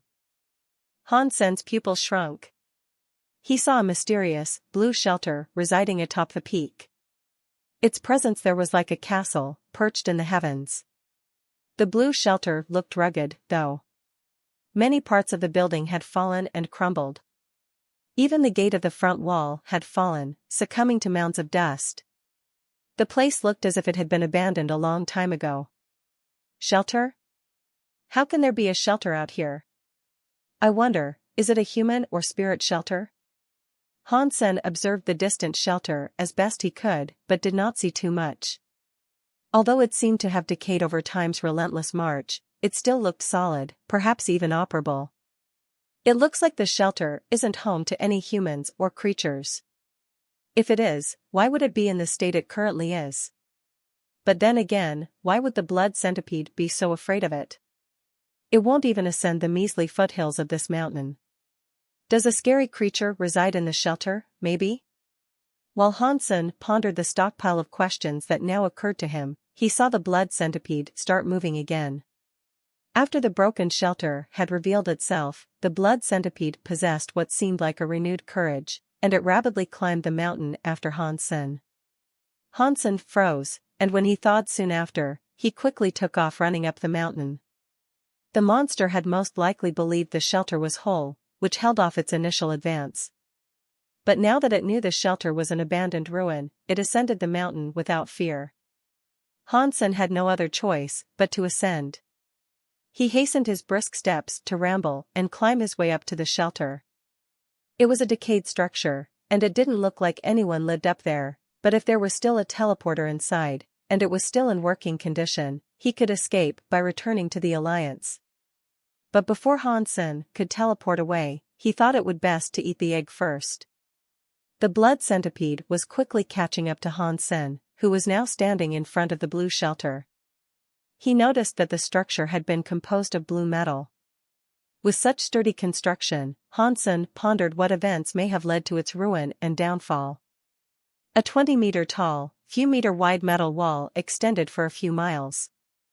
Along its length, it was broken and ruined in a number of different locations. Hansen observed the dust-cloaked shelter and pondered the number of years it had been since a person last set foot inside it. Hansen was quite ecstatic at his discovery of an abandoned shelter. All he would have to do now was find a teleporter and leave. No matter how powerful the centipede was, it couldn't follow him through. Hansen ran inside the shelter and strode across the thick dust that had gathered so deeply that it felt like snow. The blood centipede followed Hansen to the front of the shelter. It hesitated before the entrance for a moment, but still decided to follow him inside.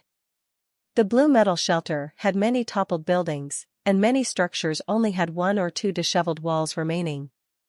Some had been cut in half or even had their roofs shaved off.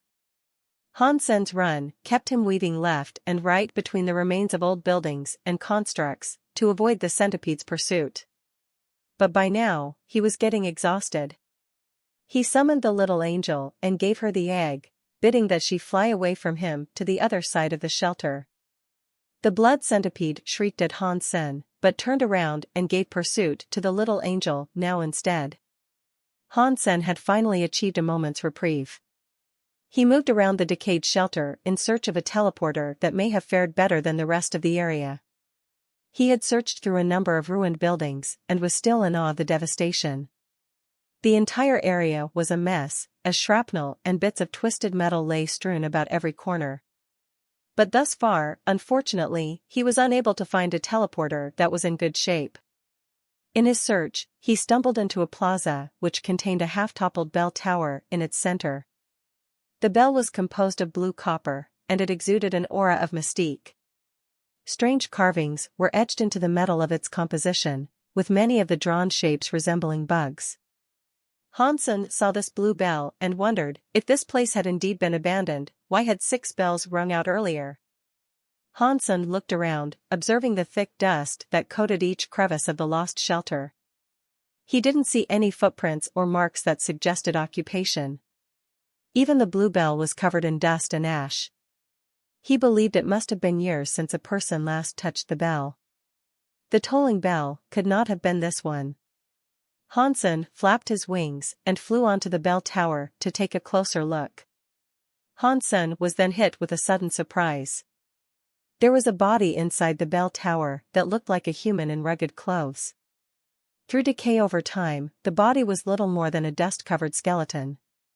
Han Sen summoned a lance to poke the clothing that once dressed the deceased. With little effort, the clothes and bones fell apart into ash. Was this a human shelter that got attacked by some fearsome creature? Han Sen came down from the bell tower and treaded the shelter with a little more care this time. Han Sen summoned his super armor, in case something unfortunate was about to happen.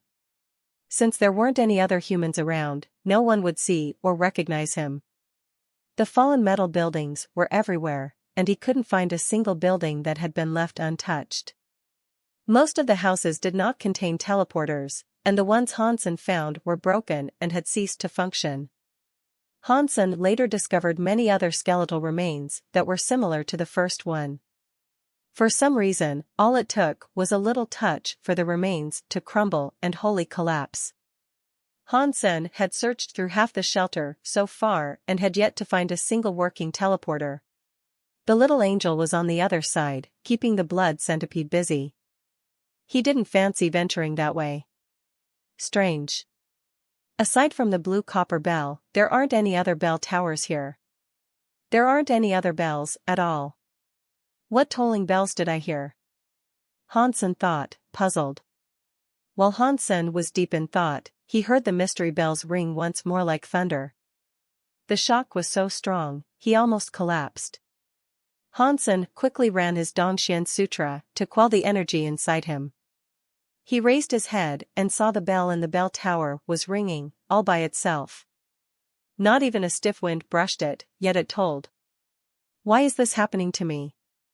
Why does the bell ring itself? Han Sen tried his best to calm the energy inside him as he stared at the bell. The little angel and the blood centipede stopped fighting, as if they were both affected by the bell, as well. Dong.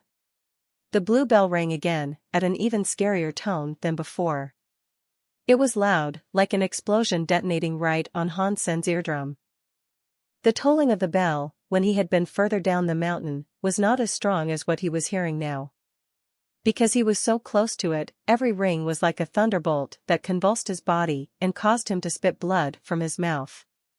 Dong. Dong. Dong. The blue bell continued to ring, and Han Sen continued to writhe, oozing blood from his mouth. He used the Dongxian Sutra the best he could to fight back the damage caused by the loud tolling of the bell. Although the Dongxian Sutra was powerful, it didn't provide enough relief to fight back the noise. The energy inside Han Sen went insane, and the chaos inside highlighted every vein that coursed through his body. A green vein, in particular, began to expand in his body, looking ready to rupture. Some of his smaller veins were broken already, which dyed his skin red. It was a frightening sight to witness. The blood centipede was not doing any better. In its agony, it twisted and wriggled around on the ground, toppling many buildings. Its madness only generated more noise. The blue bell seemed to deal damage to any creature that heard it.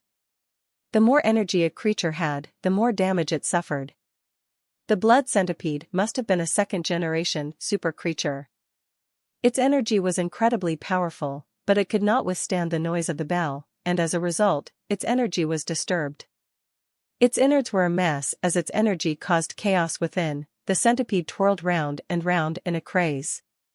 The little angel, however, was not affected. Her body's energy exuded a holy presence, and because of her purity, the bell could not deal damage to her. But the little angel still had to fight back the noise, and so couldn't do anything else. Cough. Hansen heaved another unhealthy amount of blood. His Dongxian Sutra could just about manage to deal with the noise, but his fitness was lacking. As such, he couldn't deal with it half as well as the little angel could. The Adelaide was not a protector pet, so there was nothing she could do for Senator. So Hansen continued to cough up blood with the feeling that his body was going to implode. He knew things weren't going well, and his predicament was a dire one. He had to think of something. He was wearing his super armor, but it provided no resistance to the bell's tolling. Suddenly, Hansen's mind flashed back to the berserk devil unicorn that had finished evolving. He summoned it before he considered whether or not it would even work. The black smoke whirled around Hansen like a black hole. The sonic pulse pounded the black smoke, which caused a bit of it to evaporate. Its disappearance revealed Hansen slightly, consumed by the protective smoke. But when the noise halted for a moment, the black smoke fully rejuvenated. It was like a shield, protecting Hansen. Through the black smoke's protection, Hansen didn't feel as affected by the tolling of the bell. Now, his Dongxian Sutra was able to fight it. The discord of his energy began to simmer and settle down as the veins relaxed and returned to their ordinary size and shape beneath his skin. That's some good stuff. Hansen was overjoyed. He then thought to himself, if the devil unicorn can block elemental attacks, does that mean the bell's noise is a special sort of element itself? Dong. Dong. Dong. The blue bell rang another 9 times. The noise felt as if it were rocking the entirety of the world. Those who heard it felt as if they could die any second.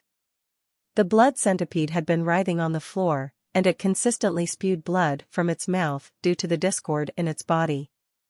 After 9 times, the bell stopped. There was no more noise. But that only led Hansen to discover something even more frightening. The blue bell was alive. It started flying, and looking set to crush Hansen, it suddenly went right for him without cause. Inside the blue bell was a blue metal chain, and at the bottom of the chain was a cone-shaped blue metal ringer. The ringer was the reason the bell had rung. Luckily, Hansen's energy was no longer messed up and he could focus. Quickly, he jumped and rolled away, evading the blue bell that tried to land on top of him. Fortunately, the bell was not as quick as he feared it might be, which allowed Hansen to dodge the attack. The blue bell missed Hansen, but it didn't try again. It immediately stopped going after Hansen and went after the blood centipede instead. The bell spun around and around like a saucer as it went. When it arrived, the bell that was only as tall as a human morphed its shape. As it hovered above the writhing centipede, it expanded until it was large enough to consume the entire creature. Seeing this gave Hansen the heebie-jeebies. Boom! The blue bell landed atop the twisting centipede, and then Hansen heard noises come from within. He heard the centipede trying to fight its way out of the bell's entrapment.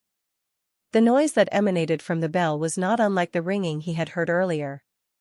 Every tone was a shock, and Hansen had only his devil unicorn to repel it. Of course, it wasn't half as effective as the noises from earlier, as it wasn't a proper tolling. These noises were created by the panicked centipede, and as such, the devil unicorn could block each pulse. Hansen carefully observed the bell once more and did not see anything too strange. Many patterns, shapes, and symbols of bugs had been etched as adornments on the bell. As fascinating as they were, Hansen had no idea what they meant. The blood centipede continued fighting on the inside for half an hour, until its noise gradually weakened. After another half an hour passed, there was no more movement to be heard, at all. Hansen then finally saw the blue bell move again. It spun around in the air again before shrinking down to its initial size. When it was about as tall as a human again, it went for the little angel. From its time beneath the bell, the blood centipede had now become nothing but bones. It looked as if it had been dead for a good many years, just like the bones Hansen had seen earlier. But the little angel wasn't threatened. She dodged the incoming bell with ease and then smacked it heavily with her greatsword. A deep cleft was left in the bell's side, which made the object squirm backwards and unleash more of its horrible tolling sounds. The little angel's energy was messed up as a result, and she had to cast her energy flow skill to ease it. She could not dodge the bell's attack due to this, and all she saw was the bell spinning towards her. The little angel hastened her cast and was able to quell her inner turmoil and evade the bell's strike with just enough time. Still, by exerting so much effort, her energy had become even more messed up. Hansen then decided to summon the little angel back to the Sea of Soul, which made the bell lose its target. But after the little angel disappeared, it did not turn its attention to Hansen as it had previously. It merely flew back to the bell tower and reattached itself. What is that thing? Is that a super creature? Hansen was flabbergasted. Aside from that, he couldn't think of what else it could have been. Hansen had never heard of a super creature using bell noises to kill people before. Hansen looked at the bell once more and then walked near the corpse of the blood centipede. When Hansen touched it with a bit of strength, it crumbled into dust. This blood centipede's essence has been drained by the bell. Hansen was surprised. Clearly, the monster bell used the tolling sound to screw with the energy flows of its potential victims. When people or creatures were in pain and struggling with the confusion of their energy going haywire, the bell would fly out to cover them. That was what had happened to the blood centipede. Such a terrifyingly powerful foe was completely drained of its essence in less than an hour. Hansen now knew the bell was a frightening thing. But fortunately, it was slow. And if you could repel the noise, then you didn't have to be too afraid of the fiend. The blue bell only attacked Hansen once, and after he dodged it, it didn't attempt to get him again. It had some intelligence, that much was certain. It most likely realized Hansen was too agile for it, and there was no use going after him. What a strange super creature. I wonder what manner of beast soul I would receive if I killed it. Hansen gave the blue bell another look, the grimace of greed creeping upon his face. But killing the bell wouldn't be easy. Merely attacking it would generate the sound that disturbed energy flows. Hurting the monster meant hurting yourself. There would have to be another solution for killing it. It was a shame the little angel was not a spirit. If she was a spirit, she could use the devil unicorn beast soul herself. With the protection of the devil unicorn, her energy would not be disrupted and she could fight the bell with all her power. But, she wasn't a spirit, she was a pet. She was unable to use any beast souls, as a result. Hansen continued to observe the bell for a good long while, but he could not come up with a better solution. He summoned his little angel again and got her to attack the blue bell once more. Dong! The little angel struck the bell with all her might, and it rang with its wretched toll. The strike did leave a decent mark on the bell, however, and it became enraged in response. It flew madly towards the little angel, attempting to swallow her. Hansen immediately returned his little angel. Having lost its attacker, the bell returned to the tower and reattached itself. This could work. Hansen was delightfully surprised. He resummoned his little angel and had her attack the bell once again. He cheesed it this way many, many times. The bell was covered in clefts and deep cuts before long. When the bell lost all patience with its phantom attacker, it started to toll itself. Dong. Dong. Dong. The horrible bell noise racketed across the shelter and beyond. Hansen put the little angel back in the sea of soul and used the devil unicorn to shield himself from the noise's effect. After a while, the bell stopped ringing. Then, Hansen got back to it. He summoned his little angel and bid for her to attack the bell once again. After she attacked, the blue bell took off in flight. This time it was going away from the shelter, as if it wanted to escape. Hansen didn't want this, so he commanded the little angel to chase after it. Dong.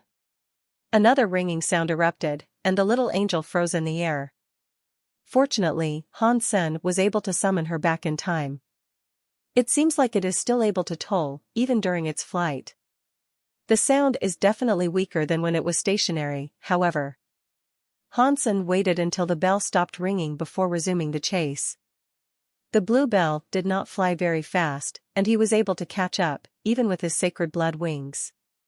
When he got close to it, he summoned his little angel to attack it again. Across the mountains, the sound of a malfunctioning bell echoed far and wide. No creature dared to come near the airborne fighters. Hansen now knew the meaning of "everything gets a return." Hansen and Little Angel were unable to fight the powerful blood centipede, but with a small amount of effort, the blue bell had managed to do what they could not. And now, the bell was the one now being chased by Hansen and the Little Angel. Hansen trailed behind it and used his Dongxian aura to scan the bell. Hansen could not sense a life force on the blue bell at all times. He could only sense it when the bell started ringing. Hansen, as he observed the energy flow, thought it was quite strange. Hansen and the Little Angel chased it 1,000 miles. There were countless marks scraped across the entire body of the bell, and they had lost count of how many times they had struck it. Eventually, however, victory was achieved when the bell was hewn in half. It no longer rang after its final hit, and it crash-landed in relative silence. Super creature hunted, death knell. The beast soul has been acquired. Its flesh cannot be consumed, but you may collect the life geno essence and obtain a random numeric amount of super geno points, ranging from 0 to 10. The announcement chimed in Hansen's head, which brought him great joy. But when he looked at the remains of the death knell that had been sliced in half, it didn't disappear. It remained where it had fallen. Can this guy be considered a second-generation super creature or third-generation super creature? Don't tell me a bell can produce babies, that would be hilarious. Hansen continued to observe it, pondering whether or not it could produce offspring. But he didn't concern himself with the question for too long before seeking to retrieve the life geno essence instead. The bell did not have any flesh. Aside from its outer shape, there was only the metal chain and pendant inside. Hansen looked at the pendant and summoned the Little Angel. He asked her to strike the pendant, which cracked open to release its blue life geno essence. I am going to be rich. A centipede egg and a life geno essence? And the strange death knell's beast soul on top of all that? I have earned a lot today. Hansen was more than pleased. He took another look at the shattered pieces of the slain bell, which lay scattered about. He brought out a bag and collected all the broken bits, crushing some of the bigger parts to fit them all in. Then, he summoned his golden roarer and placed the bag on it. With his rewards in hand, he turned to ride away. Hansen put away the life geno essence and let the Little Angel crack the blood centipede's egg open for him. The Little Angel sliced the egg, and that chimed the announcement. Super creature hunted, 1,000-blade blood dragon baby. The beast soul has not been acquired. Consume its flesh to obtain a random numeric amount of super geno points, ranging from 0 to 10. Hansen quickly lifted the egg that had been cracked open and consumed the yolk that was inside. The juice tasted like coconut, and it was quite nice. It surprised him, as it didn't taste like any creature. 1000 blood dragon baby, consumed. You have received 1 super geno point. This notification played a few times, and a huge smile burst on Hansen's face. Try as he might, he could not stop grinning. A warmth swirled around inside his body and blended with his blood. The blood cells seemed to quickly morph, and they felt different from before. When all was said and done, the 1000 blood dragon baby had given Hansen 7 super geno points, which brought his total super geno tally up to 24. His fitness felt an immediate increase. After consuming the 1000 blood dragon baby, Hansen spent some time researching the energy flow of the blue bell. If he could simulate its energy flow, he could absorb its life geno essence. Hansen used Danshan Sutra to simulate Death Knell's energy flow and felt his entire body vibrate. He heard the sound of a bell ring, and his body throbbed to its chime. Hansen flicked his arm, which generated a noise not unlike the death knell. The bell sounds no longer affected Hansen, but they made the golden roarer by his side shake. This is interesting. If I use this skill, and people hit me, it should issue the same results as the death knell did. The sound generated should screw with an attacker's energy flow. Although I cannot simulate it to its original power, it might still come in handy. But this bell noise affects everyone and everything, it can even hurt my friends. I need to be careful when and where I use it, lest I commit friendly fire. Hansen was quite interested in Death Knell's energy flow. He tried it out for a while, before trying to refine the bell's life geno essence. As Hansen began to refine the blue metal life geno essence, the cells in his body started to become lively. Although the life geno essence was named after death, its effects were to provide rebirth and a strengthening of one's genes and very life. When the refinement process was complete, Hansen's absorbance of the Death Knell life geno essence provided him 8 super geno points. This brought his total super geno tally up to 32. These are some good rewards I have received.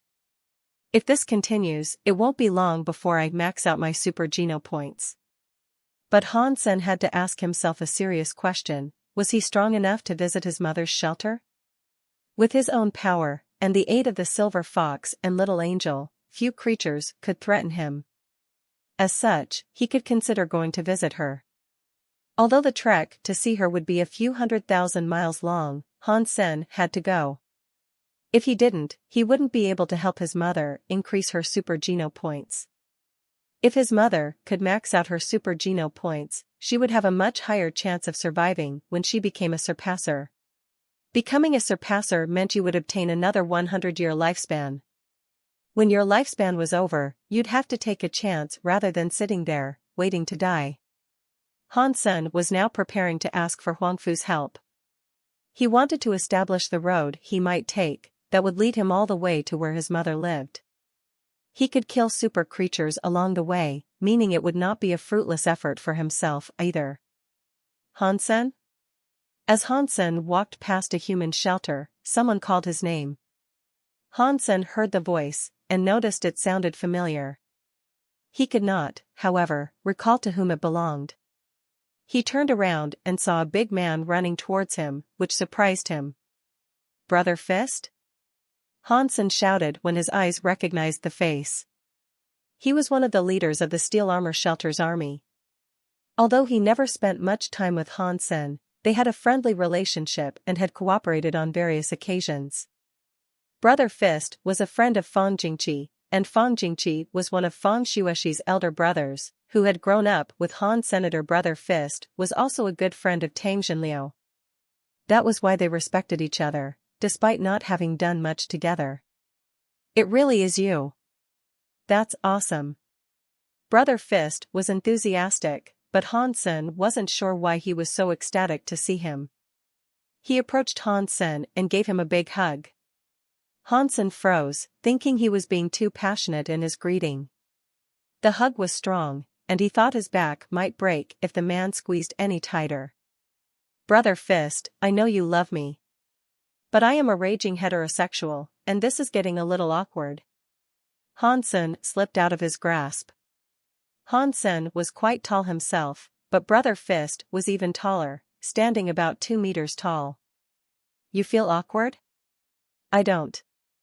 Brother Fist patted Hansen's shoulder, smiling as he spoke. Hansen immediately felt a shiver run down his spine as he looked at him. Fist laughed and said, I do love you. I love you so much. Seeing you here brings tears of joy to my eyes, so why don't you come help me and Fong take a spirit shelter? Fong Jingqi is here? Hansen asked, with a tone of surprise. Me and him are stuck at the hip. We are like 2 peas in a pod.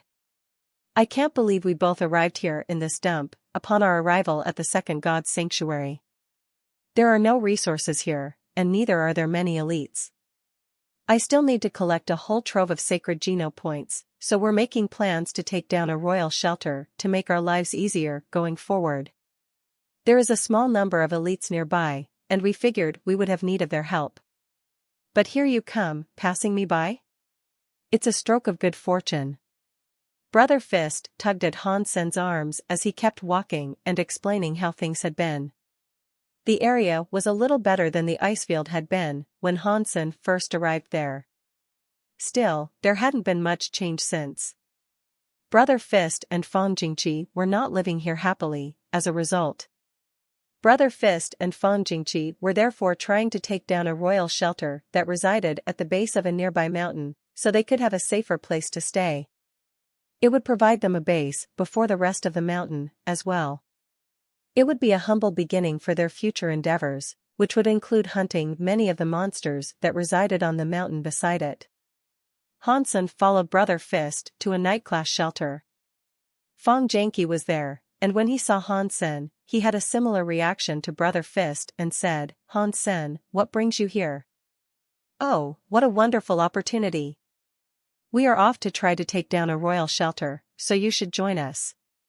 Hansen smiled and agreed. He'd be able to obtain a new royal spirit, and at the same time help old friends. He didn't see a reason why he should refuse their polite request. It had been a long time since Hansen last collected a spirit, and he hoped it would be another beautiful lady spirit. She'd fit in nicely in the ranks of his goddess army. I was thinking, we might not have enough elites. But with Hansen here, we can alter the plans somewhat, and as a result, have a much higher chance of conquering the shelter, Brother Fist excitedly proposed. Cool. Today, the Thunder Shelter and the Devil God Shelter's people are coming. When they arrive, we can discuss any new proceedings with them, Fong Jingqi said, with much excitement, as well. Clearly, they had no idea Hansen owned a super pet and had achieved what he thought to be common knowledge. They just believed Hansen was any old, ordinary elite. Hansen did not spoil their perception, and simply allowed them to arrange everything. He only had to help them and get the royal spirit when the time came. With his power, there was no possibility of him failing. But when Fong Jingqi and Brother Fist brought Hansen over to discuss matters with the others, there were disagreements. Brother Fist and Fong Jingqi knew Hansen was an elite, so they wanted him to receive a higher share. The people from the Thunder Shelter and Devil's God Shelter, however, did not agree. They insisted Hansen was just another component of the team, and he shouldn't receive preferential treatment when it came to the distribution of loot. They argued about it for some time, with no resolution. If you guys say he is as strong as he is, then why don't you two just go with him and get it done without us, the Thunder Shelter's people said, as they started to get annoyed. Qianjiang, how can you say that? We are cooperating to take down the shelter together. We have plenty of time to discuss this, Brother Fist said, frowning. Qianjiang, from the Thunder Shelter, replied, if we are cooperating, then we should use the contract we have already signed and settled on. For you to go out in search of someone else is a concern of yours, where the rewards come directly out of your own shares. You cannot burden us with someone whose aid we have not asked for. Why should we give him anything? With our manpower like this, taking down the royal shelter will cost us much. Hansen is a fierce and strong elite, he can secure our victory. Our sacrifices will be considerably lessened by his presence, I assure you, Brother Fist explained. Hansen wasn't really interested in this talk of a cut. All he wanted was a new spirit, and he'd have long been gone had the possibility of earning one not been a prospect. Extra money made no difference to him, so earning a cut didn't really entice him. Furthermore, he'd be under obligation to aid the shelter in the future, if it ran into any issues. But Brother Fist and Fong Jingqi had already made a mention of his supposed desire for a cut. Even though he didn't want any shares, if he were to correct them, he'd do nothing but embarrass them. Oh, come on. Who do you think this guy is, Dollar? If he's that good, then why bother coming to look for us? Go and take down the shelter all by yourselves. They can do that, can't they, Lu? Qian Jiang then dragged the Devil God Shelter's leader, Lu Tai, into the argument. Lu Tai said, Qian is correct. After everything was supposedly prepared, you are the one who has brought an extra person into this. Our shares have been settled, therefore, there is no need for us to make a change that would accommodate him. Qian Jiang and Lu Tai were not budging on their stance, and Brother Fist and Fong Jingqi could not take back their proposal. Brother Fong and Brother Fist, can you guard the shelter? Hansen asked them, seeing that their argument had now come to a standstill. Brother Fist wasn't sure what Hansen meant, but right now, he couldn't allow anyone to believe he was weak. In fact, Brother Fist and Fong Jingqi were the strongest evolvers in the region. The Thunder Shelter and the Devil God Shelter combined would not have the strength to take them on. They wanted more resources, which was why they wanted to take on the Royal Shelter. They had already pledged a large amount of their earnings to the other two shelters evenly, accepting only a third. It was a generous offer. If things were done properly, where shares correlated with the actual power of the parties involved in the deal, Brother Fist ought to have received at least 50% of the entire pie. There were not many people in his rank, and Brother Fist wanted to take down the shelter with haste. Therefore, he conceded to accept this lesser amount. Fine. There is no need to cooperate, we will indeed tackle it ourselves, Hansen said. When Hansen said that, everyone just looked at him without saying a word. Brother Fist looked ready to say something, and he moved his lips to do so, but no words were vocally drawn. He thought Hansen had suggested something ludicrous and quite frankly, impossible. If they could not take it, it would only lead to trouble. But again, he did not want to look weak, and so he held back what he initially wanted to say. Brother Fist and Fong Jingqi, do you really trust this man that much? Qian Jiang asked, with a tone of disdain. Lu Tai then added, does that mean an end to our proposed cooperation? Brother Fist was unsure of how to respond. He looked at Fong Jingqi, who squinted his eyes and said, yes, it does. I wish this day could have proceeded as planned, but you were unwilling to budge on your stance. Thus, we have no choice but to pull out. Fine. We'll eagerly await the news of how you and your pretty boy elite fare in attempting this conquest of a royal shelter, Qian Jiang said, with a strange tone. Then, he left, but not before giving Hansen one last stare of disapproval. Lu Tai looked at Hansen and Fong Jingqi, but did not say anything. He also just left. Fong, this is possible, yes? Brother Fist did not have much of a background, and he hadn't heard the recent tales of Hansen's accomplishments. Fong Jingqi smiled and said, if Hansen says okay, then everything will be okay. This guy is awesome, he can even slay super creatures. Fong Jingqi had recently spent much time in his shelter, preparing for the attack. He hadn't heard about Hansen owning a super pet, but he had heard of his initial slaying of one super creature. He just wasn't entirely sure if the story was true. Fong Jingqi also had history with Hansen, and he knew he wouldn't say something unless he was absolutely sure of it. That was why Fong Jingqi did not hesitate in ending their cooperation. He killed a super creature? Really? I thought people only said some person from the Ji family killed one, but that was in the first god sanctuary. Brother Fist looked at Hansen with shock and disbelief. It was just luck. A lot of people knew about this story, so there was no need to lie about the tale's authenticity. Therefore, he confirmed it. Holy crap, you really killed a super creature? Hearing Hansen say that, Brother Fist still struggled to believe him. Hansen had arrived at the second god's sanctuary much later than Brother Fist did, and he lacked the confidence to slay even a sacred blood creature. Therefore, it was quite difficult to believe Hansen already had what it took to take down a super creature. Haha, I'm just a lucky guy, Hansen said again. Holy crap, indeed. Why did you not say something about this earlier? If I knew you were this strong, I wouldn't even have had to talk to them. You could solo a royal shelter easily. After Brother Fist was assured Hansen really did kill a super creature, he shouted these words out in utter glee. But Hansen then looked to the sky and said, I'm afraid this will be difficult. That's okay, me and Fong have a few people, and we can all accompany you. We are taking this royal shelter, no matter what. It will be difficult not to incur any losses, but even if Qianjiang and Lu Tai show up to take advantage, we can guard the place without error, Brother Fist said. No, I meant, it is difficult to go now. If I go now, I won't be back in time for my lunch, Hansen said. Brother Fist and Fong Jingqi froze for a bit, but then Fong Jingqi smiled and said, You bastard, trying to make us feel bad. Brother Fist did not mind that, however, and he said, You don't need lunch. If we're taking a royal shelter, what use would it be to come back here? I will roast meat and heat up wine for you, right then and there.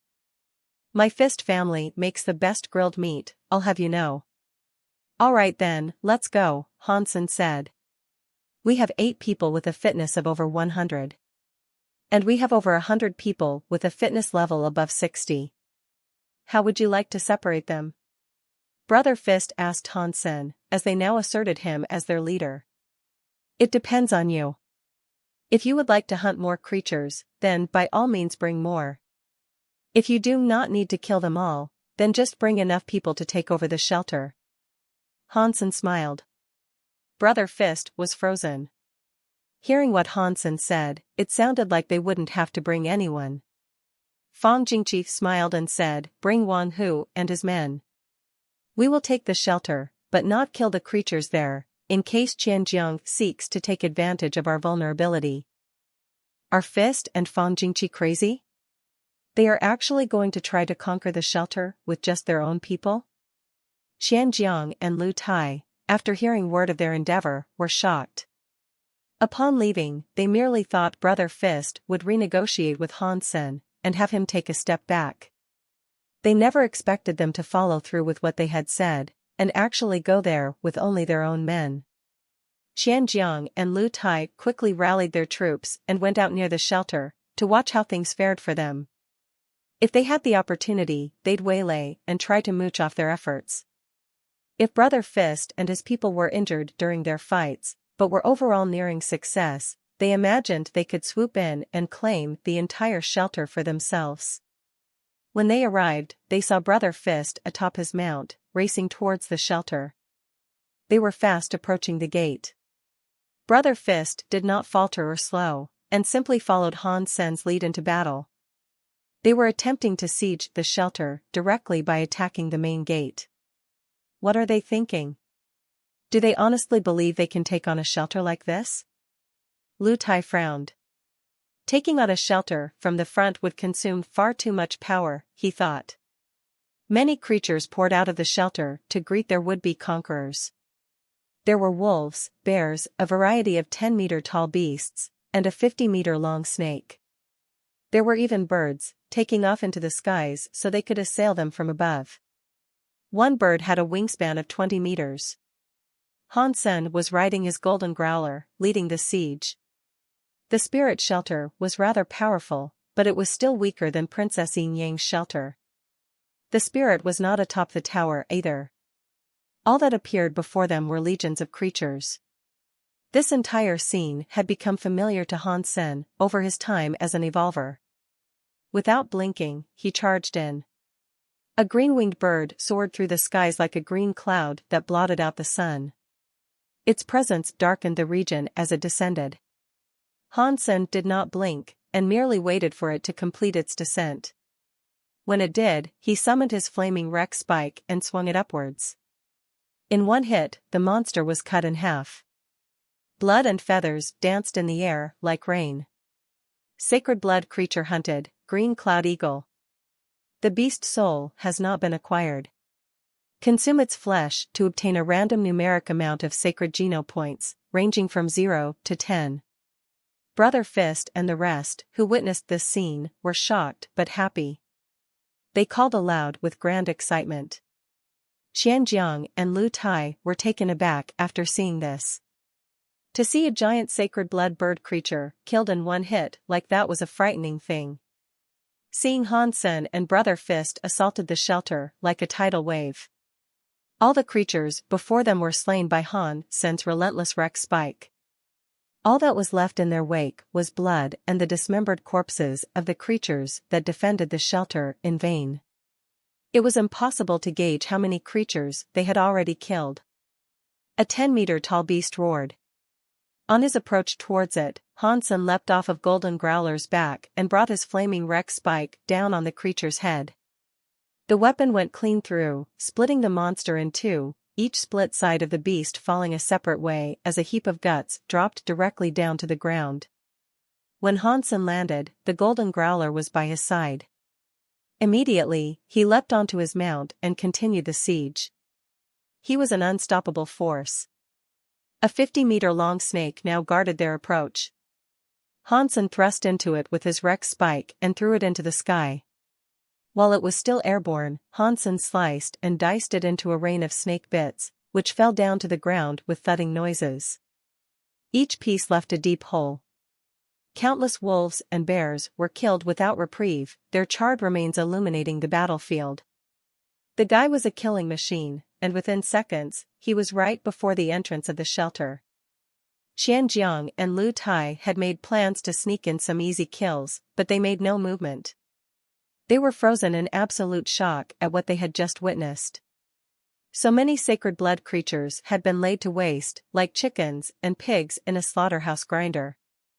The entire army did not slow down for a second, and immediately hacked their way inside. Who is this man? Xianjiang and Lu Tai had questions coming out the rear. Brother Fist and Fang Jingqi, on the other hand, were surprised.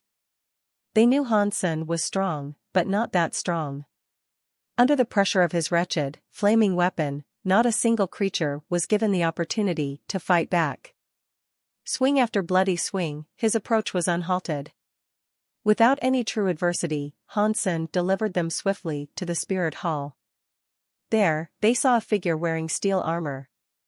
This person was 4 meters tall, and he wielded a great axe that was larger than a door. He was like a metal robot, standing vigil in protection of the spirit hall at its entrance. He was the spirit of this shelter. Han Sen dismounted Golden Growler as the Rex spike in his hand began to spin. It spun faster and faster as Han Sen approached the spirit, until the flames became a controlled tornado affixed to his weapon. The spirit roared and he brought his great axe down towards Han Sr. with both hands. Dong! The flaming Rex spike clobbered the great axe, shattering the blade in the process. The flaming Rex spike did not stop there, though. It pierced through the armor of the spirit and drilled directly into his chest. Han Sen kept going, pushing the spirit into the spirit hall. Boom! The spirit was nailed to the statue, deader than dead could be. Han Sen did not even look at the spirit, and just casually climbed the disintegrating body that had been pinned to the statue. Using it for better grip, the spirit's body provided the elevation needed for Han Sen to effortlessly grab the spirit stone embedded in the statue's forehead. I, Steel Prince, am willing to submit and offer absolute loyalty to a new master. I will become a faithful servant from now until eternity. The steel giant respawned via the spirit stone and pledged his allegiance to Han Senator. He took off his steel helmet to reveal the face of a rugged man with long locks of black hair. Han Sen put the spirit stone against his forehead, and in the bright light, the spirit stone combined with the entity of the Steel Prince. Then, he went into Han Sen's Sea of Soul. Han Sen's audience had their mouths agape. From the beginning, when they assaulted the gate, until now, effortlessly reaching the spirit hall and its master to finalize the conquest, it all happened in less than an hour. It was pulled off, without a hitch, at a blisteringly fast pace. The people who followed Brother Fist and Fang Jingqi looked upon Han Sen with great shock and were nearly traumatized by the repeated surprises Han Sen had been delivering. The only ones in greater shock were Qian Jiang and his people. "Get a fire going, it is time we feast. The royal shelter is ours." Brother Fist brought out the wine he had stashed on his beast mount. He raised it up and took a hearty swig. As the people warmed up, following their heart-stopping surprises, they began cheering in overwhelming joy. A lot of people had readied themselves to lose not only the lives of their friends, but their own lives, as well. No one expected they would pull through without a single fatality, let alone a single scratch. Qian Jiang and Lu Tai watched the remainder of the creatures flee the shelter, in deep regret of their earlier decision. They did not expect Brother Fist to have found someone so strong, who could practically solo the entire conquest of a royal shelter. In deep regret, they wished they had accepted the new terms. If they had, they'd be inside reveling in the victory alongside them. But it was now too late for them to say anything, and they knew Brother Fist would not share the royal shelter with them. Brother Fist and Fang Jingqi insisted on providing Han Sen a share of the shelter's future income. After a contract was signed, the terms were for them to pay out a lump sum at the end of each year. Han Sen remained at the shelter for one night, but rejected Brother Fist and Fang Jingqi's request that he stay for longer. Upon leaving, he returned to the goddess shelter. Aside from Prince Steel, Han Sen had also managed to obtain the giant snake's beast soul. It was a sacred blood class metalbone snake beast soul that took on the shape of a spear. It was a decent weapon. Of course, Han Sen had no use for sacred blood beast souls anymore, and so he decided on selling it or at least trading it sometime down the line, if an alluring proposition or item caught his interest. Han Sen rode his golden growler across the ice field. In his hands, a blue metal bell rested. This was the Death Knell's beast soul, and it was a pet beast soul. When Han Sen held it in his hand, it looked like a toy bell. Seeing it there now, no one would ever comprehend what it must have been like to witness such a thing killing the blood centipede in the manner that it did. When Han Sen first got this pet, he wondered how he would feed it. He didn't think it could consume meat. After conquering the shelter, Han Sen tried to drip the blood of sacred blood creatures onto the bell. The result seemed a success, as the blood was absorbed by the bell, which soon after started to glow. That was when Han Sen realized the bell drank blood. But it didn't drink any old blood. It only seemed to react to blood from sacred blood creatures. Similar to the little angel, it was a picky eater. Han Sen wondered if, like with the little angel, sacred blood would not be enough to compel its evolution.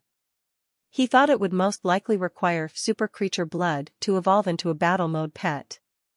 If this guy evolves into battle mode, could it be as scary as the original Death Knell? Han Sen's heart was hopeful at the thought. For Han Sen, felling super creatures was no longer an impossible feat. Therefore, attempting to evolve the Death Knell through the method he theorized wouldn't be an all too difficult task. On his return to the ice field, Han Sen ran into Wang Yuhang. Or rather, Wang Yuhang caught sight of Han Sen and then ran up to him. "Bossman, might you kindly sell me the life geno essence?" Wang Yuhang asked, with a look of hope. The monster that guarded the blood spring was slain by Princess Yin Yang after Wang Yuhang drew it away. No body was left behind, only a life geno essence. "Sure. You still haven't cashed in your 30% from before, and after the latest hunt, you are owed an additional 20%. It's yours, if you can cough up the other 50% of what it costs. But you must also keep the item a secret.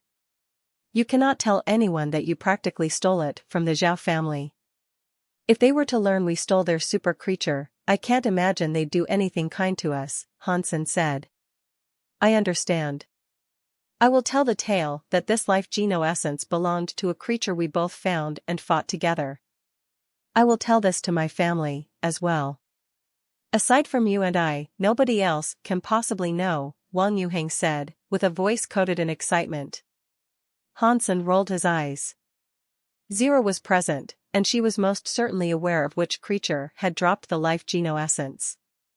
He seemed to have forgotten about her existence. But regardless, Hansen believed he wouldn't admit the truth to anyone. His own hide would be on the line if he did, not to mention his possession of a life geno essence taken from the Zhao family would hurt his own family, if the truth were ever revealed. That was not to suggest Hansen was afraid of the Zhao family. Hansen looked for Huangfu Pingqing for assistance and brought a map of the second god's sanctuary with him. The shelter was enormous, and even with the powers of the Ares Martial Hall, it was difficult to compose such a map. There were a few 100,000 miles of uncharted regions, as well. Many known places were marked as danger zones, and lengthy journeys were only made longer due to the detours travelers had to make to avoid such treacherous places. These alternate routes often tripled the length of a journey. But unfortunately, there were many places that could not be avoided at all. The Ares Martial Hall paid hefty prices of blood for the cartography of such areas. Few people returned from exploratory ventures of such places, and once mapped, no one ever dared return. When the cartographers spied the presence of a super spirit shelter, they would creep past them as best they could. They were wretchedly dangerous places for even elites to venture, and ordinary travelers and evolvers could never hope to traverse the danger-fraught terrain that encompassed super spirit shelters. Hansen was more accomplished, of course, but even he would have to exercise caution when traveling across super spirit regions. At least with super creatures, there was every chance he could either kill or evade them. The closest danger zone to the ice field, where no one was advised to visit, was called the Black Desert. This place was unavoidable, and it had earned an association with certain death. The weather there was terrible, and it was populated with countless horrible monsters. The only way to avoid venturing through the Black Desert was a detour that would take 6 months to traverse. But even then, the alternate route would require the evasion of one spirit shelter. In many ways, this alternate route was more dangerous than the Black Desert itself. Hansen was making preparations to travel across the Black Desert, as it would be too much trouble for him to take the detour. Cutting directly across would be much safer for him, and he wouldn't have too much trouble if there weren't any super spirits about. It would be a long time before he reached another human shelter, however. It was for this reason that he told Ji Yanran he would be absent for a long time. The presidential election was over, and Ji Ruozhen had become president of the alliance. Even Ji Yanran was now busy following it. Hansen spoke with her for some time, but she was too busy to talk for long. Messages constantly popped up, requiring her attention, and there was much paperwork to be done. Hansen sat down with a cup of tea to watch Ji Yanran work. When he did this, he noticed he had never done it before. He had never sat down and simply watched her work. Although Ji Yanran was not very talented when it came to the arts of combat, that did not imply she wasn't talented at all. She was talented in many different aspects. In fact, Ji Yanran was quite remarkable. She was very good at handling things, and was not far off having all the traits of a fantastic leader. Great fighting skills were the only thing she lacked. Watching her work busily, he thought having a future comprised solely of him drinking tea and watching her work would not be an ill fate. While Ji Yanran was working, she was attractive in a different way. She was not just a pretty woman, or a lover that was weak and reliant on her man, she had a strong self-given, self-born momentum that drove her. "Why are you watching me like that?" Ji Yanran inquired, noticing Hansen's curious stare. "It's good to have you near me." Hansen walked in front of Ji Yanran and gave her a deep kiss on her forehead. Ji Yanran's cheeks blushed, and she responded by asking, "What makes you say that, all of a sudden?" "It is merely because of how I feel. I feel this way, and so, I am inclined to say it." Hansen pinched Ji Yanran's nose and then continued by saying, "How much more work?" "I have been tasked with the depletion of an inexhaustible well of work, it would seem." I have worked until midnight every night. If you are tired, you should return first, Ji Yanran said. It's fine. You continue how you are, I will sit here in the meantime. I will return when I am tired. Hansen reclined on the chair with his cup of tea and resumed his observation of her work. He was feeling quite relaxed. After a while, the red color in Ji Yanran's face had yet to subside. She chased Hansen out and said, I can't work when you look at me like that. Inside the Angel Gene Corporation office, a man sat behind a desk. His face was gloomy. Zhao Heng and Zhao Haiyang were standing in the room, silent. With heads lowered, they could not dare look at the man before them. The man behind the desk looked to be in his 40s. He was fairly unremarkable in appearance, but his body exuded an aura of terrible power.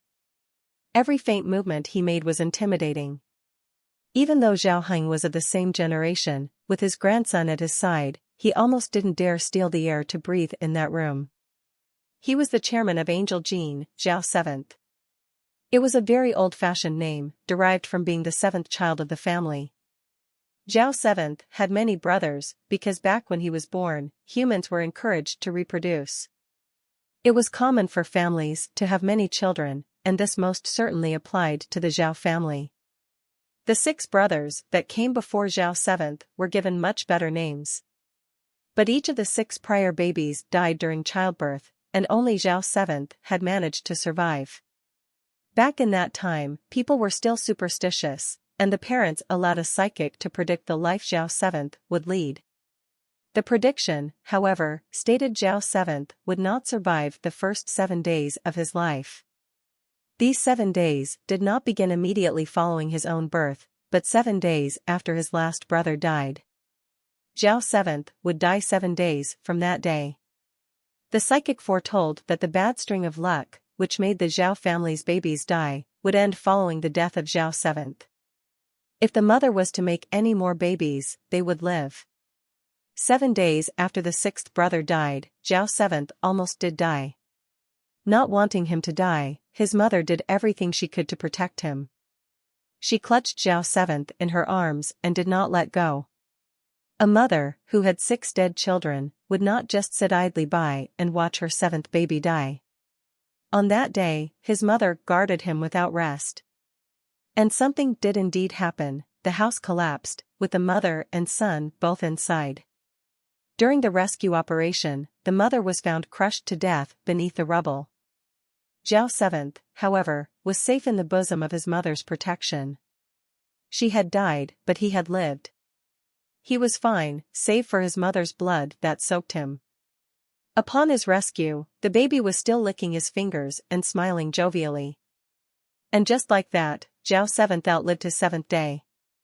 Through his efforts, Angel Gene was built from the ground up, earning great renown for the Zhao family. It originally operated out of a small research facility, but it had since grown to become the Goliath entity it was on this day. Brother Seventh, I'm sorry. I messed it up. Zhao Heng was old, but in front of Zhao Seventh, he looked like a small, regretful child. His head was lowered and still, he did not dare look at the man. Everyone in the Zhao family was afraid of Zhao Seventh. They each spoke of how tough his life had been, and it was true. To develop Angel Gene into what it was, he had tread atop many corpses.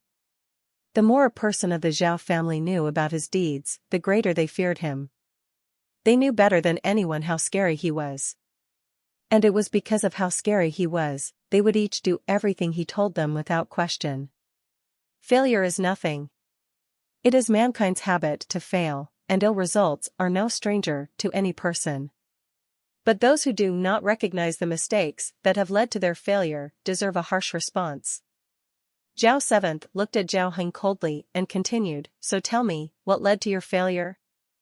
Zhao Heng, stuttering and tripping over his words, responded, I am sorry, but it was misfortune that led to our failure this time. We did not expect the hill of the spring to contain such a foul creature.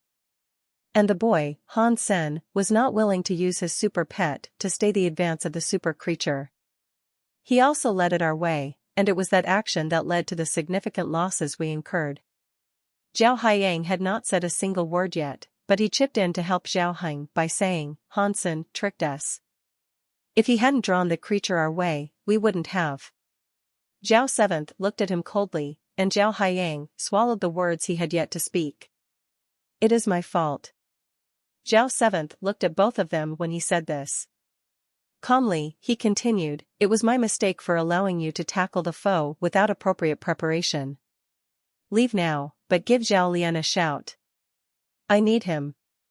Zhao Heng and Zhao Haiyang breathed heavy sighs of relief. They left Zhao Seventh's office as if they had just dodged a death sentence. Not long after, a tall, middle-aged man knocked on the door of the office. He then entered. It was difficult for people to believe such a big and broad man, with a tanned face, had the name Zhao Lian. The name did not match the person, not by a long shot. "Does the chairman have any requests?" Zhao Lian politely asked. "How are the angel gene fluid tests coming along?" Zhao Seventh said, with a relaxed demeanor. Families always had at least one talented individual, and Zhao Lian was one of the younger family members he had taken a great liking to. Zhao Seventh gave him a lot of important tasks. "We're still in the first stage of testing. Our results have highlighted the presence of a variety of issues and problems. Time is all they request, however. They'll get it fixed in due time," Zhao Lian answered. "How many first-stage test vials were formulated?" Zhao Seventh asked. "There were 23 of them," Zhao Lian said. "Give them to Zhao Long and his men, and have them kill Han Sen at his shelter." "I don't care what it takes," Zhao Seventh coldly ordered. "But the angel gene fluid is not yet stable. It has destructive results in the human body. If Zhao Long and his people use it, even if they succeed long enough to accomplish their task, they may not live very long afterwards." Zhao Lian sought to speak more, but what was cut off? "The Zhao family has fed and cared for them, all for this day," Zhao Seventh said coldly. He continued by saying, "It's time we attempt the fourth stage test. Observe Zhao Long and his people after they use the fluid. The data you will collect is imperative for the future success of the angel gene fluid." "Yes." Zhao Lian did not say anything further. He took his leave and went directly to the 19th sub-basement laboratory. The lab was filled with many busy researchers. In the farthest reaches of the lab was a glass room. Inside it, a large man was chained to a Z-steel platinum bed. His 4 limbs and torso were all securely locked down by the Z-steel chains, preventing movement. A mechanical arm hovered over the man and injected a red fluid into him. All over the man's body, his blood vessels began to swell immediately. His body looked like it was wreathed with scary, blood snakes. The man's eyes were red as he convulsed and struggled. He let out a spine-chilling shriek. Atop his head, one strange spike forced its way out. It was strange, as if it had suddenly grown out of his brain. "Catcha! Catcha!" The man easily shattered the Z-steel chains that tied him down. He stood up from the bed as all the muscles on his body swelled. His breathing was rough, and he slowly stepped towards the glass wall. With his red eyes, he stared at the researchers on the other side. 803, can you hear me? Zhao Lian picked up the microphone to speak into the sealed-up, transparent room. Yes. Although the man looked like a terrifying monster, he could still listen and answer. His voice was just a little bit shaky. The professor near him was extremely happy, and he proclaimed, "Another successful case. Our success rate has now hit 95%. Zhao Lian smiled at the professor and said, "Professor, give me the rest of the angel gene fluid." Han Sen was in the midst of preparing for his journey. His road up to the Black Desert would most likely be free from trouble, but the difficulties would begin after he entered that land.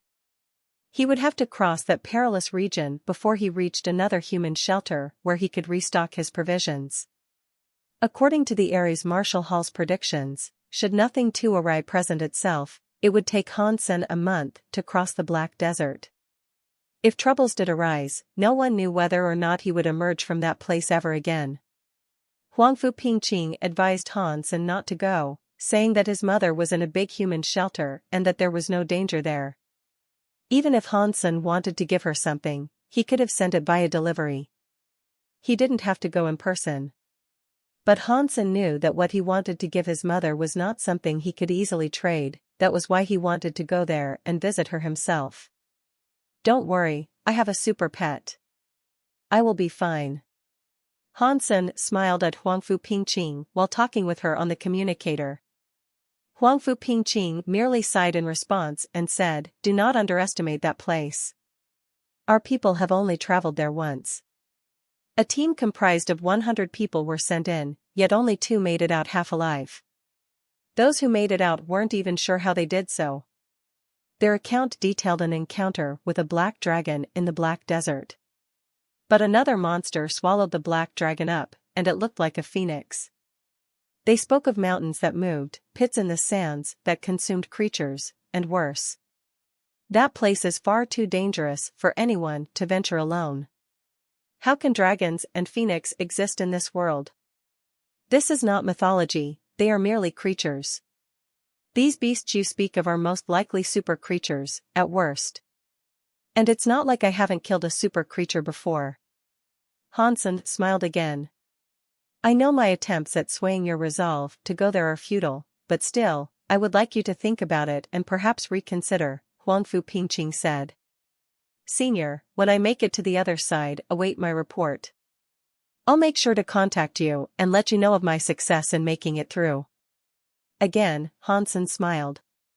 "Okay, if you're that determined, how about you transport some beast souls on my behalf?" Huangfu Pingqing asked, with a wry smile. After his preparations were complete, Hansen brought along the silver fox and left the goddess shelter. He traveled in the direction of the Devil's Mountain, and once over, he planned to veer away and head towards the Black Desert. But after arriving at the trail leading up and over the Devil's Mountain, he frowned. Immediately, he did not feel safe. "I have walked this trail many times, there shouldn't be a threat. And I'm not Wang Yuhang, so I can't be unlucky enough to have misfortune befall me." Despite Hansen thinking this, he opened up his Dongxian Sutra to scan the surrounding environment for life forces. He wanted to see if there were any powerful creatures in the vicinity. In the next second, Hansen's face changed. He sensed the presence of many powerful creatures all about. He could sense the force of these creatures, but he could not tell what they were. Still, just sensing such life forces was enough to make Hansen almost panic. The energies he sensed were greater than sacred blood creatures, but not quite in the realm of super creatures. Hansen was more than surprised, because he had never sensed something like this before. Each of the energy life forces were different, but when he looked deeper, the forces seemed comparable to his own strength. The fitness of whatever awaited him had to be at least 200. But this was a strange number. Sacred blood creatures don't reach such levels, and super creatures were never so low. Even the silver fox had a stronger energy reading. There were more than 20 of these life forces, as well. Things were taking a strange turn. What is this? Hansen continued to scan his vicinity, and he noticed that the presences were approaching him quickly. Then, he saw some people appear before him from a nearby forest. When Hansen saw these people emerge, he could not help but shout, "Shura! How is this possible?" Hansen saw that each person had a horn protruding from their head, the sign of a male Shura. But Shura were unable to exist in this place, as they could not use beast souls. But as clear as day, Hansen could see them clad in beast soul armor, wielding beast soul weaponry. What is this? What's going on? Why are there Shura here, in the shelter? Did the Shura figure out how to survive here in this world? Hansen was shocked. If what he was seeing was true, then humanity was assuredly doomed. Quickly, however, Hansen realized something was wrong. Although they had horns, similar to the Shura, their colors were off. The horns of a Shura could be black, white, gold and purple. There were no red horns, which was what he was seeing now. Yet, the horns of those he was observing now were clearly not decorations, or some strange accessory or apparatus, they protruded from the bones of their skulls just like the ones belonging to the Shura did. If they were humans, they must have consumed super geno points. Otherwise, their energy would not be as strong as it was. They were much stronger than humans. Whoosh! One of the blood-horned Shuras let loose an arrow from a beast soul bow. The arrow flew directly towards Han Sen with frightening power. It cracked the air in two and approached him quickly. Dong! The Adorate appeared in front of Han Sen and broke the beast soul arrow. But this did not appease or make Han Sen any happier. If anything, it made him look glummer than ever. The power of the arrow was almost as strong as what Han Sen himself could achieve. "Who are you people?" Han Sen called out, eager to know whether or not they were Shura. "We are the ones who have come to kill you," the man who fired an arrow coldly responded. He gestured with his hand, and he and his 22 blood-horned compatriots charged towards Han Sen. On the other side of the peak, Zhao Lian was holding up a pair of binoculars. He was watching every little move with keen interest, and he recorded the results. First stage, Angel Gene Fluid versus a Super Pet. Let's see what happens. Zhao Lian looked excited, and he was eager to find out what was going to happen. But Zhao Lian knew that these evolvers, despite having a fitness level of over 100 and having consumed the Angel Gene Fluid, would still not have what it took to take down a super creature. Their primary target was Han Sen, after all. But no matter how strong the super pet was, there was only one of it. It would not be able to protect Han Sen when he was surrounded. It is a shame, though. It is a shame that I must sacrifice Zhao Long and all his people on the account of cutting down that Han Senator. We should have loosed these warriors against a super creature. Zhao Lian felt sorry because the beast soul would disappear into the empty upon Han Sen's death, and Zhao Long would not be able to test his mettle against the super pet. The people who had consumed the Angel Gene Fluid were dead men walking, too. They could serve no purpose in the future. Dong! The Adorade swung her sword as Zhao Long and his people approached with firm haste. In a formation, they looked set to deal with the attack. The Adorade was a really powerful, oppressive force, but killing them in a short amount of time would be difficult. 8 of the people with bloodhorns surrounded Han Sen. The Adorade spread its wings and flew past the bloodhorned Shura. She swung her greatsword and sliced the arm and shoulder of one. The bloodhorned Shura that was dealt the blow, however, acted as if it did not even feel pain. Without a care for the bleeding puncture, it swung its beast soul sword towards the Adorade's neck. Other bloodhorned Shura approached the Adorade as this went on, in an attempt to surround her. She swung her greatsword again and decapitated the Shura she had already injured, before dashing away to avoid the attacks of the rest. The bloodhorned Shura did not seem to fear death, and this made it increasingly difficult for the Adorade to finish the fight quickly. The first stage Angel Gene Fluid is clearly not as effective as we would have hoped. Plainly, they cannot compete with super creatures just yet. Their effectiveness against an evolver with an open gene lock would be much higher, Zhao Lian thought to himself, as he recorded the combat data he was obtaining from observing the bloodhorned Shura. Although he could not use machinery to more accurately log the battle and performance of the combatants, he had sharp eyes, and his records would more than suffice. But non-evolvers are unable to cope with the mutation of their genes. If they could, the Angel Gene Fluid would have been enough to allow humans to slay super creatures in the first God Sanctuary. It's a shame, really. Zhao Lian then turned his gaze to Han Sen, and continued to think, perhaps they may not be able to kill a super creature, but killing a human should be no problem for them. Even if he is a top evolver, with powerful beast souls and a high fitness level, there is no way he stands a chance against them.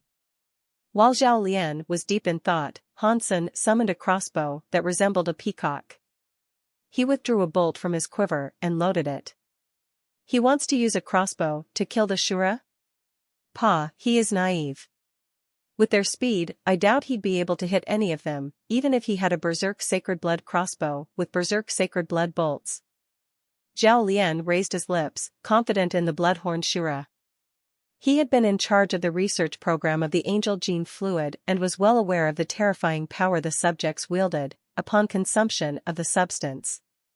Even elites with an open gene lock, upon facing one of these test lab Shura, didn't stand a chance. The only advantage such evolvers had were the skills of their open gene lock. But in every other facet, they would be inferior. The 8 Shura surrounding Hansen began to swing their weapons toward him with bloodlust. Their power and speed made for a frightening combination. Eager to see what would happen next, Zhao Lian began to get excited. Experimentation and improvements to the angel gene fluid were still ongoing.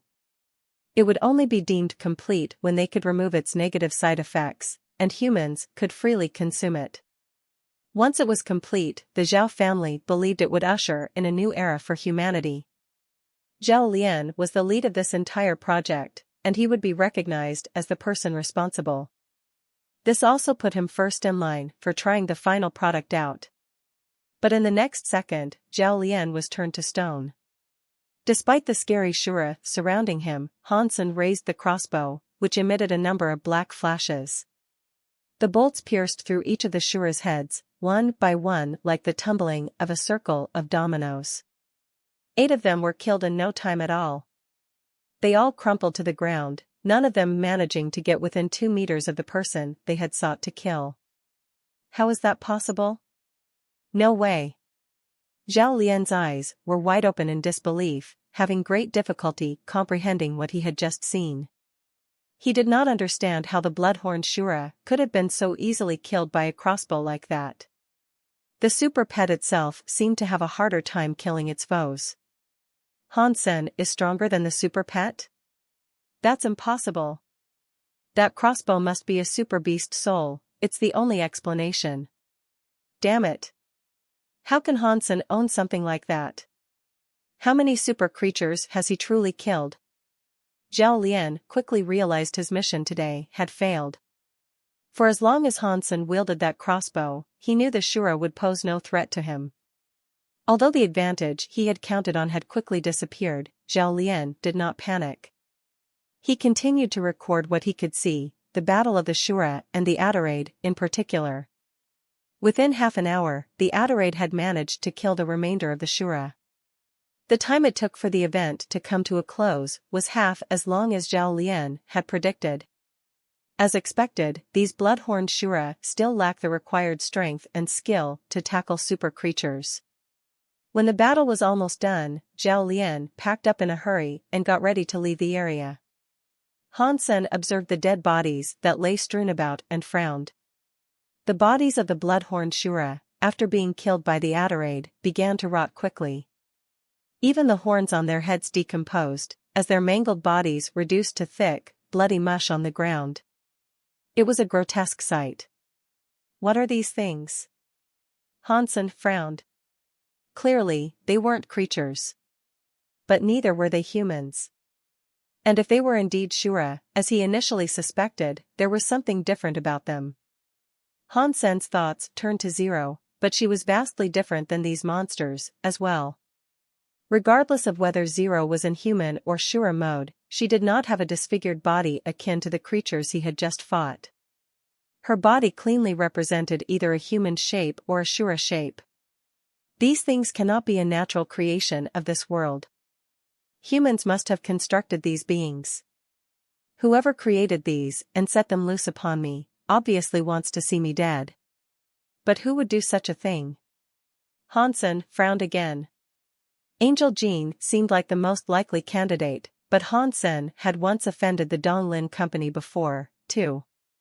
And it was no secret how good Donglin was when it came to manufacturing such things. But there were more than 2 companies in the alliance that researched genes, so even though he believed Angel Jean was the most likely suspect, he couldn't be 100% sure. Hansen did not continue. Instead, he returned to the nearest shelter and teleported back to the alliance. If his opponent was willing to do this to him, he was afraid of what they might do to his family. No one would dare come after him in the alliance, especially now that he was counted as one of the G family. Furthermore, he was a member of the special squad. No one would come after him there. And after all, with the technology available there, discovering who might be after him would be far easier. It was different than the shelter. So, the first thing he did when he returned to the Alliance was try to contact his mother. He wanted to tell her not to spend much time in the shelter and remain in the Alliance for as long as she could. Or at least, wait until he arrived there to protect her. But when Hansen called his mother, he received no answer. This made Hansen's heart jump with worry. Hansen called Qin Xian and asked her to send a few members of the special squad over to protect his mother and escort her out of the shelter, if they could. Hansen was worried, as this wasn't like before. If his attackers were ordinary elites, then the special squad would have no issue protecting anyone. But the Shura he had encountered didn't even seem human. As such, Hansen was worried about the safety of his mother if she remained out in the shelter. Qin Xian heard what Hansen had to say and quickly contacted her supervisor, asking where Luo Sulan had gone. She was out in the shelter, and members of the special squad had escorted her on a hunt. Qin Xian told Hansen she had already sent people to find her, and she firmly believed it would not be long before they returned. The Blue Crystal Shelter was near the Bukta Mountains, and Luo Sulan was out on a hunt under the protection of Wu Qinggang. Although she already had a lot of Geno points, her combat skills and prowess were still somewhat lacking. She had not yet even been able to deal with a mutant creature. When fighting one, the frustration of watching her fight compelled Wu Qinggang to help her finish them off. From what Wu Qinggang could see, women like her were best reserved for being of the elegant sort. He thought she would be better off never touching a weapon, and instead being waited on, hand and foot, by men. He thought she should forego the desire for combat and stick to enjoying girlier things like flowers and romance. There was no explicit need for her to come out and hunt. With her son's power and position, he could just keep sending her the flesh necessary for her to max out her sacred Geno points. But every month, Luo Sulan would request an expedition to go out and hunt. She only wanted to kill ordinary mutant creatures, and Wu Qinggang would always be fraught with the desire to help her when he watched her try to deal with the monsters she sought to fight. A woman such as her, he thought, was not built to fight. Particularly not to fight such wretched creatures. Although Wu Qinggang felt this way, he never slacked in his duty to protect her. The last thing he wanted was for her to be harmed. He was aware that her son was also a member of the special squad, but the protection of others was a fundamental responsibility of all those who wished to be a part of the special squad, anyway. Wu Qinggang would give his life to assure her security. Suddenly, a roaring sound came from the nearby woods. A black tiger leapt out of the brush, fast like a shadow. It's a sacred blood creature, a black shadow tiger. Why has it ventured here? Wu Qinggang's face changed. Black shadow tigers tended to reside in the deeper recesses of thick forests and had no reason to be anywhere near here. Mrs. Han, hide behind me and do not flee. Wu Qinggang stepped in to eliminate the mutant creature, removing it from the field of play. Then, he walked in front of Luo Sulan. Seeing the black shadow tiger approach, Wu Qinggang drew his longsword and ran to meet it. Wu Qinggang could kill sacred blood black shadow tigers, but doing so would be more difficult while having to protect Luo Sulan at the same time. But then, more roaring came from the woods. Things took a turn for the worse as another two creatures emerged from the forest. It took Wu Qinggang a moment to acknowledge what he was seeing, but when the realization struck, it struck hard. His face dropped, watching two more sacred blood creatures emerge from the woods. Mrs. Han, ride your sacred blood mount back to the shelter. I will keep them busy. Wu Qinggang rushed into battle with the black shadow tiger as he bid for Luo Sulan to escape. Little Wu, please be careful. Luo Sulan summoned the sacred blood mount Han Sen had given her and exited the area with haste. Wu Qinggang's sword shone with a blinding light as he fought to buy her the time she needed to reach absolute safety. She had reached the bottom of the mountains, not a great distance away from the Blue Crystal Shelter. Once she had left that place, she would be safe. But as Luo Sulan rode her sacred blood mount, nearing the exit, a dozen people appeared in front of her. They barred her passage and surrounded her mount. "Mrs. Han, it would be best if you came with us." A leader of sorts stepped forward to speak, and as he finished his line, delivered a half-smile. "Who are you people? And why should I follow you?" Luo Sulan asked, frightened at their sudden approach. "Do not worry, we do not plan on bringing you harm. We are here to bring you reunification with your son," the middle-aged man said. "What happened to little son?" Luo Sulan quickly asked. "You will know once you come with us," the man said, with a frosted tone. "I'm not going with you," Luo Sulan said, as she nibbled her lips. "Why do you even bother talking to her?" "Just capture her already," another man coldly interjected. "Okay, then," the other man then gestured with his hand, and the rest approached her. They knew all about Luo Sulan. She was a housewife who killed a few ordinary creatures to survive. She has been taken care of through the kindness of others, unable to fight for herself. They had already separated her from the assigned protector of the special squad, which meant capturing her would be an easy task to accomplish. "You guys have parents, how do you think they would feel if they knew you were out here, attempting to kidnap a lone woman?" Luo Sulan sighed as she spoke. "Shut up. If you refuse to come with us peacefully, take one last look at that silky smooth skin of yours, before we cut it up and drag you away with us," Zhang Feng coldly told her. "To suffer in the adversity of evil is a nobler deed than to helplessly succumb to the brutish requests of those that wish to do you harm," Luo Sulan said. "Then consider our patience and politeness spent, excuse the rough mishandling that may occur next." Zhang Feng raised his hand and tried to grab Luo Sulan by her hair and pull her off the mount she was upon. Just when Zhang Feng's hand was about to touch Luo Sulan, she raised her silky smooth hand and casually waved it in front of Zhang Feng's neck. Plop! He was only 2 feet away, and Zhang Feng's head was removed from his neck as if it were severed by an invisible knife. The head went a great distance, as a trail of blood followed in its airborne wake. The eyes were sullen, and seemed to suggest that what had just happened wasn't fair. "Have any of you ever felt hopeless?" Luo Sulan's face was like ice. She did not look scared or afraid, at all. She looked devoid of emotion, cold. Just cold. Their hearts shivered, as chills ran down their spines. Arg! Blood spread all about like flowers. She quickly moved around, and with each directional turn, red syrup followed. "Devil! You are the devil!" Du Ruji was petrified with fear. All the elites around him, including Zhang Feng, and 2 with open gene locks, they most likely had the power to slay or capture a super creature. If they didn't possess such power, it would have been impossible for them to shake out 3 sacred blood creatures to attack and draw away Wu Qinggang. But the elites were now mercilessly slain by a woman that only had to walk 10 quick steps to sever each elite's head from their neck. Yet with the claret blood that sprayed and flowed, not a single droplet stained the woman's clothing. Luo Sulan still looked as elegant and as gentle as ever. The woman stood in front of Du Ruji, who no longer thought she was a pretty woman. She was now the devil. The woman was about to take her last, 11th step, when Du Ruji's legs seemed to crumble and almost sent him falling to the ground. He couldn't even think of running away, due to how scary she was. She was truly scarier than the devil. Don't kill me. I still have my parents, and I have a wife and kids." Du Ruji slobbered his plea for mercy, after dropping down to his knees. "The devil doesn't believe in tears."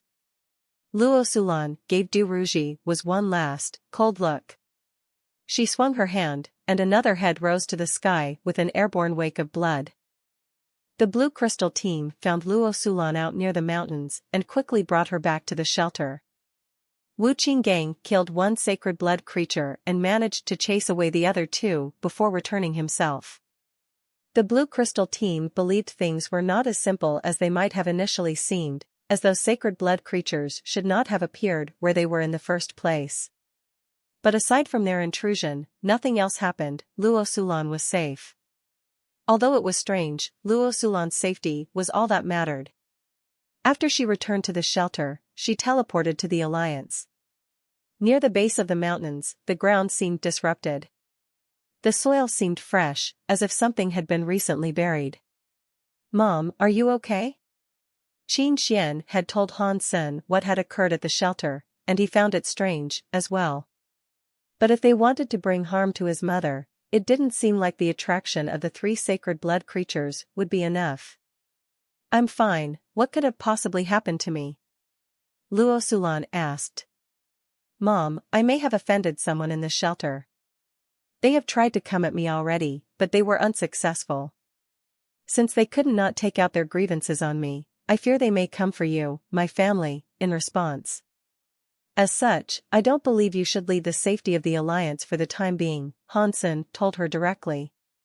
He could not hide things from his mother, and for the issue that currently concerned him, he had to tell her the entire truth so she could understand the gravity of the situation. If she did not, and happily left the safety of the Alliance, she might find herself in trouble. What had happened was strange, yes, but Han Sen did not want anything else to happen to her. Until he reached his mother's location, he did not want her to leave the Alliance. "Little Sen, who did you offend? Will something happen?" Luo Sulan worriedly asked.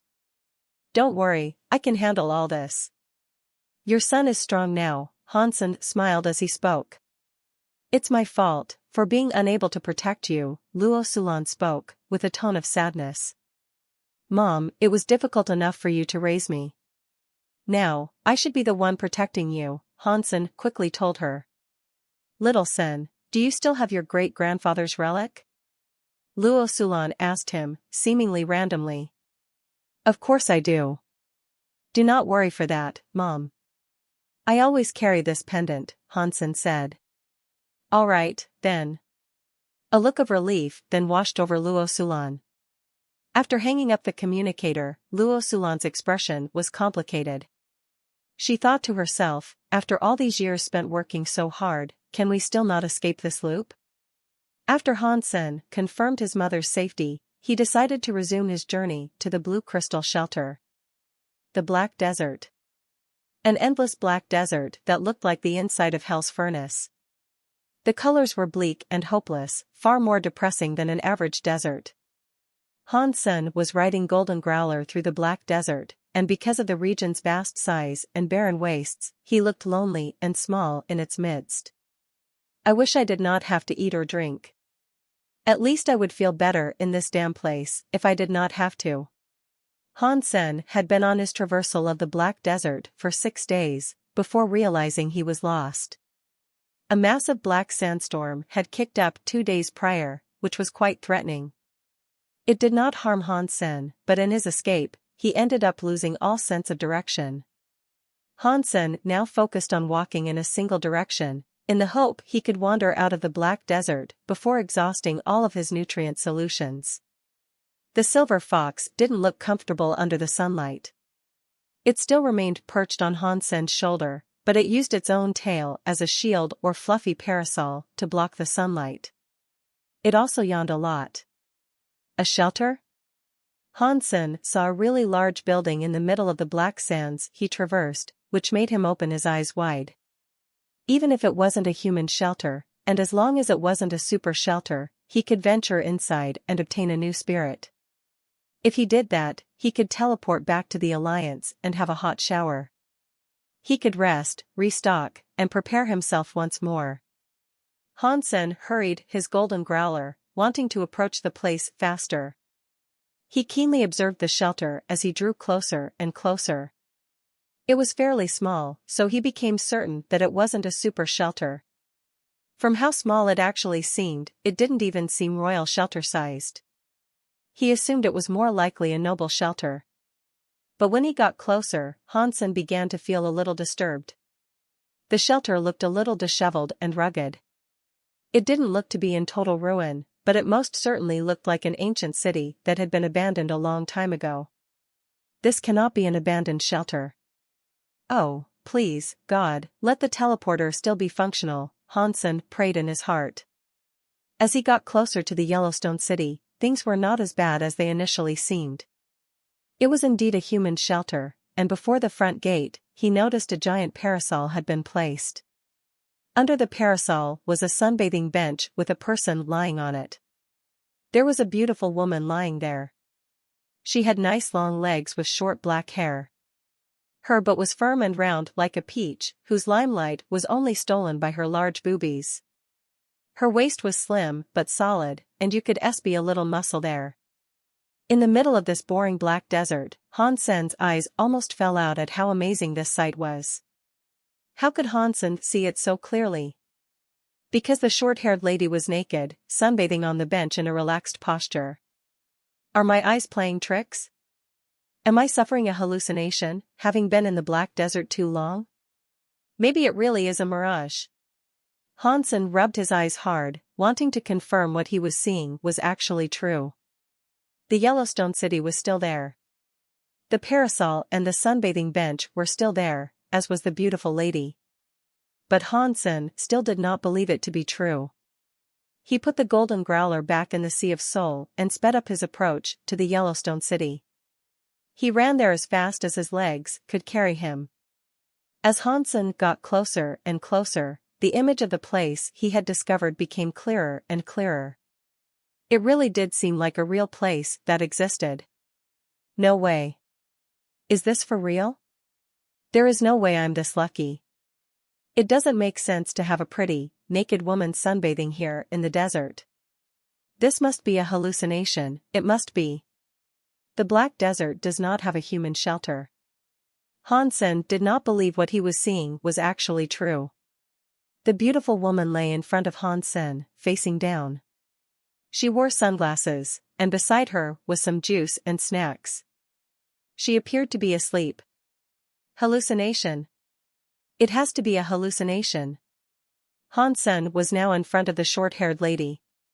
He reached his hand out to grab the woman's bubble butt to confirm the validity of his vision, and was surprised to feel that her skin was smooth and bouncy to the touch. He could even feel the sunscreen that had been rubbed in. Maybe I was wrong. This does seem real. Han Sen thought it felt really good, so he squeezed her but some more. A second later, however, the short-haired lady woke up. She turned her head in a sleepy fashion and said, "Little orange, don't do that. I'm trying to sunbathe here." When her eyesight came into focus, and she saw Han Sen with a hand still firmly clasped on her buttock, she completely froze. They both locked gazes with each other for a few seconds before the woman snapped, which led to a scream echoing across the black desert. Her beautiful legs were like two lashing dragons, attempting to capture Han Sen like a pair of scissors. They looked ready to cut him down right then and there. Han Sen kept evading her capture and tried to plead with the woman, saying, "Lady, I have been wandering the black desert by myself for far too long. I thought I had encountered a mirage. I was only concerned with checking whether or not my eyes were playing tricks on me." Although he wasn't telling her the whole truth, he was never going to admit how he actually enjoyed playing with her butt. "I'm going to kill you." The woman did not care for his words and continued trying to attack Han Sen. "If you want to kill me, can you at least put on some clothes first?" Han Sen kept stepping backwards, talking to her. Things had gone a little haywire, and viewing her flailing naked body was getting a little awkward. The woman froze and screamed once more. The next second, the woman summoned armor to clothe her body. She gritted her teeth and resumed her attempts to attack Han Sen. "Lady, you must believe me. I am a soldier with ethics." Han Sen thought he had heard these words spoken somewhere before, and so he used them. The woman continued as if she were both deaf and mad, and her attempts to attack Han Sen did not slow down. "Lady, if you keep doing this, I will have to be rude. You won't be able to blame me for what happens next. It is daytime, and you were without clothes in public. Sunbathing or not, I am not the only person who would stop to admire you," Han Sen said. "Screw your public. Aside from you, what other perverts might be hiding around here, huh?" The lady spoke, amidst her frantic attempts to attack Han Sen. Han Sen just now noticed there was no one else in the city. Aside from the short-haired lady, the local vicinity was entirely dead. Even after using Dongxian aura, he could not detect the presence of any other life forces in the area. "There's only you here in this city?" Hansen asked the woman while dodging and blocking her attacks. The lady no longer answered him and continued trying to attack Hansen. Hansen's principles were simple: if he was able to explain a predicament first, he would. If he couldn't, fight first and talk later. Hansen then used one hand to grab the lady's leg and the other hand to grab her fist. Then he pulled and flipped her onto the ground. The lady used her other hand to try to fight back against Hansen. He grabbed the fist and pulled her arm behind her back. Then, he pulled out the platinum chain on his waist and tied her legs and arms together. After that, he picked her up in one arm. "Asshole! Let me go." The woman was very stubborn and was not keen to give up. She now tried to use her teeth to bite Hansen, but from the way she was being held, she could not reach him despite her best attempts. "When you calm down, I'll let you go." Hansen continued to hold the lady who had been tied up. He picked up one of her beverages and started to drink it. "Cool." Hansen drank 3 of her beverages and belched loudly. "You are an asshole, obscene and cheap. Don't touch my beverages." The lady became even angrier as she watched Hansen consume her drinks. Hansen ignored her and carried her into the city. The city was desolate. The ruined remnants of old stone houses were all that was there. Dust and sand had caked much of the ruins, and it looked like no one had lived there for many years. There was no trace of occupation to be found. Hansen proceeded towards the plaza. A small shelter like this did not contain teleporters in ordinary rooms, only public ones in either the plaza or spirit hall. The plaza wasn't very big, and the floor was comprised of many yellow tiles. It was rather clean there, as if someone had taken the time to clean up. But when Hansen saw the teleporter, he was disappointed. The teleporter appeared to be damaged and inoperable. Hansen walked deeper and deeper into the city, but found little more than lines of ruined houses, sand, and dust. The houses were only 2 stories tall, but there was a spirit hall. The spirit hall stood out amongst the rest, at 4 stories tall. Hansen walked before the spirit hall, and the woman suddenly appeared frightened and said, "Don't go in. Leave this place." "Why?" Hansen noticed she finally appeared to be willing to talk, so he lowered his head to ask her. "You can't go in there because you can't," the short-haired woman said, as she gritted her teeth. Hansen noticed her resume talking nonsense and ignored her.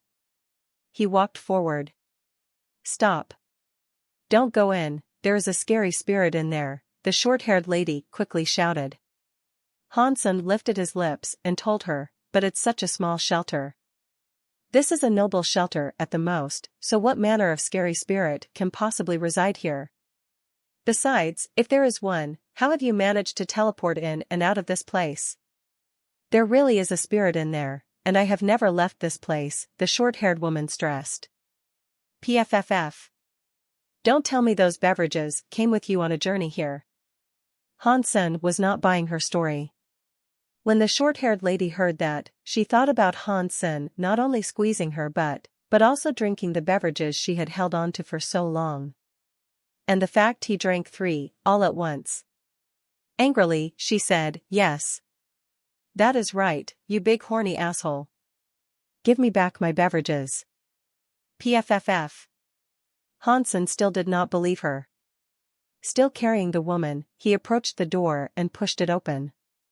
Hansen had already used his Dongxian aura to take a peek inside, but couldn't detect anything.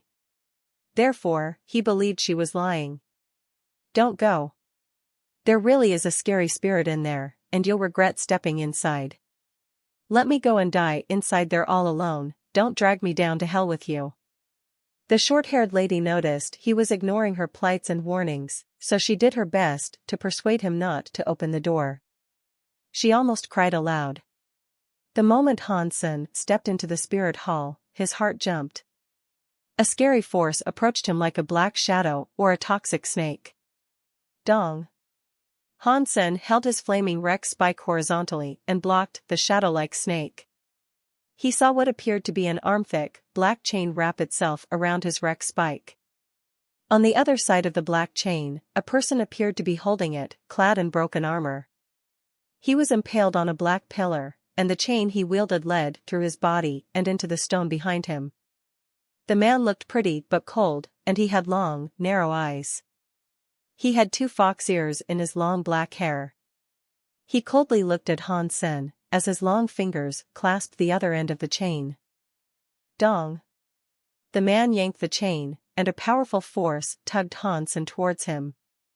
Hansen was shocked, but he let go of the flaming Rex spike that had become entangled with the chain. Hansen summoned his Snow Lady Beast soul and combined with it, returning the Rex spike as he did so. The man lashed his black chain, which had split into 1,000 smaller snakes that sought to latch onto Han's senator. If he didn't do something, he'd be covered in a legion of the slithering fiends. "Oh no, I'm dead. Did you just want someone to die alongside you, so you didn't have to die alone? I have never had a boyfriend, and I have never had sex. I don't want to die yet." The short-haired lady was still under Hansen's arm, and seeing the black chains, she almost started to cry. But then Hansen moved his body.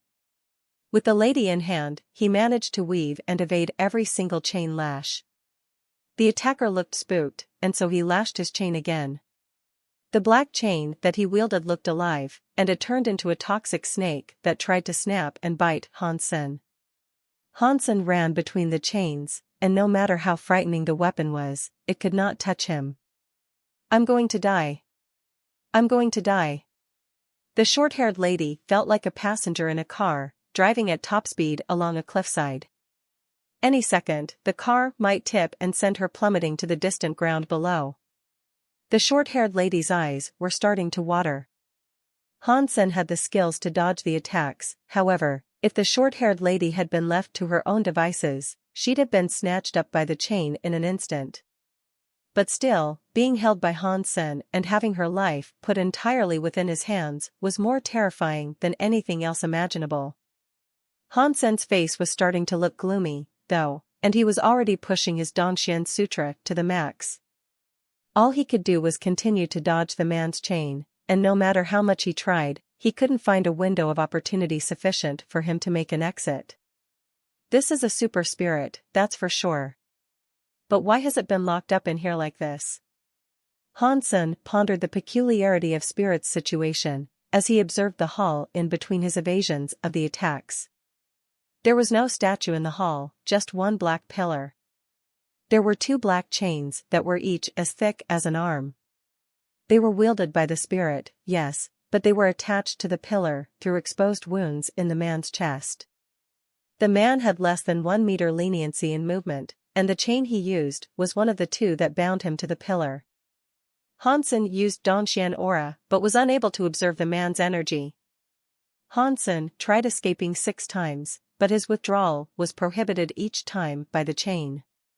But still, the chain had yet to hit him, and Hansen's continued evasion was fueled by his simulation of light Son of God's energy flow through Dongxian Sutra. The fact that he was up against a chained-up super spirit began to grate on Hansen, however.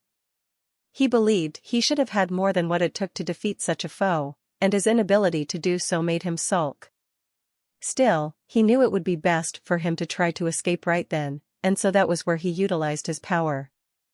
Every time he attempted to flee, he was pulled back for some reason. He didn't feel anything, but the short-haired lady was in tears as if she was riding a roller coaster. She had screamed so much, she had now lost her voice. With a sobbing, tear-drenched face, all she could do was helplessly remain carried in Hansen's arms. Although he was unable to observe the man's energy flow, he could still memorize the pattern and methodology of how the man used the chain. If he learned his chain skill and understood all his movements, he could escape the spirit hall without issue. Fortunately, the spirit itself was chained to the pillar and unable to move. If it wasn't chained up, he wouldn't have concerned himself with fighting the spirit, and would have just summoned his little angel instead. But battles such as this were very educational for Han Senator. He rarely encountered a weapon such as this, so viewing it was quite the surprise. Han Sen was now getting quite excited.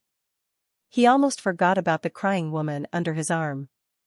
His mind excitedly raced to find a way in which he might shatter the chain that was used against him.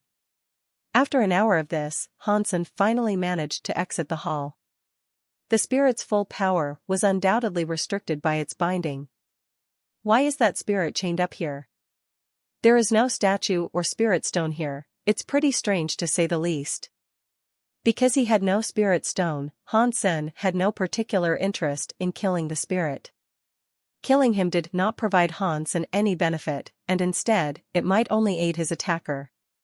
If the spirit died, it would simply respawn at its own spirit stone, and it would not be trapped like it was now. You damn pervert, let me go. The short-haired lady, whose face was painted with dried-up tear marks, felt her waist begin to hurt. Sorry, I forgot all about you. Han Sen only now remembered he was carrying a beautiful lady. He put her back and removed the platinum chain he had used to bind her. The short-haired lady tried to stand up, but her waist was very sore.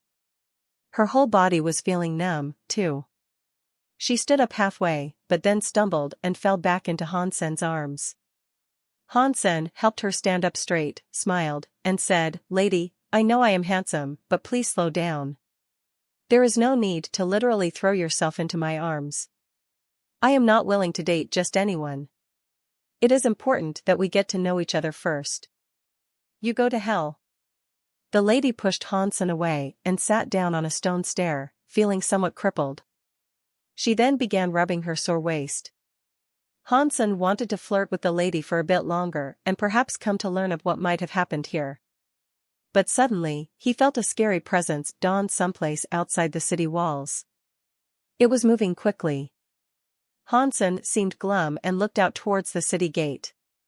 He asked the short-haired woman, "Lady, aside from this spirit, do any other horrible creatures reside in the area?" The short-haired lady did not answer. Han Sen heard loud footsteps, however, and then he saw a creature that looked like a cat. It looked like a cat, but it was as large as an elephant. It had orange fur and was stomping towards them. Han Sen frowned. With the life force he could sense, he acknowledged it as a super creature. "Little Orange, good timing. This big pervert has been trying to bully me, so get over here and kick his ass." The short-haired lady saw the super creature and suddenly looked overjoyed. She leapt onto the back of the cat and stroked its head. With a paw, it pointed towards Han Sen. The creature used its big round eyes to look at Han Sen, and then let out a fearsome cry. Meow. Watching an extra-large orange furball approach with haste, the silver fox that was still perched on Han Sen's shoulder moved before its master could. The silver fox's hair all stood up, and a charge of silver light began to form across its pelt. With a fierce discharge, a silver thunderbolt struck the super creature that the short-haired lady referred to as Little Orange. Meow. Arg. The shrill shriek of the cat, and the sharp scream of pain from the lady that mounted it, sounded at the same time. The hair of Little Orange all stood on end following the strike, and the hair of the short-haired lady looked as if it had been set ablaze. Unmoving, she fell from the back of the cat. Little Orange, after its shock, blazed with anger and leapt towards Han Sen and the silver fox. The silver fox did not wait a second, and it quickly dismounted its master's shoulder. It jumped into the air and fired more thunderbolts while airborne. The Little Orange once again reeled back, squealing in pain. But despite the pain it was suffering, it was in no mood to submit and yield just yet. The silver fox was its primary target, and the cat did its best to snare the silver fox that repeatedly glided through the air, zipping back and forth. Although Little Orange's speed was fairly impressive, it was not enough for it to nab the silver fox. Every time the silver fox evaded an attack, it zapped its foe. The silver fox could not fly high, but it didn't have to. It only flew high enough that Little Orange was unable to grab it. It was frustrating for the cat, who also desired the furry felon that outwitted it. For Han Sen, it was an amusing sight. Although Little Orange was much larger than the silver fox, they were both juvenile super creatures. The cat looked like it had been born before the silver fox, but somehow, it seemed to be in alliance with the short-haired lady. The short-haired lady was frozen while watching her cat get bullied. She was quite surprised earlier, when Hansen managed to escape from the spirit hall without suffering harm. But now, she was even more surprised that the little pervert's silver fox pet could challenge her own. And the way it attacked was more of a fun-making tease than anything. Birds of a feather, flock together. The short-haired lady shouted aloud, despite the fear that started to encroach upon her mind. When Zhou Yume became an evolver and entered the second god's sanctuary, she never expected she would be sent to a dump like this. Not a single human populated the region, and when she first came here, she witnessed a creature battling a spirit. That was how she made it out of the spirit hall upon her arrival, and that was how she also became stranded, here in no man's land. Zhou Yume was fortunate enough to meet Little Orange in the shelter. It did not treat her like an enemy, and it was really nice to her. The reason Zhou Yume had managed to survive here was all down to Little Orange, as a matter of fact, who frequently went out to collect loot for her. The flesh of the creatures it brought her was of the sacred blood variety, which surprised Zhou Yume a lot. After being together for a long time, the bond between Zhou Yume and Little Orange had become a strong one. They hunted together often, and she was able to witness how easily Little Orange slew such creatures. But this powerful Little Orange of hers was now getting bullied under an oppressive little fox, and she was starting to grow a touch worried over its well-being. Zhou Yume turned to look at Hansen with her concerned expression, but she was surprised to see him already walking closer. He wore a smile, and a horny glint twinkled in his eye as he returned her a gaze. "What do you want?" "I'm warning you, I am a powerful evolver. Keep your hands to yourself and do not attempt anything stupid." Zhou Yume asserted a battle position as she gave Hansen her warning. Her proclamations of strength were untrue, however, and the feigned tone of power she tried to force did not work. She lacked the intimidation she desired. After all, she had been easily restrained by Hansen earlier, and now her greatest pillar of support, her pet Little Orange, was getting played with by the man's pet silver fox. It couldn't help her at all, despite its desire, and this started to make her panic. "Let me ask you a few questions first. If your answers satiate my curiosity, I will forget that orange furball ever tried to attack me. Otherwise..." Before Hansen finished his sentence, he laughed twice with a menacing tone. "Otherwise what?" Zhou Yume's heart was struck with a chill after seeing Hansen laugh. "Since there are only the two of us here, whatever transpires between us can only be kept like so. If I am in a good mood, I will rape you and then kill you. If I am in a bad mood, I will kill you and then rape you. If my mood is ambivalent, then I'll just kill you while I rape you," Hansen bluffed. When Zhou Yume heard him speak those words, her skin flared with goosebumps. She forced herself to present a cute smile, and with a voice of pleading, she begged, "Oh, big brother. There is no need for you to do something like that. We are both humans, aren't we? And in this grand second god sanctuary, we were fortunate to cross paths. Our encounter has to be one of fate. We should help each other, not antagonize each other. What is your name?" Hansen gave Zhou Yume a deep stare as he asked. "My name is Zhou Yume. I hail from a poor family of minor prominence. I worked my hardest to become an evolver, and I cannot believe I ended up here in this place. Not a single other person exists here, and it seems like I cannot leave. I almost died here. Meeting you was a stroke of luck, indeed." Zhou Yume looked very pitiable right now. "Put away the acting talent. You are very young and powerful to have joined the second god's sanctuary. You must have maxed out your sacred geno points to become an evolver. And you are saying you hail from a poor family?" Hansen spoke with disdain. Zhou Yume presented an awkward smile and said, "Well, I'm alright. I'm poorer than most rich people, but I suppose I'm a little wealthier than most poor people. Just be honest with me, Do you think I won't hesitate to strip you naked and throw you into the spirit hall? Hansen gave her a grim face as he told her this. Okay, brother. I will tell you everything you wish to know. Zhou Yumei was spooked by Hansen once again. Hansen was then quickly educated on who she was and the relationship she shared with Little Orange. Zhou Yumei was quite something, and she was a councilman's child. Although there were many children in the Zhou family, not all possessed power. But being an evolver with maxed-out sacred geno points, at such a young age, suggested she was quite powerful amongst the members of her family. Hansen then learned all about Zhou Yumei and Little Orange's bond, which wasn't all too different from his with the silver fox. Such a thing was very rare, as creatures didn't often come to acknowledge humans as potential masters. Little Orange was a second-generation super creature, and Hansen knew this by observing its energy flow. The first generation, its mother, must have been the creature she had witnessed battling the spirit. Who knew what had happened there? Zhou Yumei then provided Hansen with some intel about various landmarks of the encompassing area that interested him. The silver fox continued playing with Little Orange, getting it to chase itself around and around. While this was occurring, Hansen lay down on Zhou Yumei's bench. He drank another one of her beverages, and at the same time asked her questions that piqued his widespread curiosity. Zhou Yumei's heart began to bleed when she witnessed Hansen resume drinking her beverages.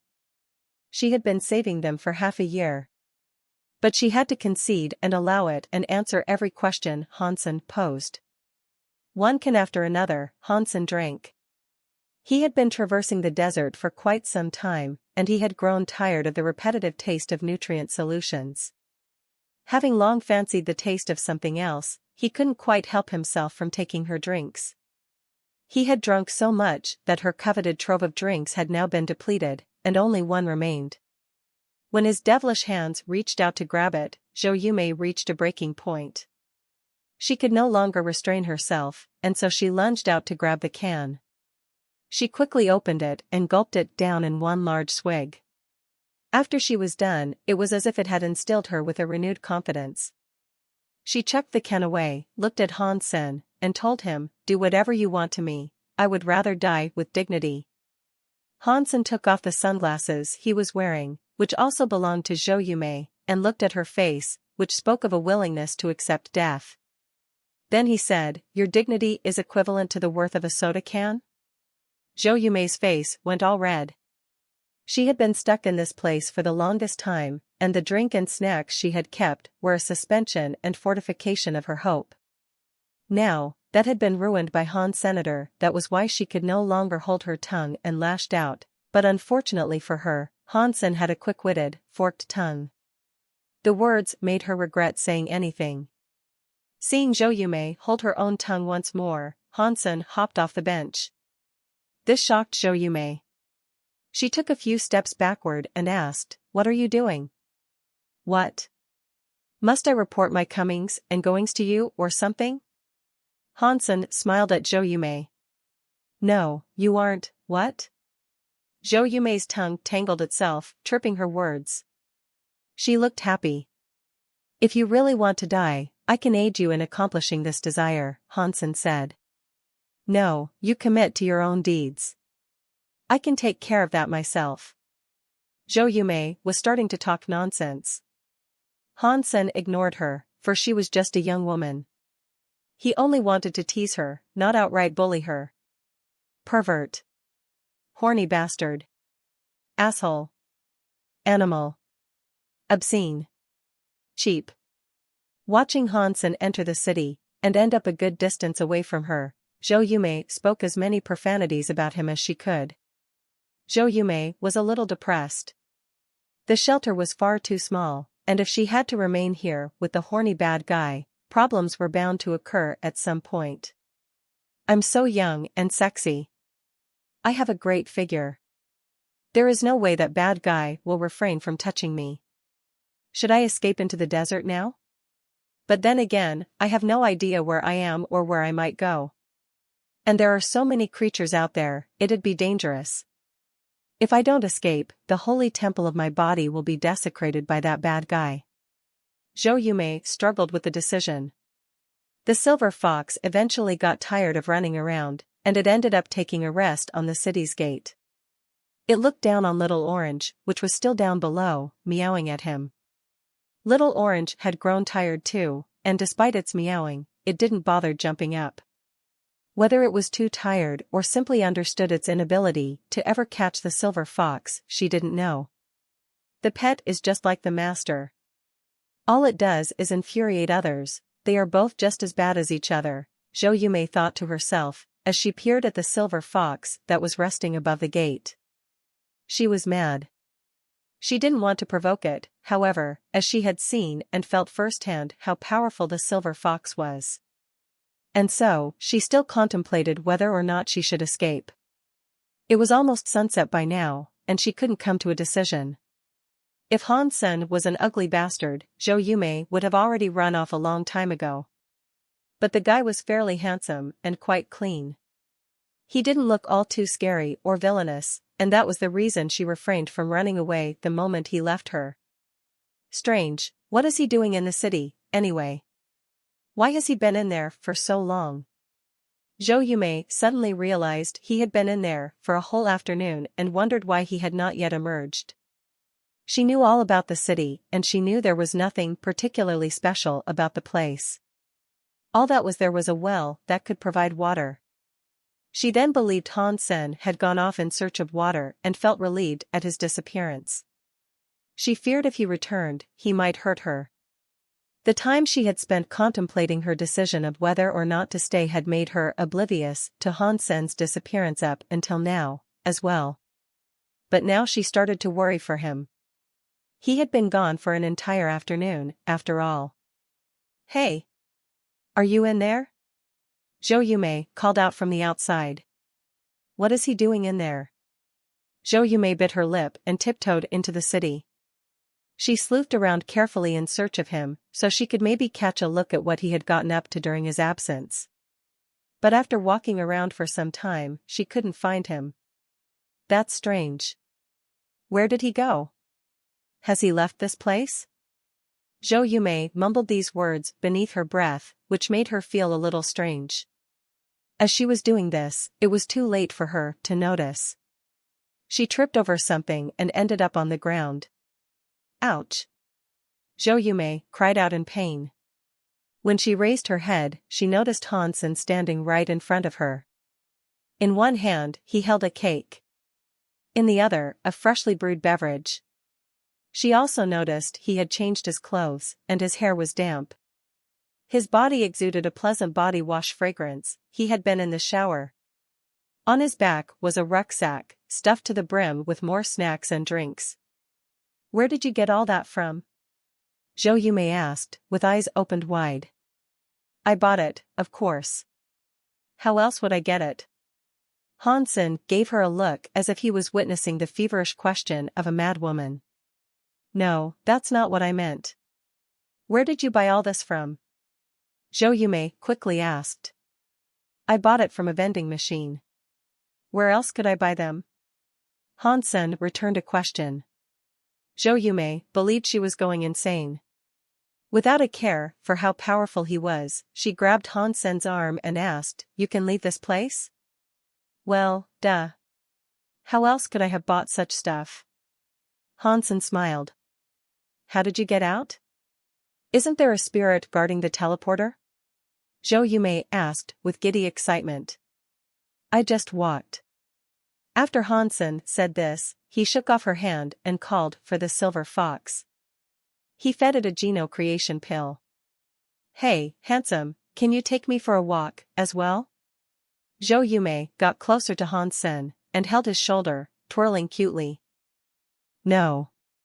Han Sen pushed her away and went back to lie down on the bench. Why? I can pay you. Zhou Yumei quickly suggested. It's because I can't, that's why, Han Sen replied coldly. You. Zhou Yumei quickly got angry, wishing she could just bite Han Senator, but she knew she couldn't compete with him, despite her desire for him to escort her out of that place. Big brother, if I offended you earlier, in any capacity, it was because of how young and reckless I was back then. Could you find it in your heart to forgive me? Zhou Yumei held on to the urge to try to strangle Han Senator. She hovered around him in a cute pose, smiling fondly towards him as she spoke. Okay, I forgive you. Hansen nodded. Brilliant. Then come on, let's go. I'll pay you back once we're free from this place. When should we head out? Zhou Yumei had been driven slightly mad, after being here all alone for so long. Humans desired and required social correspondence, and they always lived together. She, however, had been stuck in this place for over a year all by herself. If it wasn't for the presence of Little Orange, she would most likely have been driven completely insane. Although her initial encounter with Han Sen had been a bad one, her desire for contact with someone else, no matter who that was, overcame her wrath. That was why she had made the decision to stay. She was afraid of being alone once more, and even if it was with a bad person or a person she would incessantly argue with, it was better than being alone. I told you I forgave you, didn't I? I didn't say I'd take you out of this place, Hansen calmly told her. What do you want? Zhou Yumei almost fainted in anger, and her finger trembled as she pointed it at Hansen. Nothing. I just don't want to commit to the effort of getting you out of here, Hansen told her, drinking his beverage. Saving people was a good thing, but it was more often than not a troublesome task. If he brought Zhou Yumei out with him now, the Zhou family would most likely be made aware of the connection he had with her. If he didn't bring Zhou Yumei, perhaps the Zhou family would hate him for it. If Hansen tried escorting her away, and something was to happen to her while she was in his hands, the Zhou family would be out for his blood, too. Perhaps the Zhou family would be understanding, but with what he had recently been embroiled in, he wanted to be more careful. He would rather have her see him as a bad guy than end up in trouble. If Zhou Yumei followed him, he would have liked to bring her along. If something did happen through such a circumstance, perhaps the Zhou family would not treat him as a foe. Zhou Yumei was fuming mad, but she knew there was nothing she could do. She couldn't beg, fight, or do anything for him. Suddenly, Zhou Yumei's eyes drifted to the snacks Han Sen had brought with him. She suddenly grabbed the bag and ran. While she ran off she said, "You drank all my beverages, this is payment for that." Zhou Yumei quickly jumped on top of Little Orange and presented Han Sen with an ugly face. She pulled the drinks and snacks out of the rucksack and shouted to Han Sen, "Since you aren't going to make an effort to bring me away from this place, I'm going to eat all the snacks envisioning they are you." Zhou Yumei imagined the snacks were Han Sen, and so she ripped, tore, and bit into them to release her anger. It had been a long time since she last ate and drank like that. Once her belly had been stuffed and she couldn't eat any more, she went to sleep atop Little Orange. When Zhou Yumei next woke up, she noticed Han Sen and the silver fox were gone. She thought Han Sen had returned to the Alliance for a while and would come back shortly, but after he had disappeared for a whole day, she began to get worried. Han Sen had previously asked her what points of interest there were in the area, and she had informed him of a black mountain that wasn't too far off. That mountain was inhabited by a strange, twin-tail, purple scorpion. It was a creature that even Little Orange was afraid of, and was most likely a fearsome super creature. When Han Sen heard of a lonely super creature out there, he had shown a feverish desire to slay it. If it was a second-generation super creature, that would have been the icing on the cake he very much desired.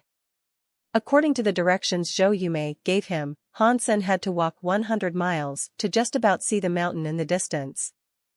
The mountain did not have a sharpened peak, and was more like a rolling mountain range. It was strange to see mountains lined up like so, out in a place such as that. Han Sen rode his golden growler towards the mountain, and with the silver fox by his side, all the other creatures that inhabited the area hid. The creatures he did see, however, were not grouped as he expected. The Black Desert was very unique in this aspect, as most of the creatures that inhabited this place tended to be alone. It wasn't long before he began his ascent of the Black Mountains. he managed to detect the life force he had been searching for and hurried his golden growler up the slopes. Eventually, he laid eyes on the twin-tailed purple scorpion, which he found wandering the foothills of the mountain. It was fervently digging into the sand. There were many black rocks in the hole it dug, and it was a trying task for it to remove them. The twin-tailed purple scorpion was 1 meter deep, but Hansen could not guess what it may have been searching for. Hansen wanted to observe the twin-tailed scorpion's strange behavior for a little while longer, so he did not summon his little angel to immediately attack the fiend. For a better view, he climbed atop a 10-meter-tall boulder and then resumed watching the scorpion digging up the rocks. He had become quite keen. While watching, he opened his gene lock with the Dongshin Sutra to observe its energy flow and assert whether or not it was a second-generation super creature as he had hoped it to be. Hansen was disappointed, however. The energy inside the scorpion was all blurred, and he could not watch the energy flow properly, which meant it was only a first-generation super creature. Since it was only a first-generation super creature, all he could hope for by defeating it was a beast soul. The life geno-essences weren't useful to him, and only fronted a monetary value.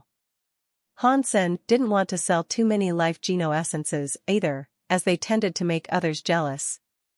The entire alliance was currently focusing on him like starved beggars admiring a spit roast. Unsure of what others were thinking, Hansen thought it was best to maintain as low a profile as possible. Let's see if I can get a beast soul, at least. Hansen stared at the twin-tailed scorpion, knowing that the chances of obtaining a beast soul were low no matter which way it was cut. He had calculated that, even with his own luck, the drop rate for a beast soul was only around 50%. But Hansen was still quite curious, and he was keen to learn what the scorpion was doing. It continued to dig into the black rocks beneath, and by now, it had dug 3 meters into the ground without slowing down. Is this guy a little too thirsty, maybe? Perhaps it's trying to get some water?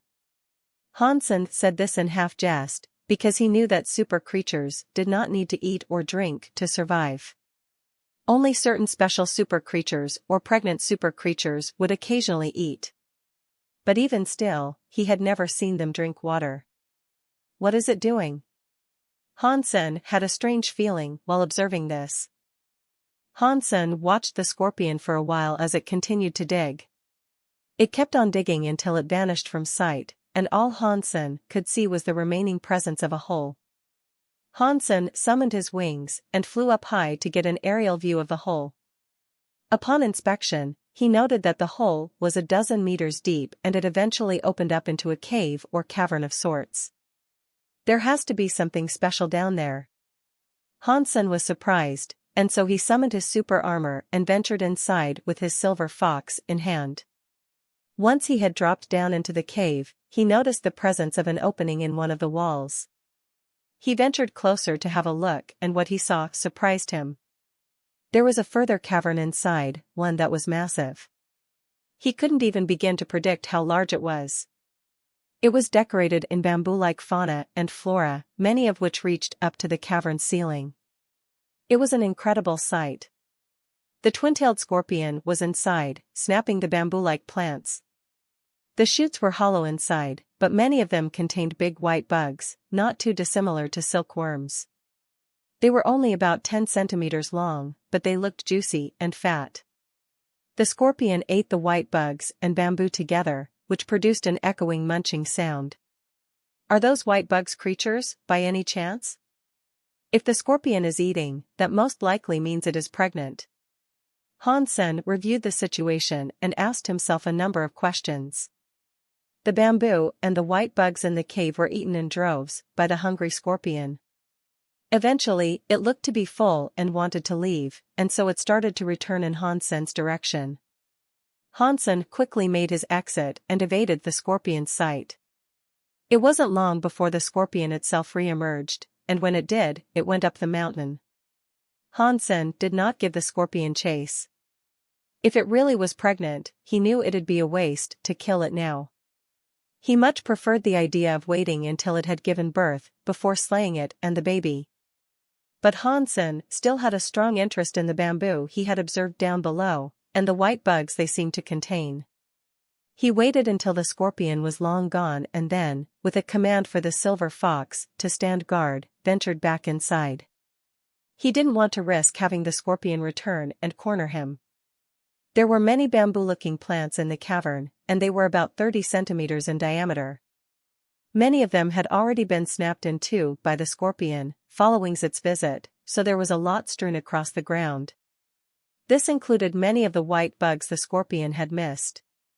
The white bugs were pale and semi-translucent, and you could see the blood vessels inside them.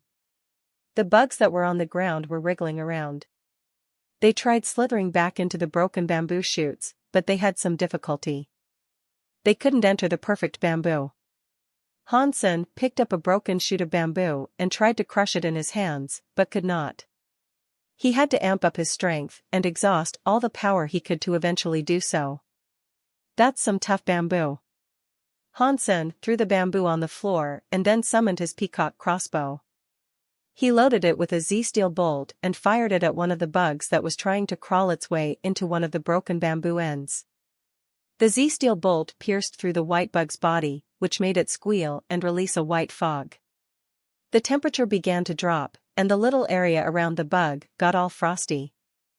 The bug then froze, as if it had just been taken out of the freezer. Mutant creature hunted, dark silkworm. The beast soul has not been acquired. Consume its flesh to obtain a random numeric amount of mutant geno points, ranging from 0 to 10. The voice rang in Hansen's head, which surprised Han Sr. It's a mutant creature, but how can a mutant creature release frosty air? This is strange. I thought only super creatures could wield elemental attacks. Hansen was curious, and so he summoned his flaming Rex spike to kill more of the silkworms on the ground. Over and over, the announcement continued to pop. When the dark silkworms were killed, they each let out a frosty air. The creatures were weak and unable to fight, so Hansen was able to hack them up casually and without worry. Mutant creature hunted, dark silkworm. The beast soul has been acquired. Consume its flesh to obtain a random numeric amount of mutant geno points, ranging from 0 to 10. After Hansen hunted 30 silkworms, he finally heard the announcement that indicated ownership of a dark silkworm. Hansen then quickly looked up the beast soul's info, keen to learn what type it was. Mutant dark silkworm, one-time use hidden weapon. Hansen was pleasantly surprised, as it had been a long time since he had last seen a one-time use beast soul. It was rare to find hidden weapon beast souls, and he wondered which one that might have been. Hansen summoned the mutant dark silkworm, which sprouted a big, white, and fat bug on the palm of Hansen's hand. It was rather heavy. He looked at it for a while, unsure of what it did. After some thought, he threw it at the cavern wall. Pang! The fat bug hit the wall and exploded. It unleashed a heavy, white mist. The fog's radius was about a meter, and the stone wall it had been thrown upon was caked in a layer of ice. This is interesting. Hansen was rather shocked while looking at it. It was just a mutant class beast soul, yet it could unleash a certain frosty power. This was not normal at all. I wonder if there are any Sacred Blood class dark silkworms here? If I can get a Sacred Blood class dark silkworm, it might come in handy. Hansen killed all the silkworms he could see but was mildly disappointed to learn that each one was a mutant class variant. No matter how many he killed, it didn't seem as if Sacred Blood types existed. There were 60 dead silkworms on the floor by now, and after a moment of thinking, he used the flaming Rex spike to strike the bamboo. He watched how many of the silkworms came flying out of the bamboo. After killing 100 more of the wriggly silkworms, he managed to obtain another 2 mutant beast souls.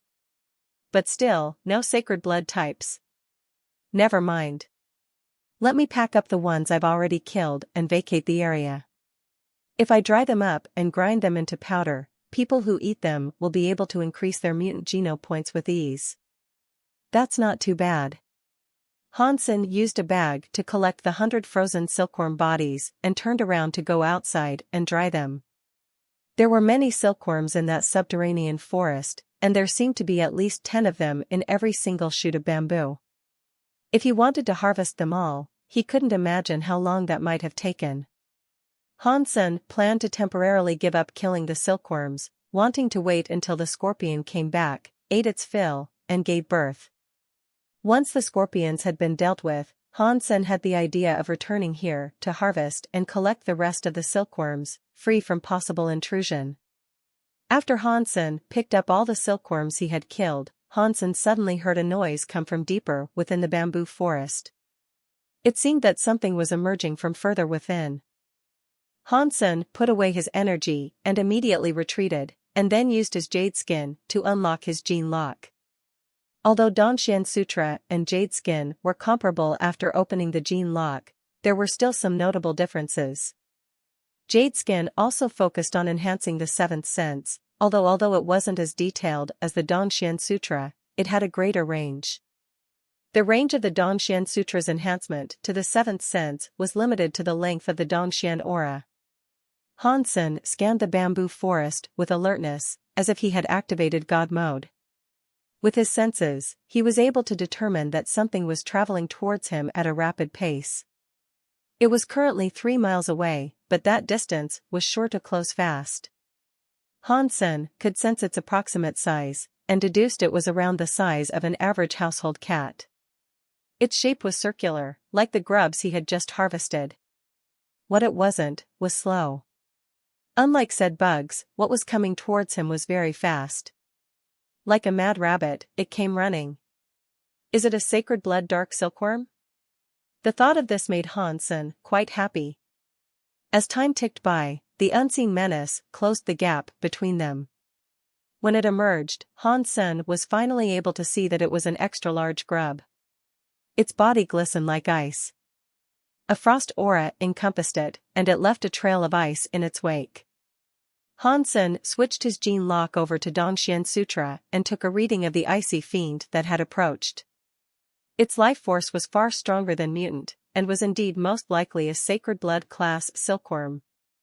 The happiness in Hansen's heart had taken root, and so he retrieved his peacock crossbow and loaded it with a Z-steel bolt.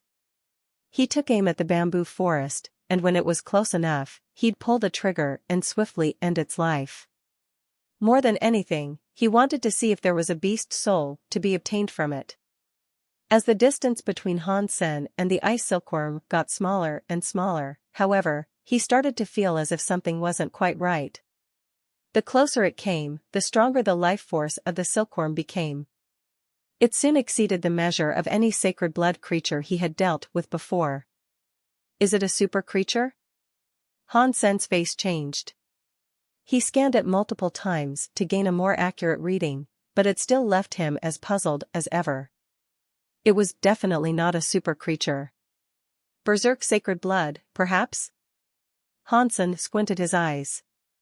He rarely encountered berserk sacred blood creatures out in the wild, so he was surprised at his discovery of one here, of all places.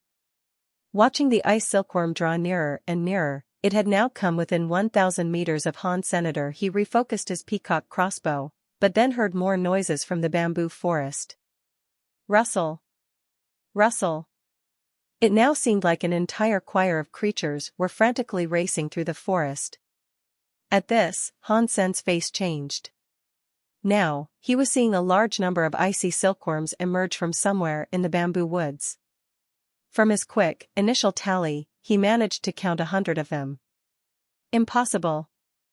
How can there be so many berserk sacred blood creatures in one spot?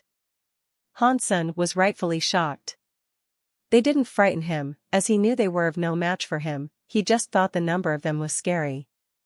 Hansen could accept the presence of a dozen sacred blood creatures, but berserk sacred blood creatures were far rarer. The ratio of sacred blood to berserk sacred blood was somewhere in the ballpark of 100 to 1. But now, berserk sacred blood creatures were emerging as a massive group. If there were that many berserk sacred blood creatures, then there had to be thousands of ordinary sacred blood silkworms someplace in the area, as well. Still, such an occurrence had to be impossible. The ice silkworms he was currently sensing were stronger than most sacred blood creatures. The strength of their energy flow was not too far off the bloodhorned Shura he had encountered not too long ago. One silkworm was ahead of the rest, and the gap between it and Han Sen was now under 500 meters. He pulled out his peacock crossbow, took aim, and pulled the trigger. Instead of guessing, Han Sen wanted to kill one and find out the truth. The hard light string moved and the Z-steel bolt took flight. It was like a beam of light, traveling 500 meters in the blink of an eye. It pierced through the ice silkworm's body and pinned it to the ground. Han Sen was delightfully surprised, thinking the silkworms were easier to kill than he initially imagined they would be. If it was a berserk sacred blood creature, he expected it would be able to react or even evade the bolt. But it didn't, it was struck and it died, simple as that. Mutant creature hunted, dark silkworm. The beast soul has not been acquired. Consume its flesh to obtain a random numeric amount of mutant geno points, ranging from 0 to 10. Han Sen suddenly froze with his jaw agape. He was like that for quite a bit. This isn't right. That can't be right. How can that be a mutant silkworm? How can a mutant class creature possess such a high life force? Han Sen couldn't believe the fat ice silkworm was the same creature as the dark silkworms from earlier. But the announcement in his head could not be incorrect. It was a rule of the world he inhabited. If it said he killed a mutant creature, then he did indeed kill a mutant creature. Seeing more and more silkworms approach, Han Sen ran ahead to kill them all. They were mutant-class dark silkworms, same as the ones he had killed inside and outside the bamboo shoots earlier. Han Sen was perplexed, and not yet able to think of a reason why their bodies would be so vastly different. The life force in their bodies was far stronger, and there was no discernible reason why these mutant creatures could possess such strength. This isn't right. It really isn't right. This is strange. It's crazy. These things are weird. How can the silkworms inside the bamboo breathe ice, too? Even sacred blood creatures can't do something like that. There must be an external force affecting these little icy blobs, one that I have not yet been made aware of. Whatever it is, it's imbuing them with frightening strength. Han Sen killed the 100 big silkworms that approached and managed to obtain one additional beast soul. Han Sen quickly summoned it to take a look. Its definition was the same, but its physical appearance was different. The head was bigger and the body was practically ice. Han Sen threw it at a wall like before to check it out. It was much more powerful than the others, and the icy fog it unleashed had a radius of 3 meters. The frosty air itself was far more powerful, too. If they are both mutant dark silkworms, why is there such a clear difference between the two? If I killed baby ones earlier, and mature ones just now, it shouldn't affect the beast soul I just received. Beast souls do not factor in the age of a creature. This mystery is getting deeper. I wonder, what is the cause for this curious anomaly? Han Sen observed the bamboo stalks with a bewildered face and inquisitive heart. I have to examine and analyze this further. I need to go deeper and I need to find out what is affecting these strange silkworms. Silkworms have great genes, but it is a large race and they cannot all be mutant class, surely. There have to be ordinary ones out there, too. The fact that all these are mutant class dark silkworms is nigh unbelievable. Han Sen pondered the matter a little more, but then decided to hail for the silver fox to come down and join him. With the silver fox, he traveled deeper into the bamboo forest. In fear of the silver fox, all the silkworms went into hiding. If they couldn't escape, they'd hide in their bamboo shoots and shiver, which even made the stalks themselves quiver, producing noise like the rustle of leaves in the wind.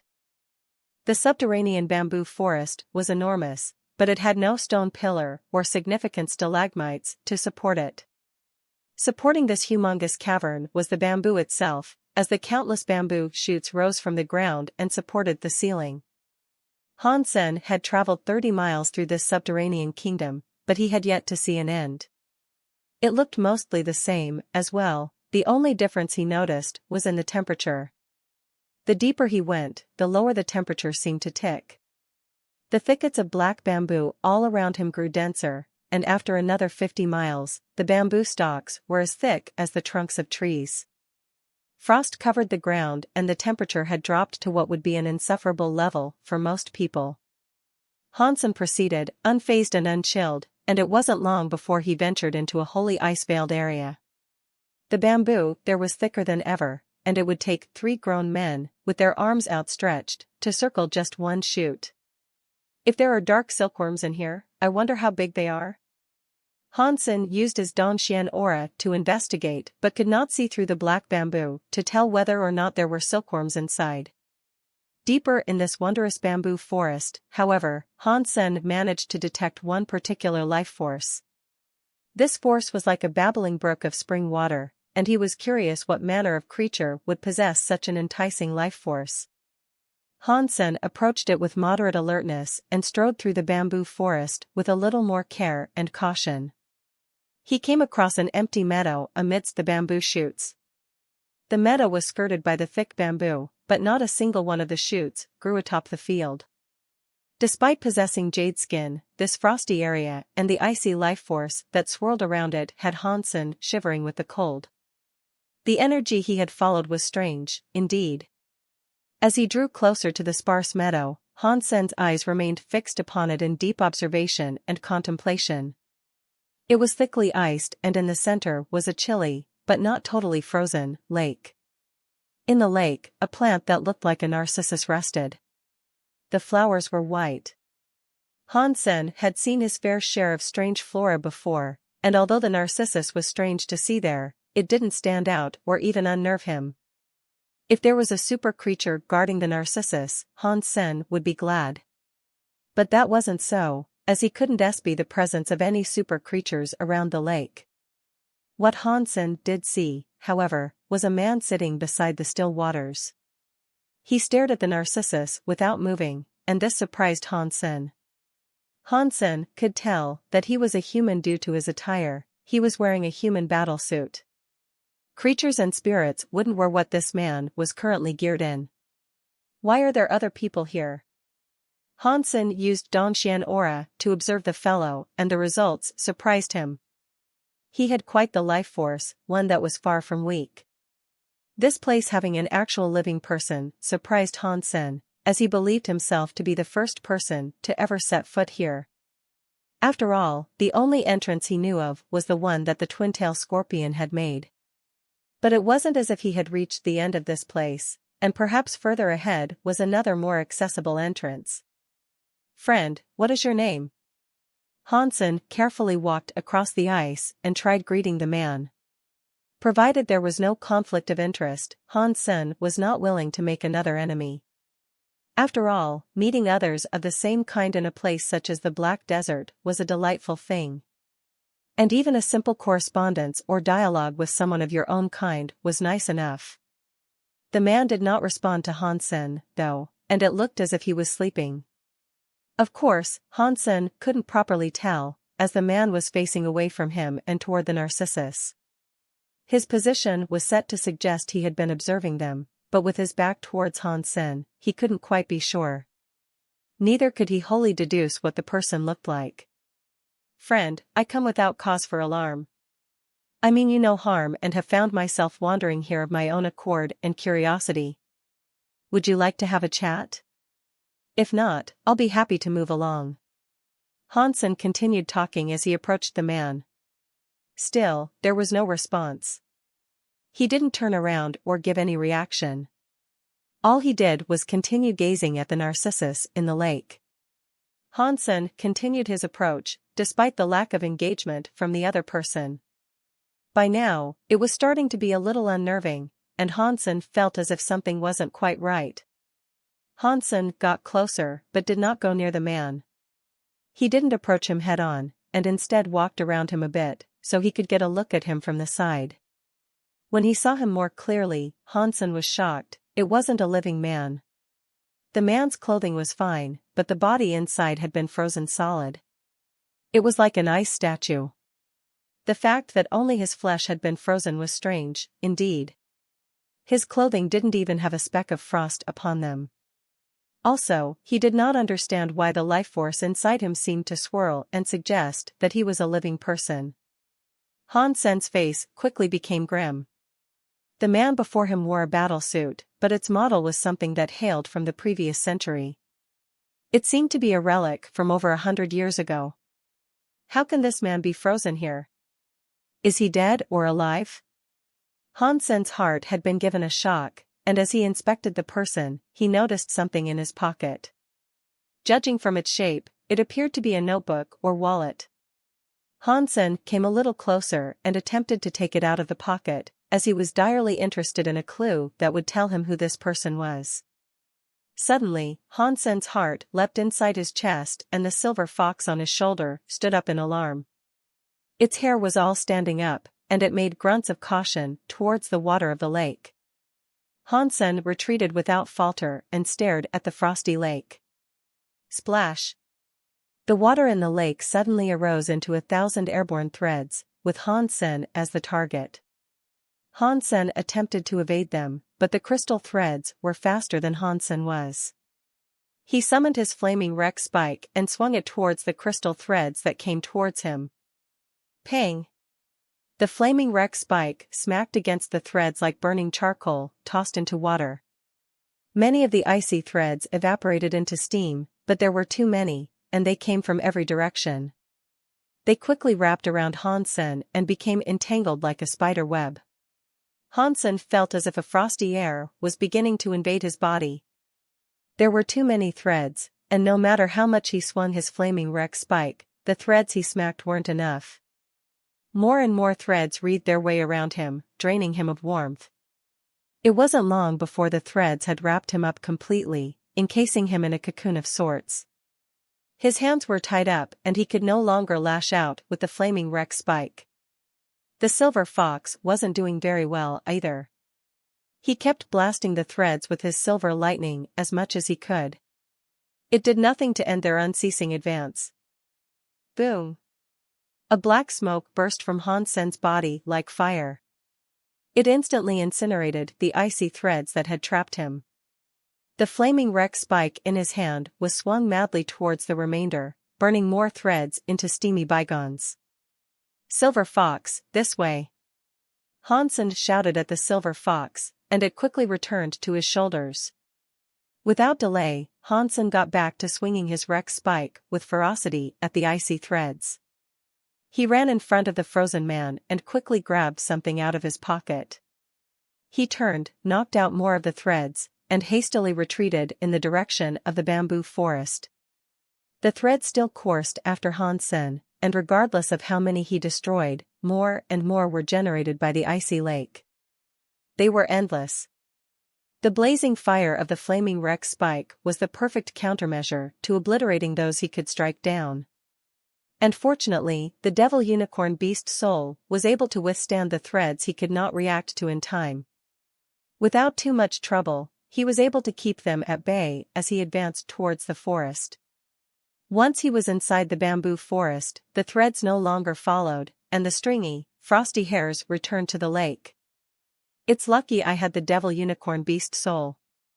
Who knows what might have happened, had I not. Even if I summoned the little angel, I am unsure whether or not she could withstand those things. Han Sen pondered what he had just encountered, as he had no idea what the living ice threads were. Han Sen looked out towards the lake for a while, but nothing seemed disturbed. Then, he lowered his head to take a look at what he was clutching in his hands. Han Sen had taken a wallet out of the man's pockets, and it had many cards inside. They looked very old, too. They were much bigger than modern cards, and thicker. They weren't as light as the current cards were, where 100 of them could be folded together and still be really thin. There were 30 of the cards, and their thickness and number filled up the entire wallet.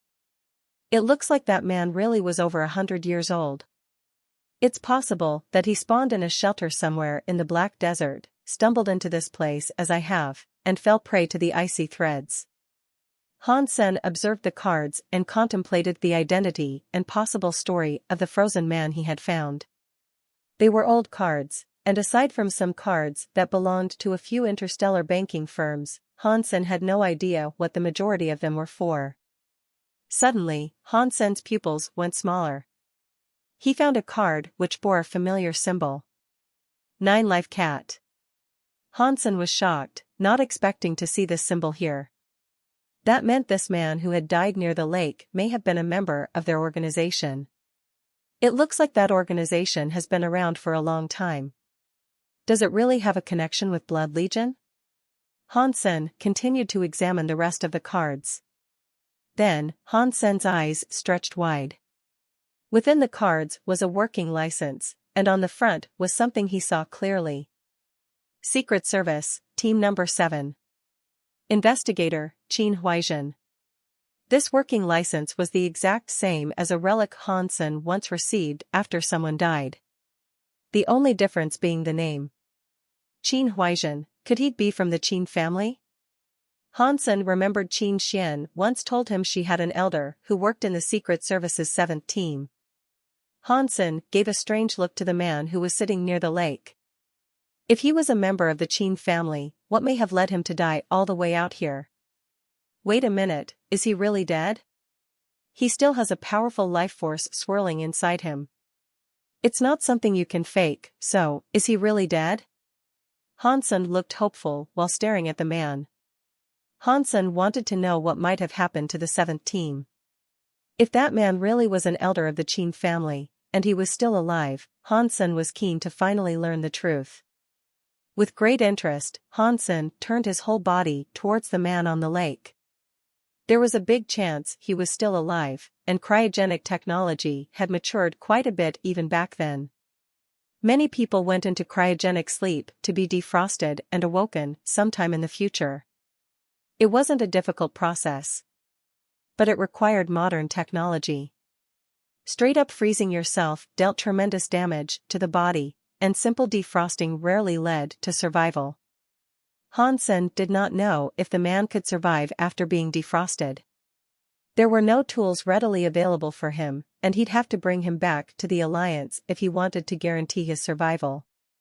Hansen thought it over quite a bit but then settled on returning to the lake. He really wanted to know what had happened to the 7th team, and it looked as if this might be his best and only chance. After all, almost all members of the 7th team had died. Finding one of them who was half alive was too good of an opportunity to let pass by. Hansen emerged from the bamboo forest again, and he was greeted with the sudden reappearance of the icy threads.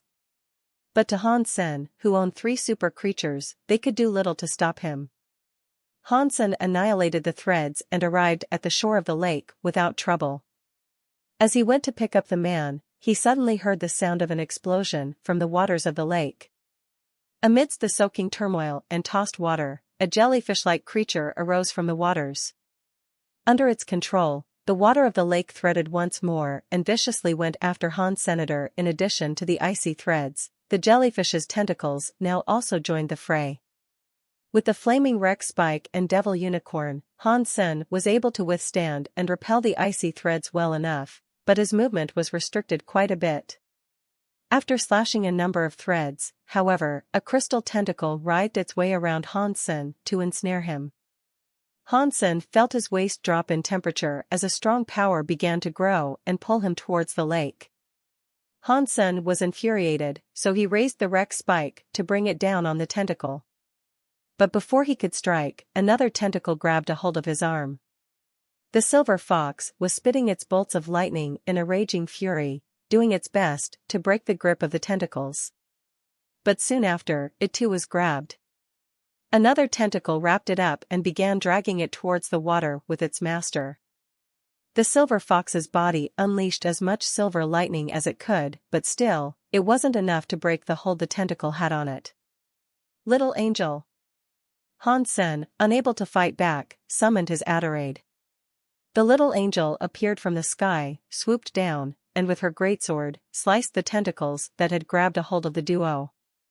The jellyfish creature thrashed around in pain, letting out a shrill shriek amidst the chaos. Little angel, great work. Go and kill that asshole. Hansen was extremely happy, and gleefully issued the little angel the order. Then, he swung his wreck spike towards the icy threads that had amassed and were coming towards him like a tidal wave. The little angel's cold face was like that of a goddess. Her blonde, flowing hair danced around as her body broke the air with her attacks. The greatsword slashed countless icy threads, as if she was tearing the seas asunder to get at the jellyfish-like creature.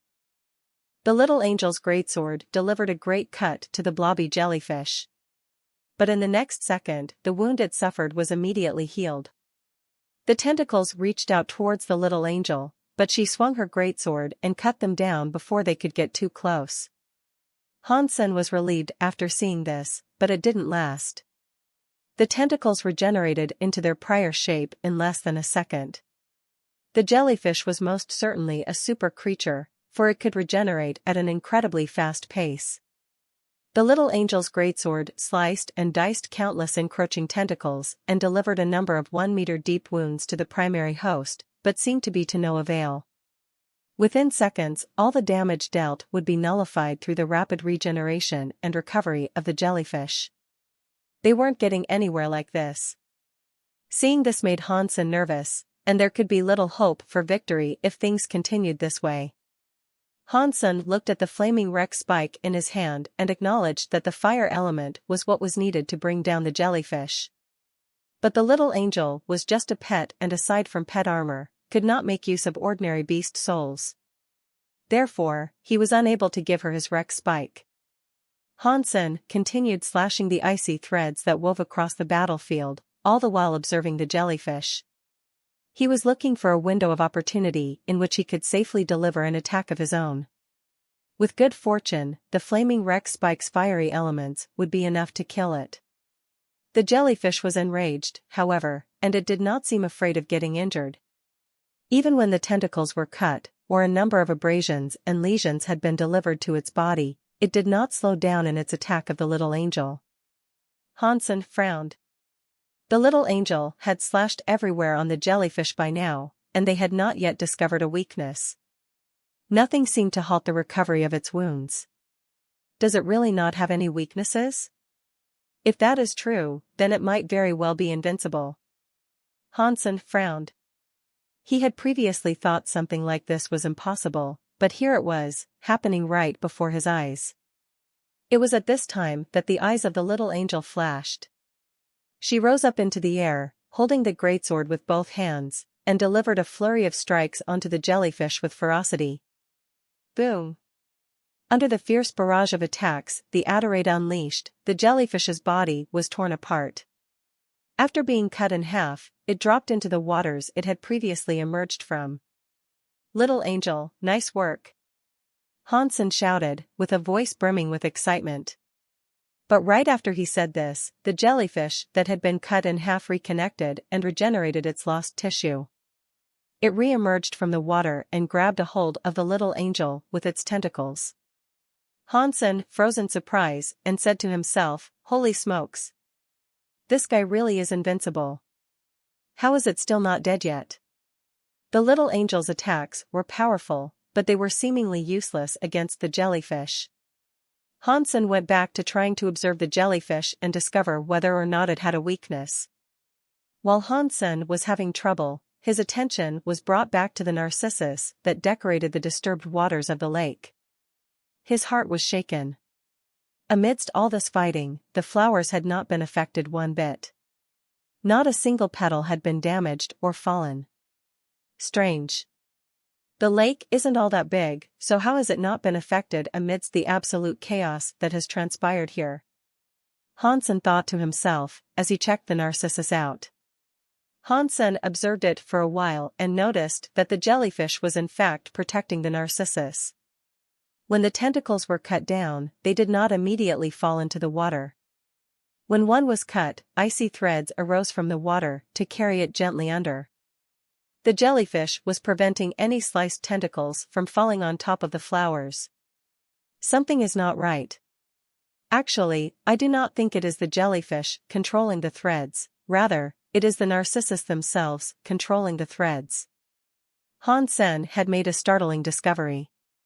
The icy threads that emerged from the waters continued their attacks on Hansen and the little angel.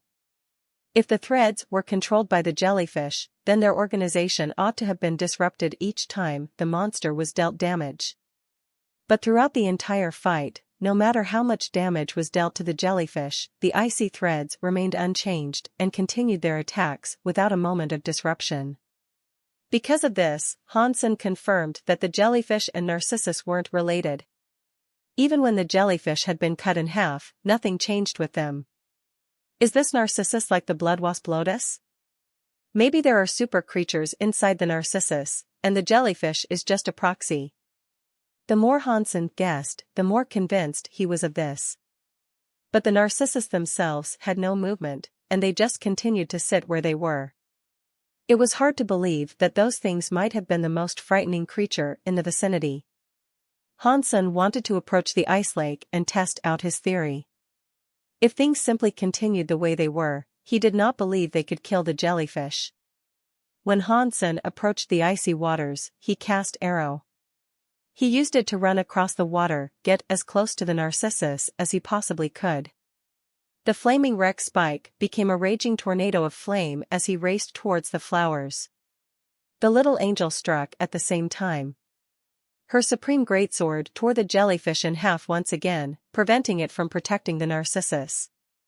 The Narcissus that had been quiet and still the entire time suddenly turned to face Hansen like a volcanic eruption. The icy threads arose en masse from the water, quickly rushing over to cover Hansen's entire body.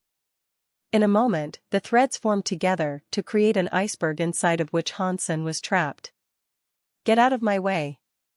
Hansen roared, as a black smoke erupted from his body.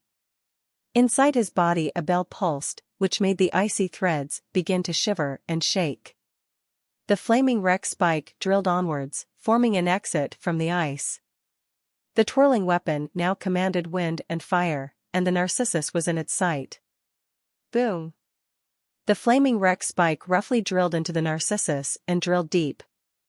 The flowers let out strange screams of their own, as they suffered the wrath of the raging weapon. The petals abandoned their flowery ship as the roots of the plants were evicted and incinerated, which led to the release of a white fog all at the same time. Hansen, who had a high frost resistance due to jade skin, felt as if he had fallen into an icy bath when touching the fog. His hair and eyebrows grew icicles of their own, even. Splash! When the Narcissus was destroyed, the jellyfish and threads turned into water and fell down. The ice lake quickly froze over and provided an additional layer of frost to the areas surrounding it. From the perforated flower a small body fell out. It was a beautiful woman whose body was naked. She had stunning butterfly wings attached to her back. She had long white hair and pupils that reflected the ice she governed. Snowflakes adorned her body. But the woman was tiny, no larger than the palm of a hand. She was like a fairy of myth. Hansen did not hear an announcement, and when he looked at the fairy, he knew exactly what had happened. Without hesitation, Hansen smacked the fairy's head with his flaming wreck spike. The palm-sized body looked as if it was going to be smashed into bits and pieces by the wreck spike. But the fairy lifted up a small fist and knocked the wreck spike away. A frosty air swiftly rose and doused the fire the flaming wreck spike commanded and froze the weapon completely. Pang! The flameless wreck spike was sent flying back with a force not even Hansen could hold strong against. The weapon took off into the air as his hand bled. Hansen clutched his injured hand and looked quite shocked. He thought to himself, so, this is the true body of the super creature that was birthed by this plant.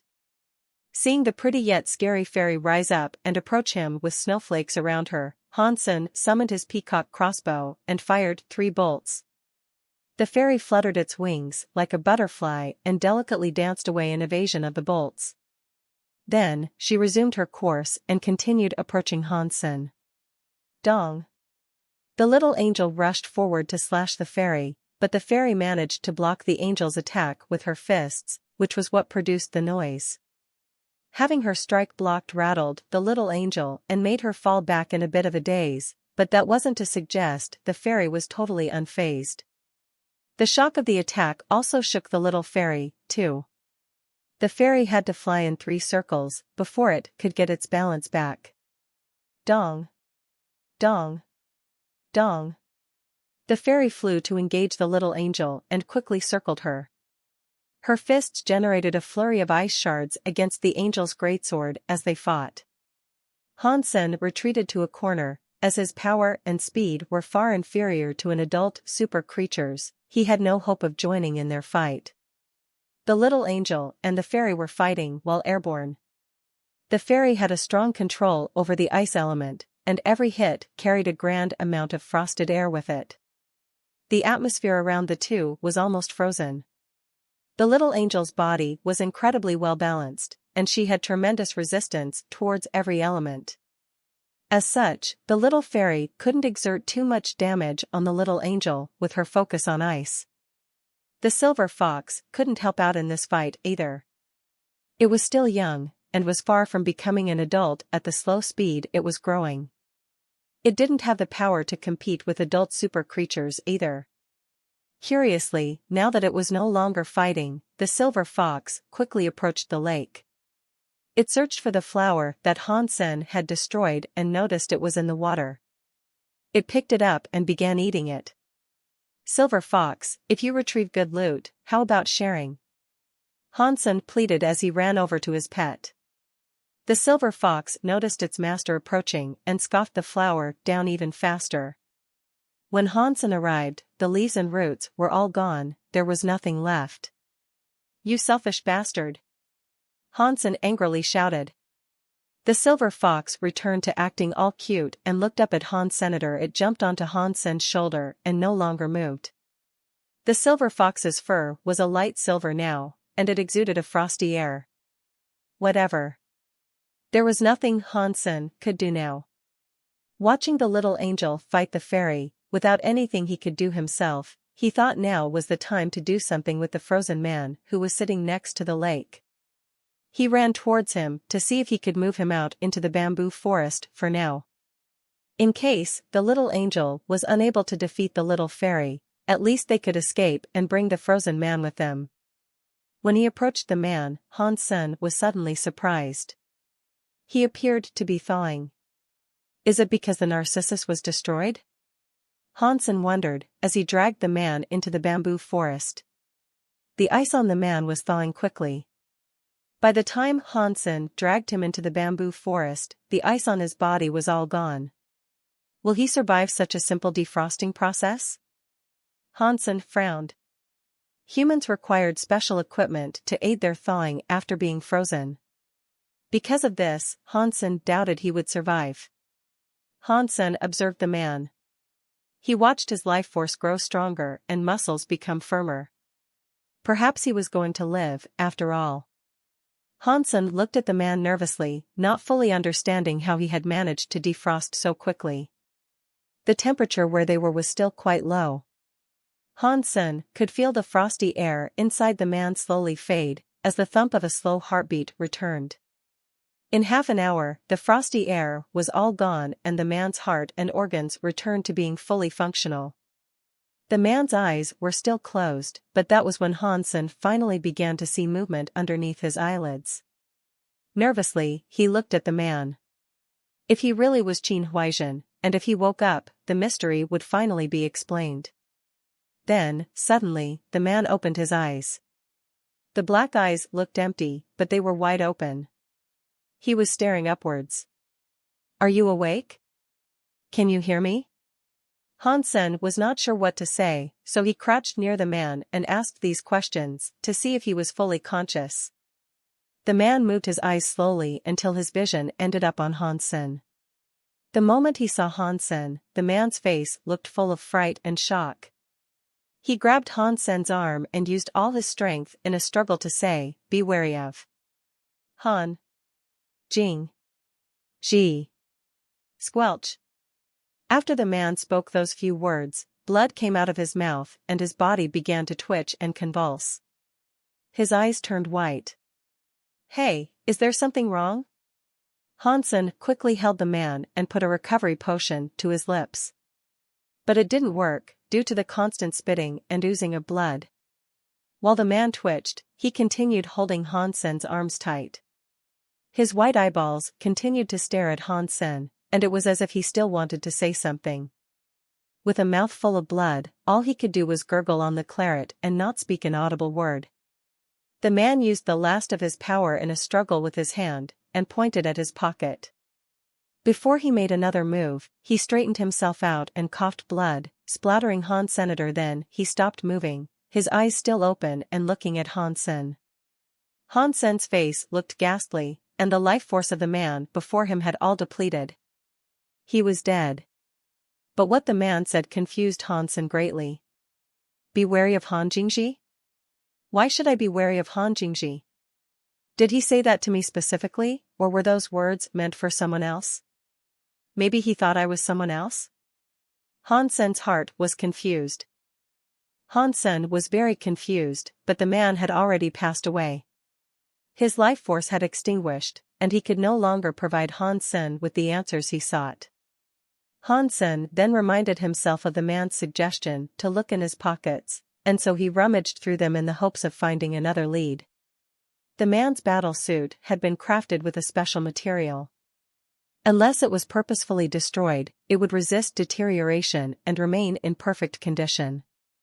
Hansen's hand found something inside the pocket, and from the touch, it felt like thin leather. It was soft and delicate, and he couldn't quite tell what animal's hide it might have come from. Hansen pulled it out to reveal a 2-square-foot parchment of leather. It had yellowed somewhat in submission to time's advance. Curiously, words had been written upon the page, and it looked as if they had been inked in blood. On the left side of the parchment was a symbol of the 9-life cat. On the right side of the leather, there were 2 words written in a larger font like a title. It said, Blood Pulse. The Blood Pulse of the Blood Legion? Hansen was surprised. Blood Pulse was a tenet of the Blood Legion. Blood Pulse contained records of the Blood Legion's doctrine and some of the mythology that composed their organization. It was only in the future that the Blood Legion became recognized as a cult, and the texts of Blood Pulse were forbidden from sale. Most of the cultists only knew certain snippets of the text, as few had seen the complete work. Hansen was disappointed. Blood Pulse was merely a religious document pertaining to a faith he had no interest in abiding by. Therefore, this leathery document was useless to him. Hansen still failed to understand why the man's dying act was to point at his pocket, however. Is he just a fanatic cultist? Hansen guessed, as he looked over the Blood Pulse. But when he looked a bit closer, he was surprised. It wasn't merely a religious text he was holding, it was a qigong. He could only view a part of it, but with his knowledge, he was able to tell it was a very mysterious qigong.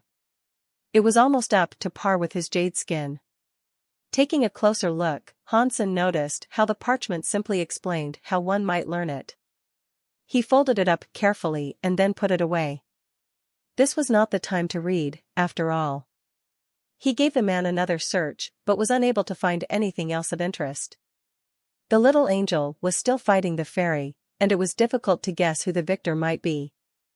Hansen dug a 6-foot hole, placed the man in it, and covered it back up. If he brought the body out into the desert, it wouldn't be long before the body was just another dried-up pile of bones. Hansen thought, when the next opportunity arose, he could tell Qin Xian about his experience with the man, and let the family determine whether or not he really was an elder of theirs. And also see if he truly was Qin Huaizhen. After burying the fellow, Hansen turned his attention to the battle that was still ongoing. The little angel's greatsword, although powerful, was going up against a fairy that was no less of an opponent.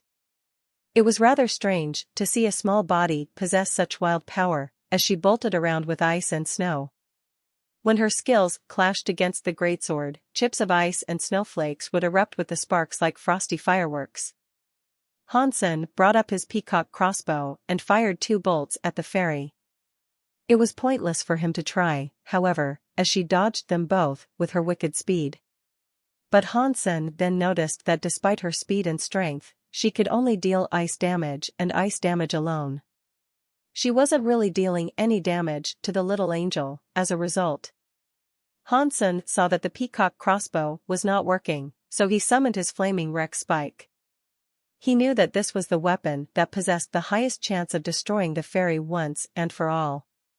If she was distracted enough for Hansen to land a decent blow, he could deal her a mighty amount of damage.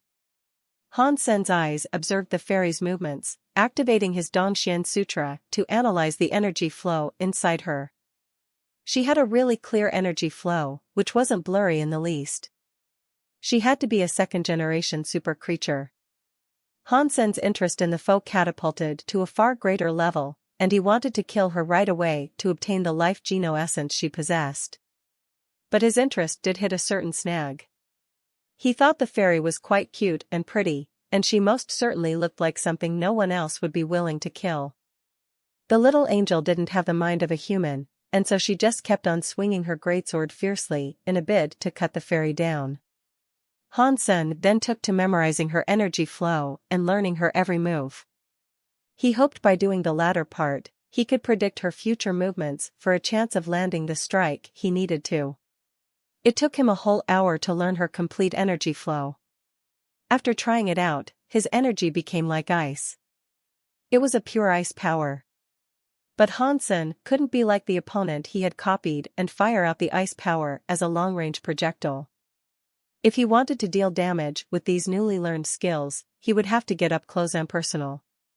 After another while of watching, the window of opportunity he had been searching for arose. The moment the fairy was smacked by the little angel's greatsword, Hansen had his flaming Rex spike on a collision course with her, as well. The elephant's trumpeting sounded within, as the Rex spike now hosted a boundless power. The weapon became an inferno-born whip that struck the fairy. The fairy's small body was knocked away like a little ball, but she did not catch on fire. This was because of her icy powers, which managed to withstand the flames carried by the Rex spike. Pang!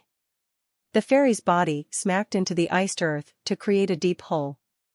It wasn't long before the fairy returned, however, with a fury Hansen had yet to witness. The fairy was furious at Hansen and soared over to him with rapid wing flaps. Hansen turned around to run as he had just used Elephant Rex strike. Now that his body was drained of energy, he couldn't fight back. But knowing that move didn't kill the fairy, he quickly became aware that no matter what he tried, he'd be unable to defeat her. The little angel cut off the fairy's advance and Hansen, with the silver fox, ran off through the bamboo forest. He was now well aware that there was no point in remaining where he was. He wanted to leave, recover, and later come back to try to fight her again. Fortunately, the little angel had come between them, which prohibited the fairy from following Hansen. All the fairy could see was the aggravator fleeing into the bamboo forest and completely disappearing. But she wasn't keen to give up just yet. The fairy evaded the little angel's next couple of attacks, flew around her, and went to follow. Hansen did not stop running, wanting to get outside as fast as he could. He rushed through the subterranean forest to where he had first descended, and as he neared the exit, he caught sight of the twin-tail scorpion munching on bamboo and the silkworms within. Why am I so unlucky this time? Hansen's heart sank. Despite the fact that the fairy continued to chase him, Hansen still decided to push on and make his escape. After all, the twin-tail scorpion was only a first-generation super creature, as opposed to the second-generation one that lusted for his blood. Hansen wanted to escape the underground labyrinth, first and foremost. Despite being drained of energy, he still had to keep his gene lock open to enable his flight. He just hoped the twin-tail scorpion would not be made aware of his presence. But Lady Luck did not smile on Hansen, for the scorpion noticed him. With its gnashing pincers, it did not wait a single moment before racing towards him. Hansen gritted his teeth as his heart kicked into overdrive. The power in his arms was focused, he leapt into the air like a sparrow in the breeze, and spun around doing loops to dodge the scorpion's tail sting and pincer snap combo. After launching right over the scorpion's head and successfully evading his foe's attack, Hansen remained airborne in his flight towards the exit. As he flew, he returned and redeployed the little angel, hoping that the scorpion would turn its attention to her and engage her for a while.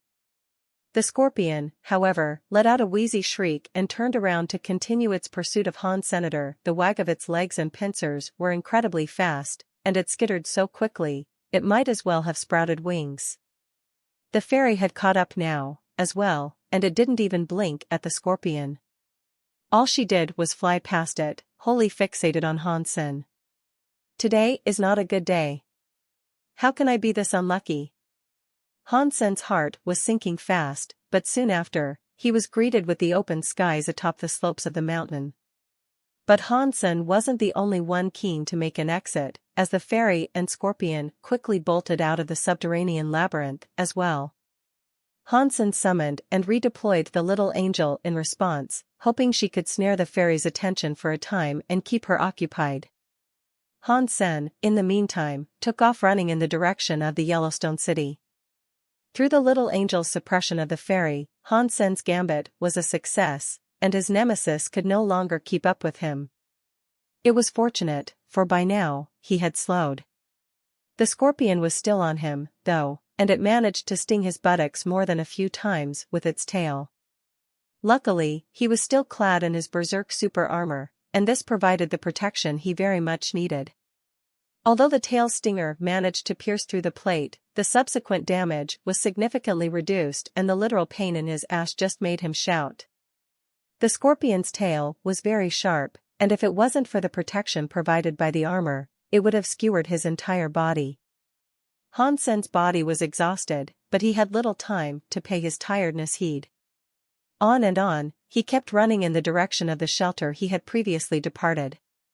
It was now in sight, and just that mere glance perked up his rapidly declining spirits. Zhou Yumei had waited 2 whole days for Han Sen's return, but he had yet to show up. She was as mad as she was sad at his absence. Asshole. Horny bastard. Scumbag. I can't believe he just left me hanging like that. I curse him to be eaten by creatures. Zhou Yumei's spirits had rarely dipped so low, and so she just lay slouched on the bench outside the shelter's gates. Being alone for over a year had taken its toll on Zhou Yumei, and her brief interaction with Han Sen made her realize how afraid of being alone she now was. Meeting him was an extremely rare stroke of luck, and although she wasn't particularly fond of his character, his presence still enthused her. At least she did not have to remain under the desert's baking sun, alone. Even arguing with the bad guy was better than being alone, bored to death. What was worse was the fact he had just left without saying a single word. Her eyes were now swelling red at the thought of no goodbye. As Zhou Yumei cursed him to high heaven, she suddenly saw the man running towards her with extreme speed. It made her overjoyed, and she immediately stood up and shouted to Han Sen, "Mr. Asshole. I thought you were gone for good, what brought you back?" Han Sen removed his armor and approached Zhou Yumei like the wind. He didn't say anything to her, he just grabbed her by the waist and carried her inside the city. "You sick pervert, let me go." Zhou Yumei was a little embarrassed and tried to shout as she struggled. "Take a look at what is following me. Do you really want me to leave you as their lunchtime snack?" Han Sen casually told her, as he continued to run forward. Zhou Yumei then took a proper look, and she saw the twin-tail scorpion that ravenously followed. She also saw the little angel further behind, but not the fairy. The fairy was too small for her to see from that distance. But Zhou Yumei quickly understood what was happening and her face changed as swiftly as one could turn a page. She said, "Big brother, run faster." The scorpion waved its tail as it approached, trying to sting them, and Zhou Yumei's heart leapt at the creature's every attempted strike. With each dodge, a gasp and a tear or two would follow. Han Sen didn't have the time to respond, and simply rushed into the shelter. He turned around to take a look and noticed that only the scorpion had followed them inside the city.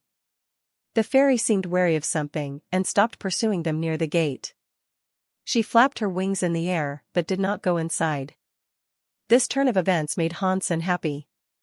If he only had to deal with the scorpion, he could manage, and he would no longer be forced to run for his life. Hansen ran towards the plaza and simply waited for his little angel to deal with the scorpion. Meow. Little Orange saw Zhou getting chased by the scorpion, and it growled angrily in response. With rage, it rushed towards the creature to engage. Little Orange! Zhou worriedly called out. Although Little Orange had jumped onto the scorpion, the foul creature lived up to its namesake and spread its tail in two. With both ends, it stabbed Little Orange, making the cat cry out in pain. Please save him, Little Orange cannot fight the scorpion. He used to run off whenever we saw it in the past. Zhou was dribbling tears as she pleaded for Hansen's aid. Hansen did not make a move, but the silver fox acted on his behalf and spat out a bolt of silver lightning to nastily strike the scorpion's head. Pang! The scorpion was shaken by the lightning, and Little Orange managed to free itself. But then, Little Orange sunk its teeth into one of the scorpion's tails and made a hissing sound.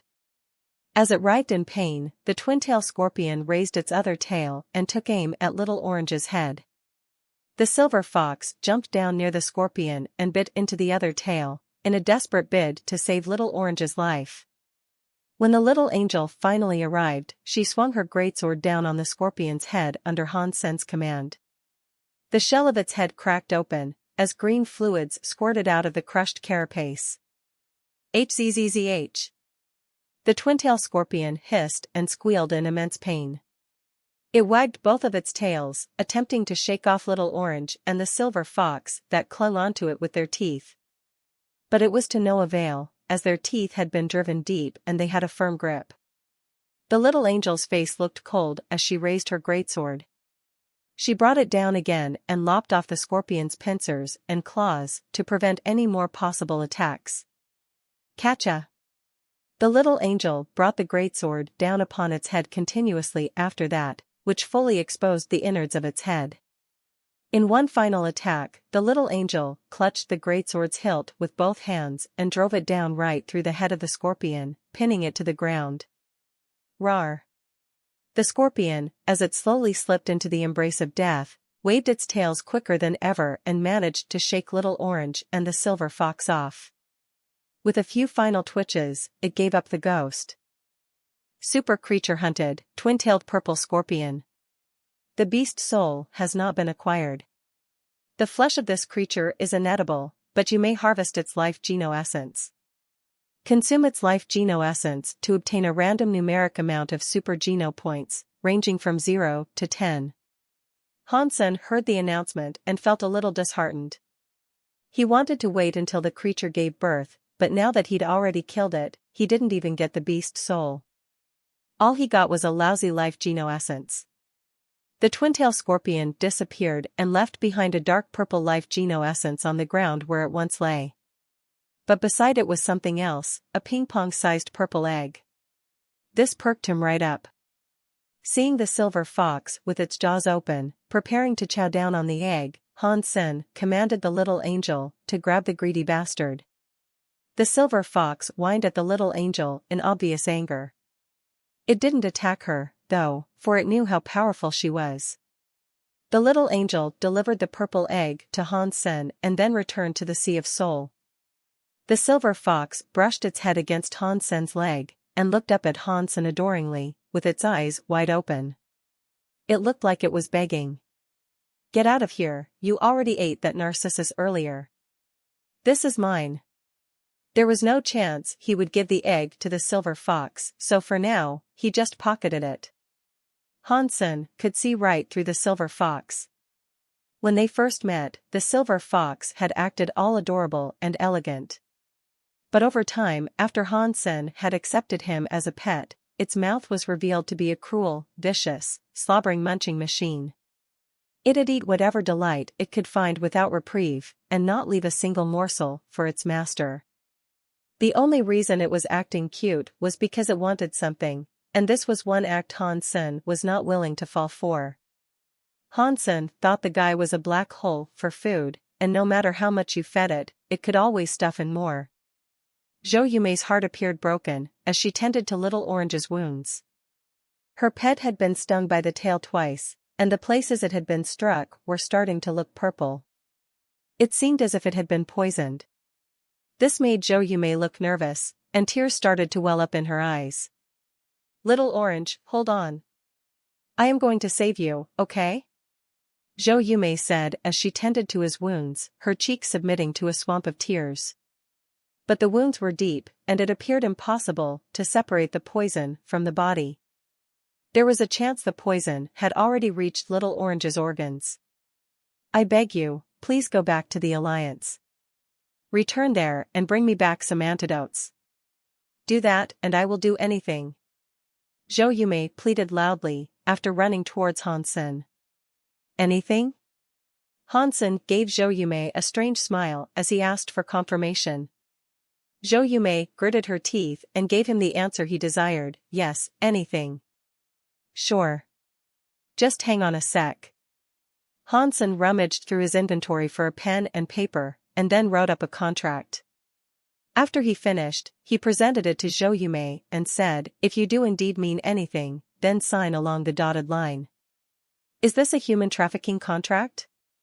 Zhou Yumei asked, as she scanned the details of the document. With wide eyes, she stared at Han Senator. If she signed it, she would become Han Sen's servant. And there was another condition listed on the paper, as well. She would also have to train Little Orange to adhere to Han Sen's commands. It was practically a buy-one-get-one-free contract, in which he'd obtain 2 new servants. "It's entirely up to you whether or not you want to sign it." "But that's the deal, the only deal," Hansen casually told her. Little Orange really did look to be in a dire condition, but it was a second-generation super creature. Even if it didn't receive an antidote, it would eventually recover all by itself. Zhou Yumei did not know this, however, as she had not learnt much about the nature of super creatures. Her concern for Little Orange also clouded her judgment by a great deal. She worried greatly as she observed her suffering pet. "Meow." Zhou Yumei looked at Little Orange and saw how weak he was, meowing towards her, looking so pitiable. "I'll sign it." Zhou Yumei ground her teeth, took the pen, and signed the contract. She didn't want Little Orange to suffer any more, after what it had done for her. If it wasn't for the pet's acceptance of her as its master, she wouldn't have been alive. Plus, Little Orange was only in this state because of its desire to protect her when it believed her to be in danger. "That's right." Hansen reached out his hand to take back the contract, but Zhou Yumei pulled away. "Antidote." Zhou Yumei presented an empty hand to Han Senator. Then, he opened his inventory and placed a few antidotes on the pedestal of her palm. Clenching her jaw once more, she gave Hansen the signed contract and quickly rushed over to Little Orange's side to give it the antidote. Hansen was very satisfied with this result and his new contract. Zhou Yumei and Little Orange now belonged to him. When he returned to the Alliance, he could make Zhou's family pay him a lot of money. Even though she was just the daughter of a councilman, the man would bend over backwards to get her back. Hansen did not want to do anything bad to Zhou Yumei, however. He was going to depart the area soon, and he planned to bring her with him. Hansen made this contract to prevent any conflicts from arising out on the road. Every decision made would be his, and it'd prevent unnecessary arguments. If Zhou Yumei behaved herself and did not cause any trouble, after leaving the desert, Hansen would no longer keep her as a slave. And in the future, if he needed her help, he thought he might call upon her. Hansen knew that if Zhou Yumei brought Little Orange home, she'd become an important person. Making her a slave did not seem very realistic. The antidote worked, and after 2 days, the poison inside Little Orange had disappeared completely. Hansen found himself a corner, away from the rest, and tried to cut the egg open. Super creature hunted, uncompleted build. The beast soul has not been acquired. Consume its flesh to obtain a random numeric amount of super geno points, ranging from 0 to 5. Hansen had never heard of only 5 super geno points being up for grabs, and the announcement didn't even speak the creature's name. The egg had to be little more than a fetus, and the creature inside had yet to formulate. But a single super geno point was better than none. Hansen cooked it on an open fire and added a number of spices before eating it. You have consumed the flesh of a super creature. Your super geno point total has increased by 1. A weird sensation entered Hansen's body, and his cells felt more energized. The announcement sounded 4 times, bringing his number up by 4 to a total of 36. Until Little Orange was healed, Hansen gathered resources for the road ahead of them. He was ready to exit the shelter and try to find a way out of the black desert. Over the past few days, he hadn't found hide nor hair of the fairy around the shelter, so he assumed it had returned underground. But a little while after they left the shelter, the fairy appeared out of nowhere. It flapped its wings to produce snow and madly came at Hansen. Hansen hadn't thought the fairy could hold such a grudge. He had only hit her once, and still, she desired payback. Without a choice in the matter, Hansen quickly brought Zhou back to the shelter. Although the little angel could distract the maniacal fairy, the creature would not allow them a single break or moment's rest if they attempted the trip while it was after them. And this was a trip that would require stops, so they couldn't continue with the fairy on their heels. And Hansen was responsible for the life of Zhou right now, as well. So, he had to share concern for her, too. Therefore, Hansen decided to return to the shelter and formulate a plan for how they might kill the fairy, or at the very least lose its pursuit. If they couldn't figure that out, they'd never be able to leave. After a few days, Hansen had come up with a number of ways he might be able to fight the fairy. But if he could not kill her, he could not lose her. Does that thing really want to fight to the death with me? Hansen thought it was an awkward predicament. Fortunately, the fairy did not dare to enter the shelter. As such, he planned to stay in the shelter for an even longer amount of time and see whether or not she would leave. No matter how much she despised Hansen, she couldn't remain watching this place forever. There was nothing to do while staying in the shelter, however, so Hansen returned to the Alliance and researched the sheet of leather and its scripture. He wanted to find whatever information he could on blood pulse in the army. Hansen had seen the Blood Legion's blood pulse before, and it was little more than a religious doctrine that spoke of lore and mythology. He had never heard of them teaching skills before. The blood pulse he had in his possession now was completely different. What is all this about, huh? Hansen mulled the questions he had for a while, but eventually decided to ask Qin Xian. He wanted to ask whether or not there was a person called Qin Huaizhen in the 7th team of the Secret Service. Hansen called her up, after some time of deliberation and hesitation. He said, "Team Qin, I remember you once told me you had an elder in the Secret Service." "Yes, what about it?" Qin Xian looked a little confused when Hansen asked her this. "I have recently heard of this man called Qin Huaizhen." "Is that him?" Hansen said. Qin Xian nodded and said, "There was a person called Qin Huaizhen in our family, so who did you hear it from? And why would someone mention his name?"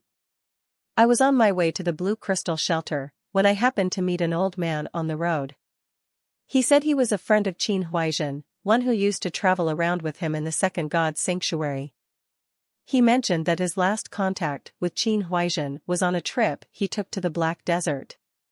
He never heard from him again, so it's possible that he died there. I just thought I should mention this to you, that's all," Hansen said. Qin Xian laughed in response, saying, "You must have been told a tall tale. There was an elder of ours called Qin Huaizhen, but he was a member of the Secret Service's 7th team. He must have been amongst the very first people to ever set foot in this world. He died shortly after returning." How could he have died in that world? And how could it have been the second god's sanctuary? Back then, they had only just discovered the existence of god's sanctuaries. When he was alive, they didn't even know about the difference in tiers between sanctuaries. Hansen froze for a moment, having not thought of this issue before. When Han Jingji first entered, it was shortly after the discovery of the sanctuaries. Even he would not have known about the tiers that separated them. Even if they did know, they couldn't have been there long, and they most certainly couldn't have been in the second god's sanctuary already. After returning from the sanctuaries, people died one by one. They didn't return to the sanctuaries, so there was no way they could die there. And they especially couldn't return to the second god's sanctuary. But this only added to Han Sen's confusion. If that person was not Qin Huaizhen, who was he? Why would he possess Qin Huaizhen's working license? I must have been fooled then. I apologize. Han Sen coughed afterwards. Where are you now, anyway? Qin Xian smiled and did not press the issue further. I'm still in the Black Desert. Han Sen did not dare to say he found the body of that man. If it really wasn't Qin Huaizhen, telling her would only confuse her. After he ended the conversation with Qin Xian, Han Sen found himself trapped in a perplexing quandary. Identifying that person seemed hard, and trying to learn what may have transpired there seemed even more difficult.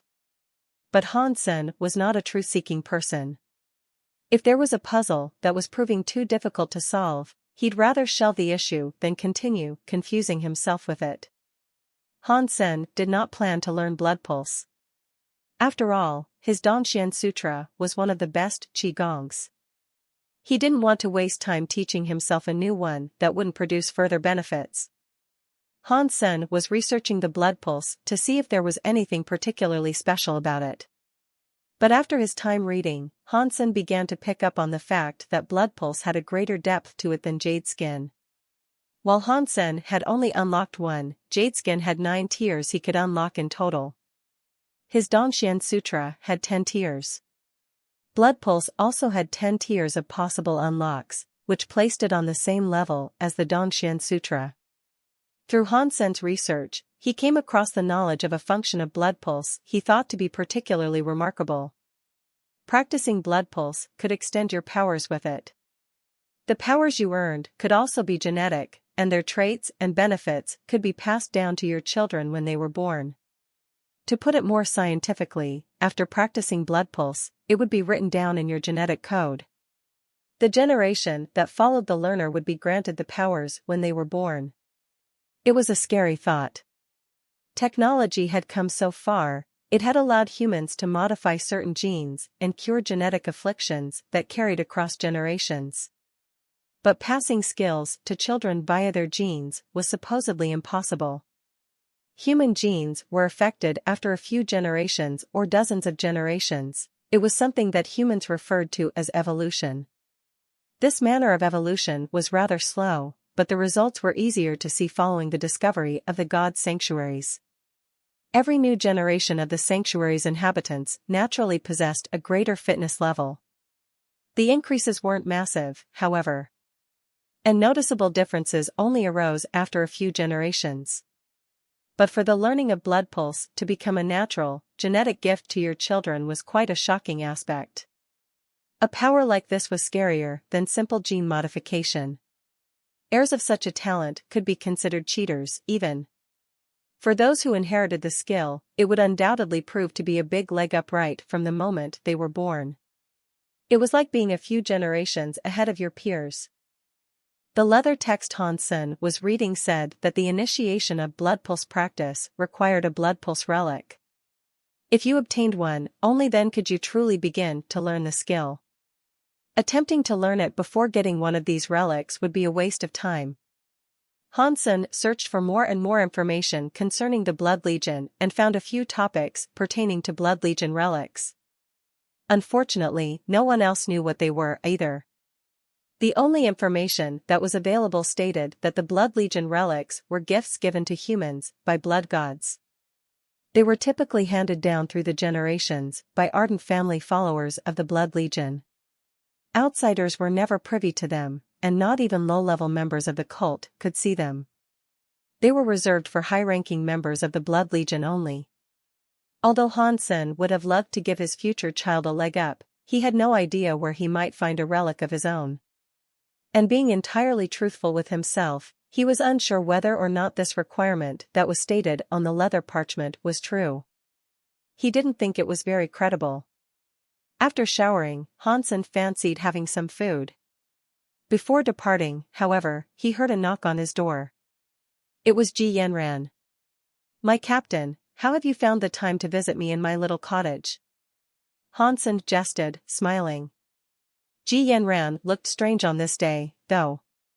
And it didn't seem as if she was in the mood to play along with Hansen's jokes.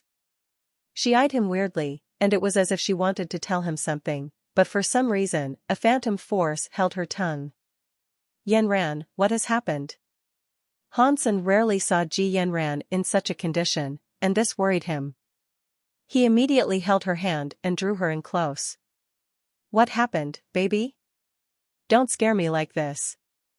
Hansen was panicking, having never seen Ji Yanran's face like so. Ji Yanran clenched her jaw.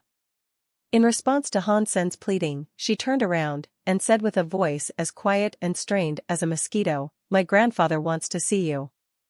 It was as if her voice hit a mute button as her sentence trailed off. Her cheeks were red, as if they had been set ablaze. Your grandfather? What does he want to see me for? Hansen was surprised. Nothing. But if you don't want to go, that's fine. And if so, I will return. After Ji Yanran said that, she ran off in haste and did not look back. Hansen watched her go in a daze, and he didn't even have the time to think about what just happened. What is going on? Her grandpa wants to meet me? Her grandpa is one of the few demigods.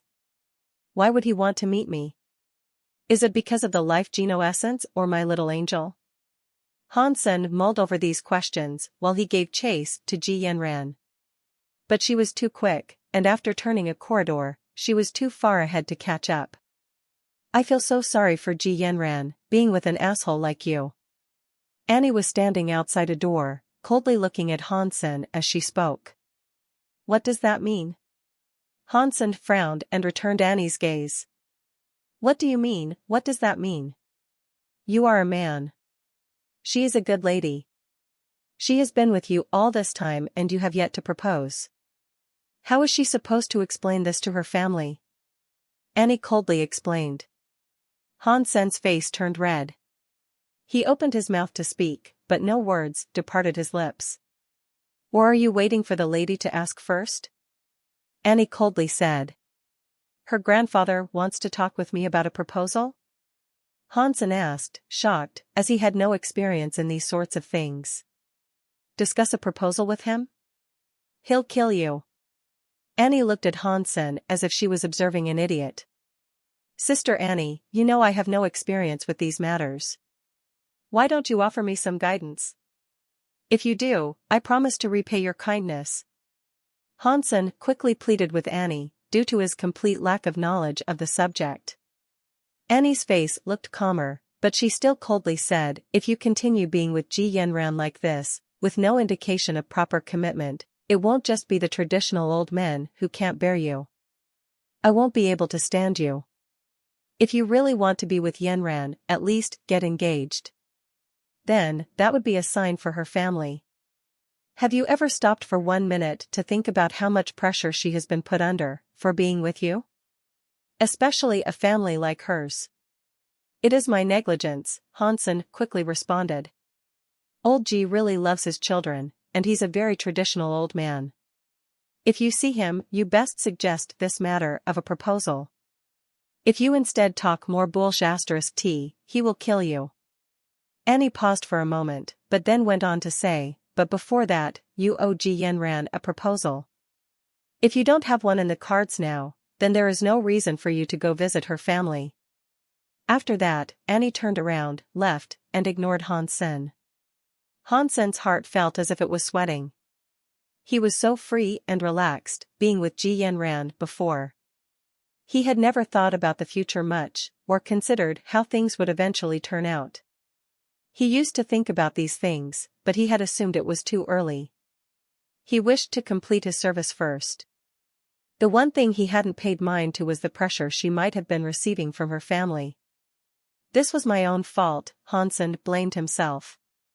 He really did want to live and be with Ji Yanran. There were many pretty girls, but being with someone you could be yourself with and feel comfortable alongside, even if it was only a silence, that was free of awkwardness, few girls offered this type of companionship. Sometimes, all it would take was a look or a slight movement to know what each other wanted. Han-sun liked Ji Yanran a lot, and he knew she loved him in return. There was nothing bad in that. Han-sun was positive in his desire to marry her. Even if the Ji family did not approve, he'd still find a way to marry her. Such a good woman like that, I should put my label on her first and not allow her to be stolen. Han-sun touched his jaw and thought about the best way to propose. And this proposal wouldn't just be about the two of them, they'd both need their parents to agree. Han-sun had to ask Luo Sulan. Han-sun did not know how to go about this proposal, so he called his mother. He told her about getting engaged to Ji Yanran. Han-sun used to talk about her with his mom, so it wasn't much of a surprise that he was bringing this up now. After Luo Sulan heard what Han-sun had to say, she was quiet for a moment. When she broke the silence, she said, "Are you sure this is the woman you want?" "Yes, I want to marry this woman," Han-sun said with assurance. "Then set a time and date to meet with her parents, so that you may settle this whole thing now," Luo Sulan said, with a smile. "Thanks, Mom." Han-sun was very glad. Although Luo Sulan and Ji Yanran had never met, she was quick to agree. She was a very understanding woman. Proposing was not something that came easy to Han Senator. Killing a super creature was easier for him, because he at least had some experience with that, as opposed to marital duties and responsibilities. Proposal. Han-sun searched the word on the Skynet, and the term generated billions of results. All these different methods of doing so made him go cross-eyed. There were so many different ways, all great and romantic in their own way, but the sheer amount made it impossible for him to decide. For a time anyway. Soon, he found one that suited him just fine. He ordered a ring, and while he waited for it to be delivered, he got around to formulating his plan. The next day, Han-sun visited Ji Yanran's office. "Baby, would you like to have dinner with me tonight?" "It's my treat, I'll cook," he asked, while blinking his eyes. "Sure." Ji Yanran answered, while she worked. She didn't know her true desire had been sold out by Annie, so she didn't suspect anything too strange. Han-sun used to have dinner with her frequently. Having dinner in the base's cafeteria was hardly private and romantic, so they often went to their own rooms. As such, they had dinner in their rooms together a lot. "Come sooner, I will be waiting for you," Han-sun said, having heard her reply. He then went back to his room and put his plan in motion. Han-sun's plan was simple. He was going to bake a few cakes and put the ring in one of them. When Ji Yanran found the ring in the cake, he could propose to her. It was a simple but charming method. He was still in the base, after all, and he didn't want to cause a big fuss or scene. He prepared the kitchen table in the evening, and just as he was putting in his final touches, she arrived. As usual, she waited on the couch until Han-sun finished making dinner. "I have baked a few cakes, you should try them." Han-sun brought forward a few cakes that had already been made. To enhance their appearance, Han-sun had shaped them with unique molds. The cakes were shapes like animals, flowers, and hearts. He brought the cakes in front of Ji Yanran, with the ring hidden in the heart one. On the tray he presented her, Han-sun had nudged the heart cake closest to her. He thought it would be easier for her to reach. "This is so cute. I never thought you could make something like this," Ji Yanran said to him with an upbeat tone, as she picked up the rabbit-shaped cake with a happy face. "There are many things I can do and make that you are not yet aware of. You will know of these in the future, I am sure." Han-sun didn't mind her incorrect choice. He knew she enjoyed her desserts, and because of their relatively small size, he knew Ji Yanran would end up eating a few more. "It's pretty good." Ji Yanran licked her fingers after eating the cake, showing that she really enjoyed it. Then, she reached her hand out and selected another cake. "This turtle looks so cute, as well." Ji Yanran picked her second cake, and it wasn't the heart again. "Yes, it is," Han-sun agreed, as the joy and anticipation in his heart fell back a notch. "What are you standing around watching me for?" Shouldn't you be in the kitchen, finishing off dinner? Ji Yanran gave Han-sen a strange look. I'm waiting for you to review each of my cakes. Han-sen softly smiled. They are sweet and soft, you should make a few more in the future, Ji Yanran said, after having a bite. And? Han-sen asked. That's it. Now go make dinner. Once we're done, I still need to go back to work, Ji Yanran said, with a tone that suggested a bit of hurry. Han-sen did not want to spoil the hidden ring, since he wanted it to be a surprise. Quietly, he returned to the kitchen with disappointment in his heart. To himself, he said, I really am inexperienced. Why would I create so many cakes for her? I should have only made 2. It was too late for him to regret it right now, however. Standing in the kitchen, he activated his gene lock to watch Ji Yanran. If she discovered the ring, he could run over there at once and pop the question. After eating the second cake, Ji Yanran reached for another one. As was stated previously, she really did love desserts, even if they didn't follow dinner. The cakes only took 2 bites to finish, too. And it was easy for people to eat a few at a time, especially her. But this time, Ji Yanran did not pick one of her own choice. She had started reading a book, and she let her hand reach out for one. Heart, heart, heart, get the heart, no. Han-sen prayed harder than he ever had, as sweat dripped from his forehead in anticipation. He tried willing her to go for the heart, but she ended up selecting the flower. When Ji Yanran finished that cake, her hungry hands slithered around the tray for more. He clenched his fist, foregoing a desire to pray. This time, he wanted to truly bend the will of her mind to his own. But Ji Yanran did not choose the heart again. Pang! Han-sen punched the sink as his heart started to tear in two. He thought, the odds are all wrong. How can she not have chosen it yet? What are you doing in there? Ji Yanran asked, after hearing a noise. Nothing. Continue to eat, my love. After covering his slip of the fist, he was doubtful that things were going to turn out the way he envisioned. There were 8 cakes in total, and if she didn't choose the right one soon, she'd be full before she could try them all. Han-sen wanted to slap himself silly. He questioned the decision that led to him making 8. I need to learn from my mistakes and do better next time. Han-sen changed his mind, opting to not do a proposal next time. If this happened again, things could only get worse. Han-sen was so nervous in the kitchen, watching Ji Yanran finishing her current cake. He had yet to come up with a solution. After she gobbled it up, Han-sen suddenly thought of a way. He quickly ran out and picked up the heart cake in front of her. Han-sen had no other choice. This was what he had to do. I can't. I'm so full. If I eat any more, I won't be able to fit in my dinner. Ji Yanran pleaded, as she rubbed her tummy. Han-sen felt doomed hearing this. His entire body froze stiff in front of her. Please. Eat another one. Han-sen brought the heart cake in front of her mouth and told her, with a pitiable look. Ji Yanran, seeing Han-sen's face, would have felt bad rejecting it. She accepted the heart cake and had a tiny nibble. Eat it. Eat it. Han-sen's heart was calling to the high heavens. He stared at her lips like he had a fever. The moment her teeth discovered the ring, he would drop down on his knees and propose.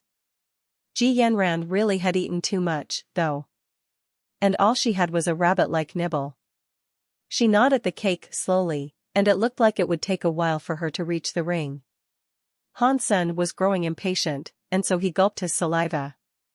Ji Yanran noticed Han-sen's intense stare at her lips, and even the little swallows she made. Her face went red, thinking he was hungry himself. Not for food, but for sex. It had been a long time since they last did it, after all. She had been busily working in recent times, and not spent much time with Han-senator. Suddenly, Ji Yanran grabbed Han-sen by the neck and started kissing him. Han-sen was frozen, unsure what was going on. Seeing that the ring was close to being discovered, and having the situation suddenly turn to this was confusing. But Ji Yanran was on fire.